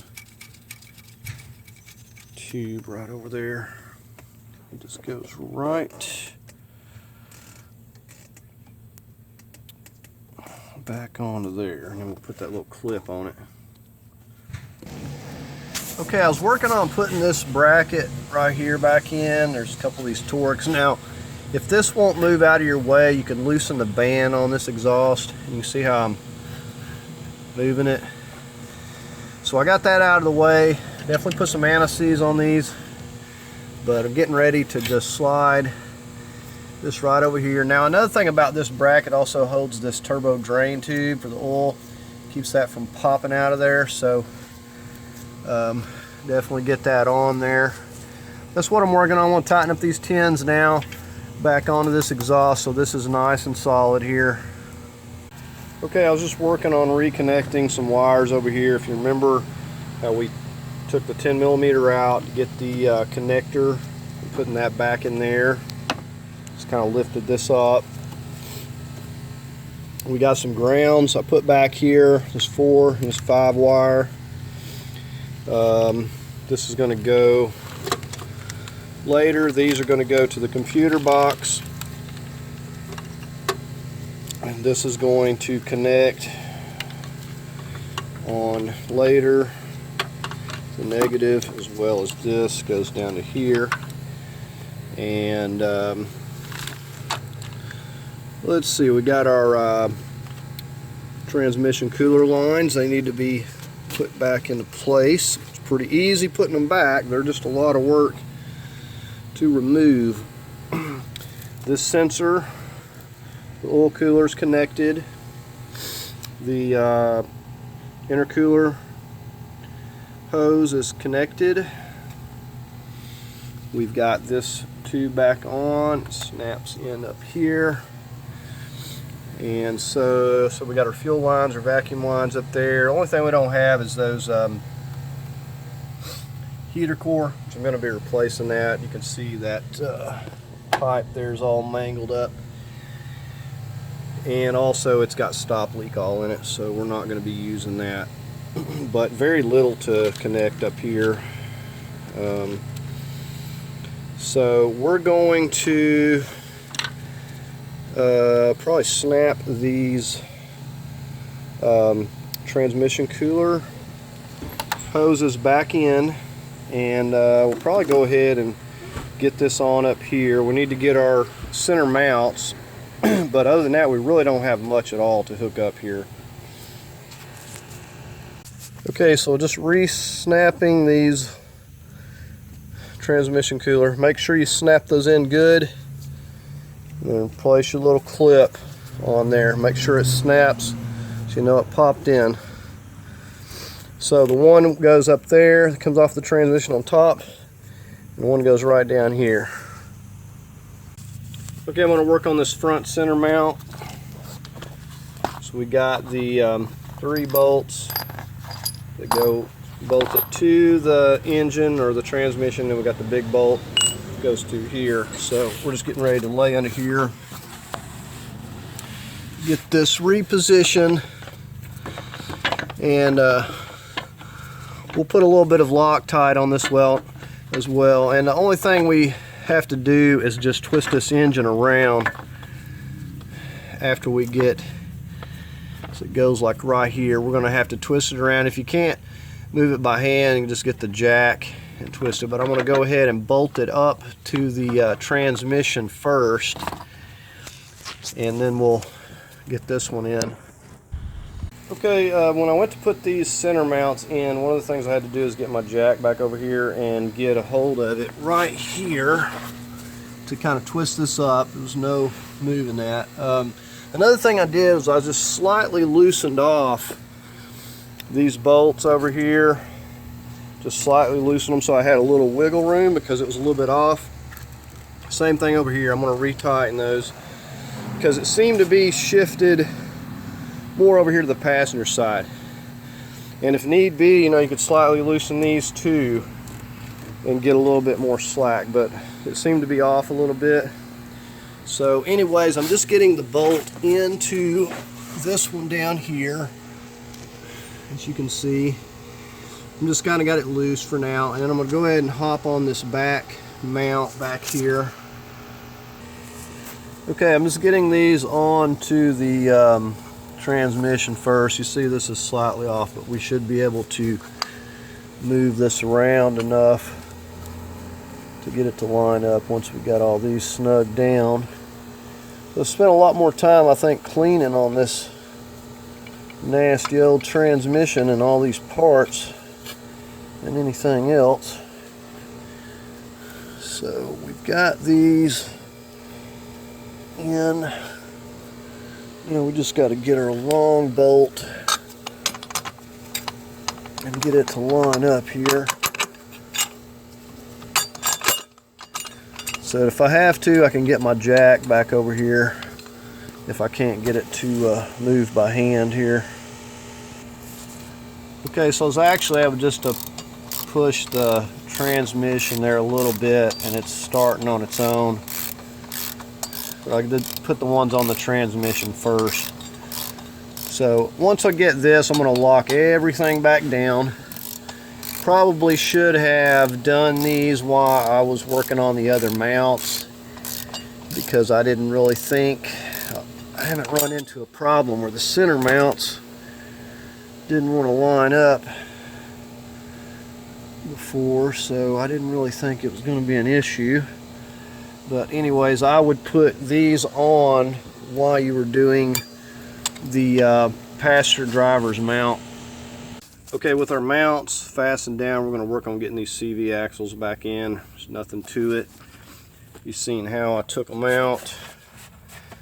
We're going to go back in, make sure there's clean transmission fluid on that seal. We're going to get our rubber mallet and just tap it right here till we seat it in there. Okay, so here we go. We're going to start tapping this.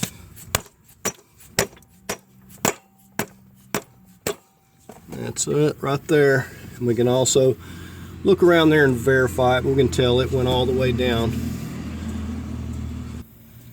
We're going to put a little white lithium on this before we put this back into the knuckle. Just keep it from seizing up in the future.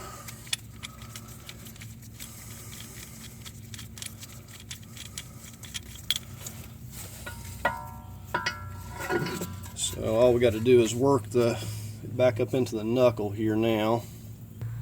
Okay, we got our bolts on our knuckle tightened up. We're going to go ahead and put our axle nut back on. This is a 32 millimeter. Now I'm just going to be tightening it down with my impact, but if you're going to do it by hand, just wait till you get the vehicle lowered with the tire on, and then you just torque it from there.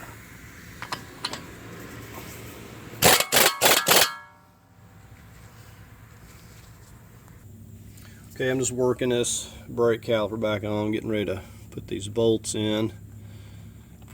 Putting some Loctite on it. You got to kind of wiggle this around to get it to line up. And we're going to tighten those down. We'll slip this back down into there.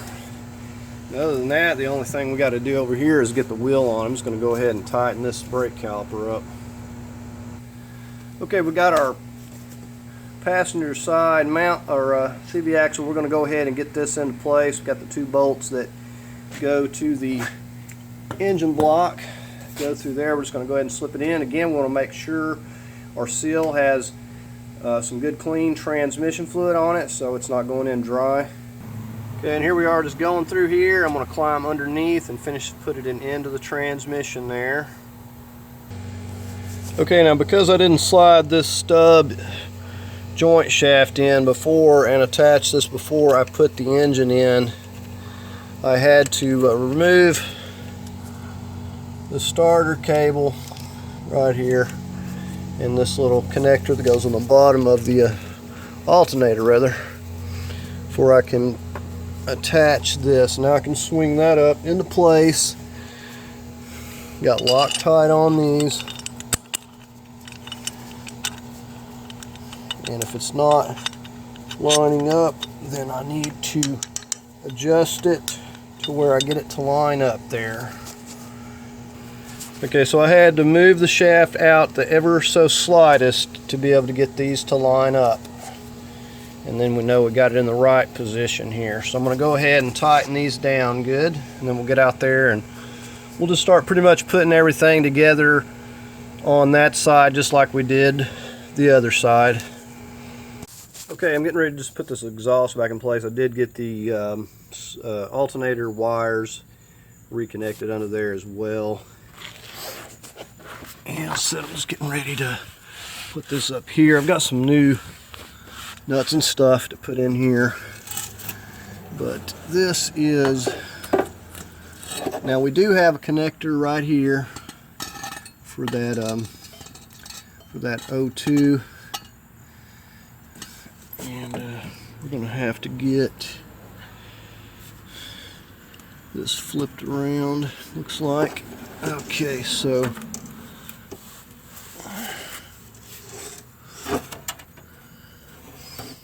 okay, we're going at this the totally wrong way.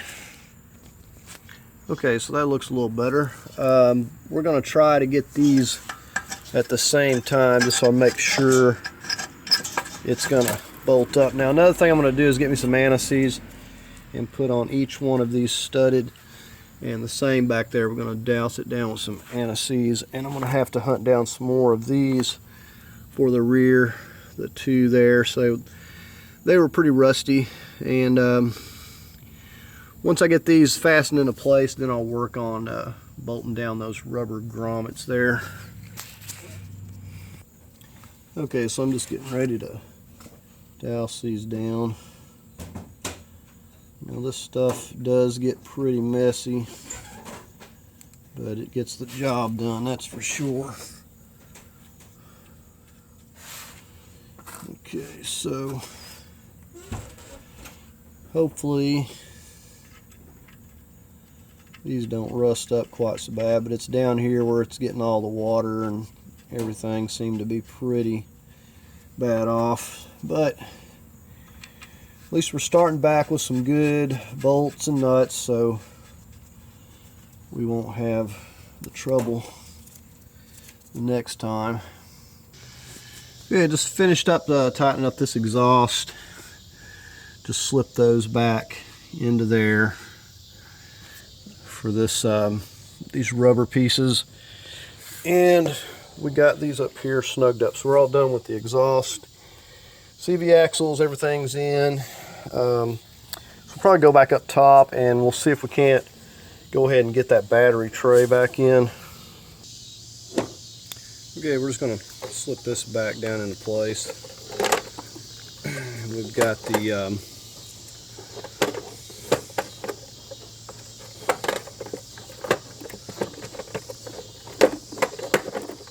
that one goes up there.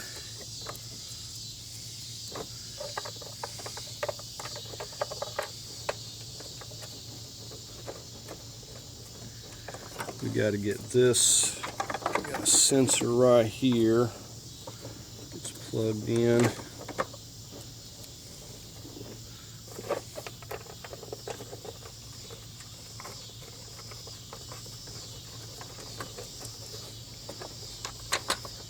See, other than just a few things, about all finished up.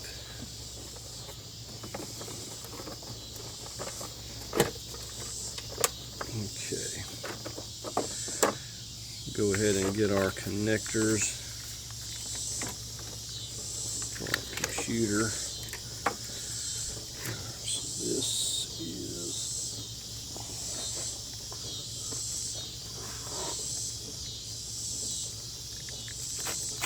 this one's going on the top. And I guess they're pretty much all color coded too. The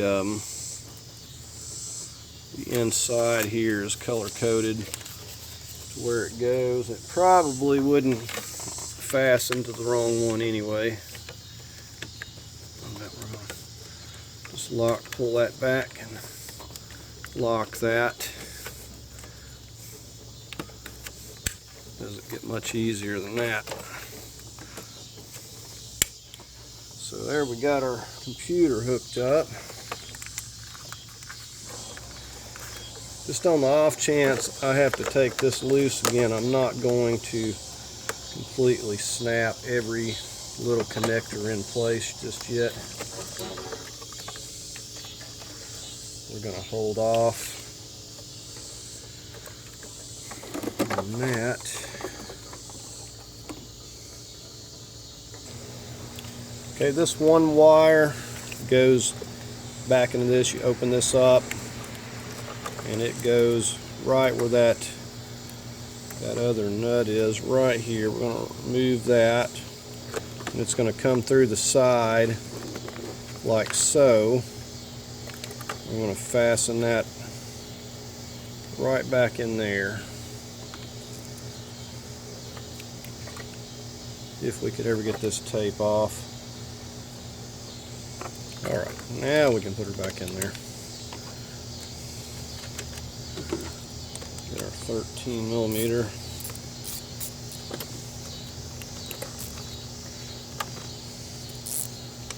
Now we need to get our battery and stuff back over here. And we've got that intercooler hose that I just now thought about, and I'm going to have to work that back down into place, and it's going to connect from here. So I need to probably work on that before I get too carried away. Now there are going to be like a couple like this coolant hose down here, because I don't have the heater core in and everything, so that's the reason that that's not hooked up. The radiator is going to be coming off here as well. So anyways, okay, we slipped it back down here. We're going to reattach this band that goes on here, and then up top we just got to tighten up this band right here. Okay, as far as that lower one goes, it's easier to put the clip on before you snap the hose on. I was doing it kind of backwards, so I took it off and put the clip on there, and then I just pushed it and snapped it down into place. Let's go into our intercooler. I was wondering what this was earlier.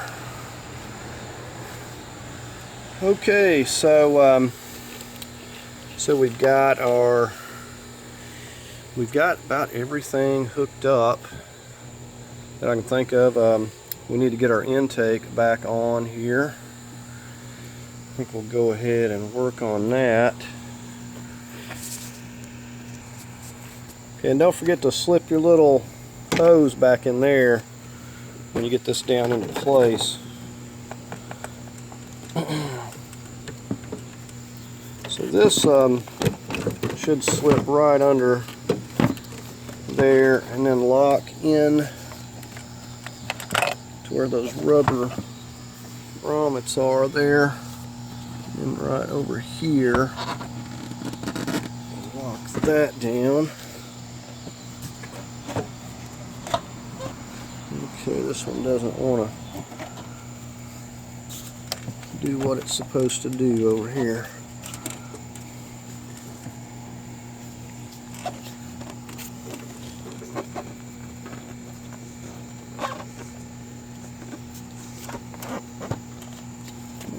Okay, and just push that vacuum up in there.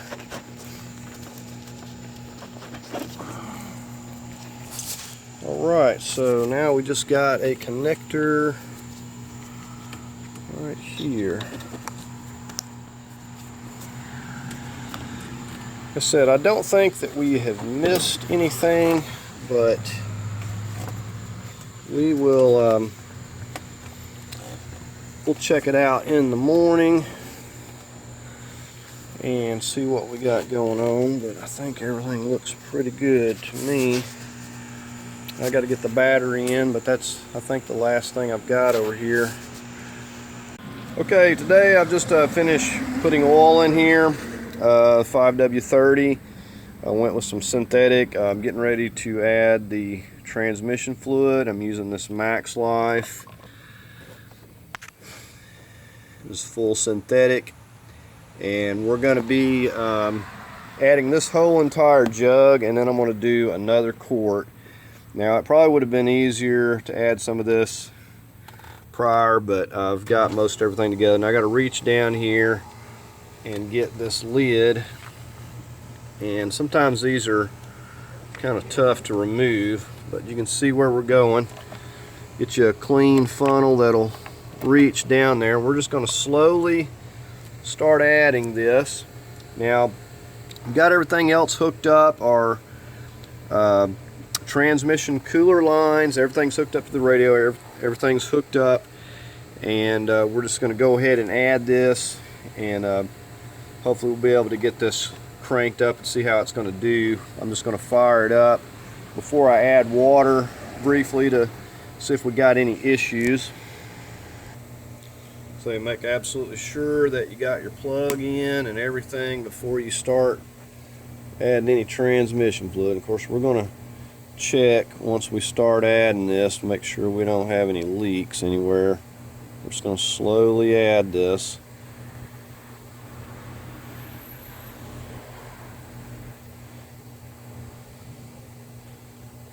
So I know it's going to take at least 5 quarts because that's what I lost. And then I'm going to check it from there, but I'll know that I'm back to the amount that was in there.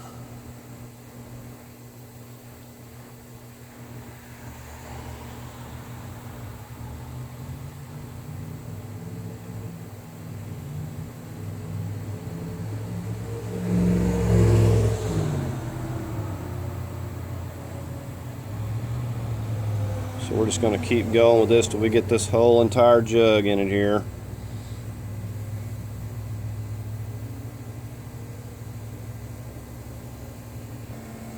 Okay, so I've got another jug. I got a little bit in there. I got 2.5 quarts. So I'm going to pour this down to 1.5, and then that should be about good, and I'm going to go from there. Okay, so we're going to go ahead and get our cap back on here. Okay, one of the things I'm going to do here before I just fire it up, I've got the coil pack because it's easy to disconnect here. I'm going to crank it over a little bit because it's been setting, and I want to get some oil circulating through this engine a little bit. So I'm going to crank it over a few times, and I'm going to go ahead and reconnect this right here. Okay, we had a minor setback here. Something is like totally my fault that I missed. But just so you don't make the same mistake if you get a replacement engine, check and make sure these bolts are in this oil cooler, because they were not. Those were all 3 out. And as soon as I cranked it, it started running for just a second. I heard the oil dripping and I killed it, and it started dumping oil everywhere. So I'm having to take the bolts, these 12s, off of the other engine and put in here where this spout is, here and here. It's just got an O-ring that seals it, but there was no bolts in this for whatever reason. I don't know why they took those out, but I did not catch that. And in order to get in here, I have to have this turbo feed out of the way. I have to have this loose from the spout, and I have to have that O2 sensor out of the way to be able to get to those bolts. Okay, with the oil cooler all squared away, went ahead and we topped the oil back off again. And what I'm going to work on now is going ahead and getting some coolant in here. I'm just going to be putting distilled water for now till I've made sure I don't have any leaks or anything. So I'm going to go ahead and start doing that. We're going to get the system filled up, and then we're going to test it out and hopefully take it for a drive here. We're going to make sure we don't have any other leaks or anything before we do anything. Okay, and you'll notice we've got a new tank on here. On top of having to replace all of these hoses and stuff, I actually had to get another tank. I went to clean it out, and it had a crack on like the underside of it where you couldn't see it. But these are like relatively cheap. You can get it from AutoZone. They had it for like $27, I think. But so we got all the new hoses and everything, upper, lower. So won't have to worry about anything. I said there's a lot of stop leak, and you just cannot get that stuff out. You just have to you know, get rid of the hoses. And sometimes you can get it out of the hose if it's not too bad, it's not caked on, but you can forget about getting it out of the radiator. So anyways, going to go ahead and get it filled up here. We'll see how much it's going to take. Okay, so far we got a gallon and a half of water in here. We're going to go ahead and crank it up and just see how it's going to do here. It's going to do a lot of smoking, I know that, but we'll go ahead and see. We can work some of this air out. Okay, so we're going to go ahead and crank it up. May have some squeaking belts with all that oil. Got a check engine light on, and it's flashing at me.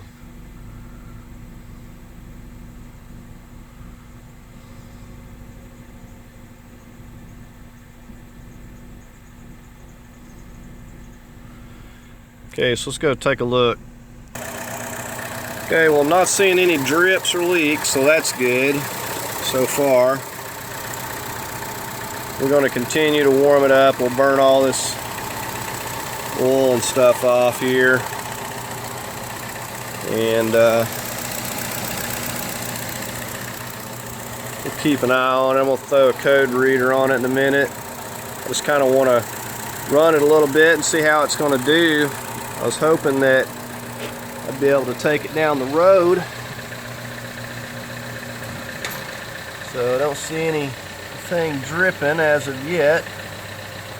Well, there's a drip there. I don't know if that's an old drip or a new drip. I need to get a flashlight. Okay, I could not find a leak. It could have been from the rain. There was some water and it's just vibrating out of that that pipe going down there. So it definitely wasn't oil, so that's good. So I'm just going to keep an eye on it. I don't see any other drips. I'm going to run it a little bit. I think I'm going to go ahead and get it down off of the blocks and everything, and I want to take it down the road and see how it's going to do. And I definitely want to try to get this to the car wash and get it cleaned back off. Okay, so we do have all the fluids topped off and everything. We're fixing to go ahead and take it for a test drive here, and we've kind of got all the kinks worked out, so let's go. Right, so we're going to get it cranked up. Now we do have some other lights. I've got a brake light coming on. I hadn't really looked at that. I've just kind of been working some of the kinks out, but we're going to go ahead and get it up to speed and take it down the road here again. Okay, now my little brake light will come up here in a minute. There it goes. Seems like I had that on another vehicle and I can't remember now what was causing it, but definitely gonna have to get that figured out because it's just gonna sit there and ding. I notice it's got the ABS, tire sensors, even though all the tire pressure is good, the tire sensors are coming on, and I'm not for sure if you can even clear those out. I can definitely tell that it needs some suspension work. The brakes, the rotors, well, the brakes were good, but the rotors don't feel good. So it's got some other kinks to be worked out of it, but we do got it running, and it's got a lot of power. It really sounds good. Said this engine was only supposed to have 35K on it, so it should be a really good engine. It should sound like a new engine. Now, one thing I can say is I really like the way that the steering feels on here. It's really smooth. This electric motorized steering is actually pretty good. On all the vehicles that I have driven that's got it, they feel pretty good. It's really smooth, really nice steering until the motor goes out. But you got, equal problems with a pump and all that as well. So anyways, we're gonna try to crank it on up here a little bit. I haven't really driven this. I don't really like the way the suspension feels, and I know I'm gonna need some rotors and some tires on here, but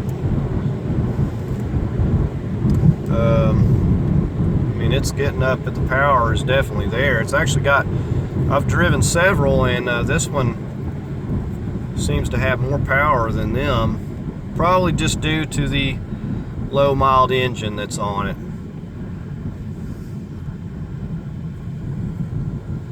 But it's a very, very smooth driving vehicle. So anyways, other than just getting some tires and working a few more kinks out of it,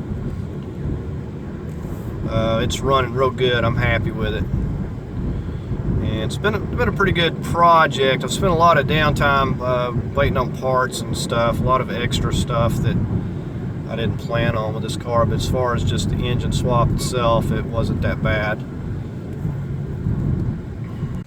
Okay, so that's going to do it finally for this video on replacing this engine, this 1.4 liter turbo engine. I said it was not too bad as far as just doing the engines. I just run into a lot of other things, but I hope you found the video helpful. If you did, please give it a thumbs up.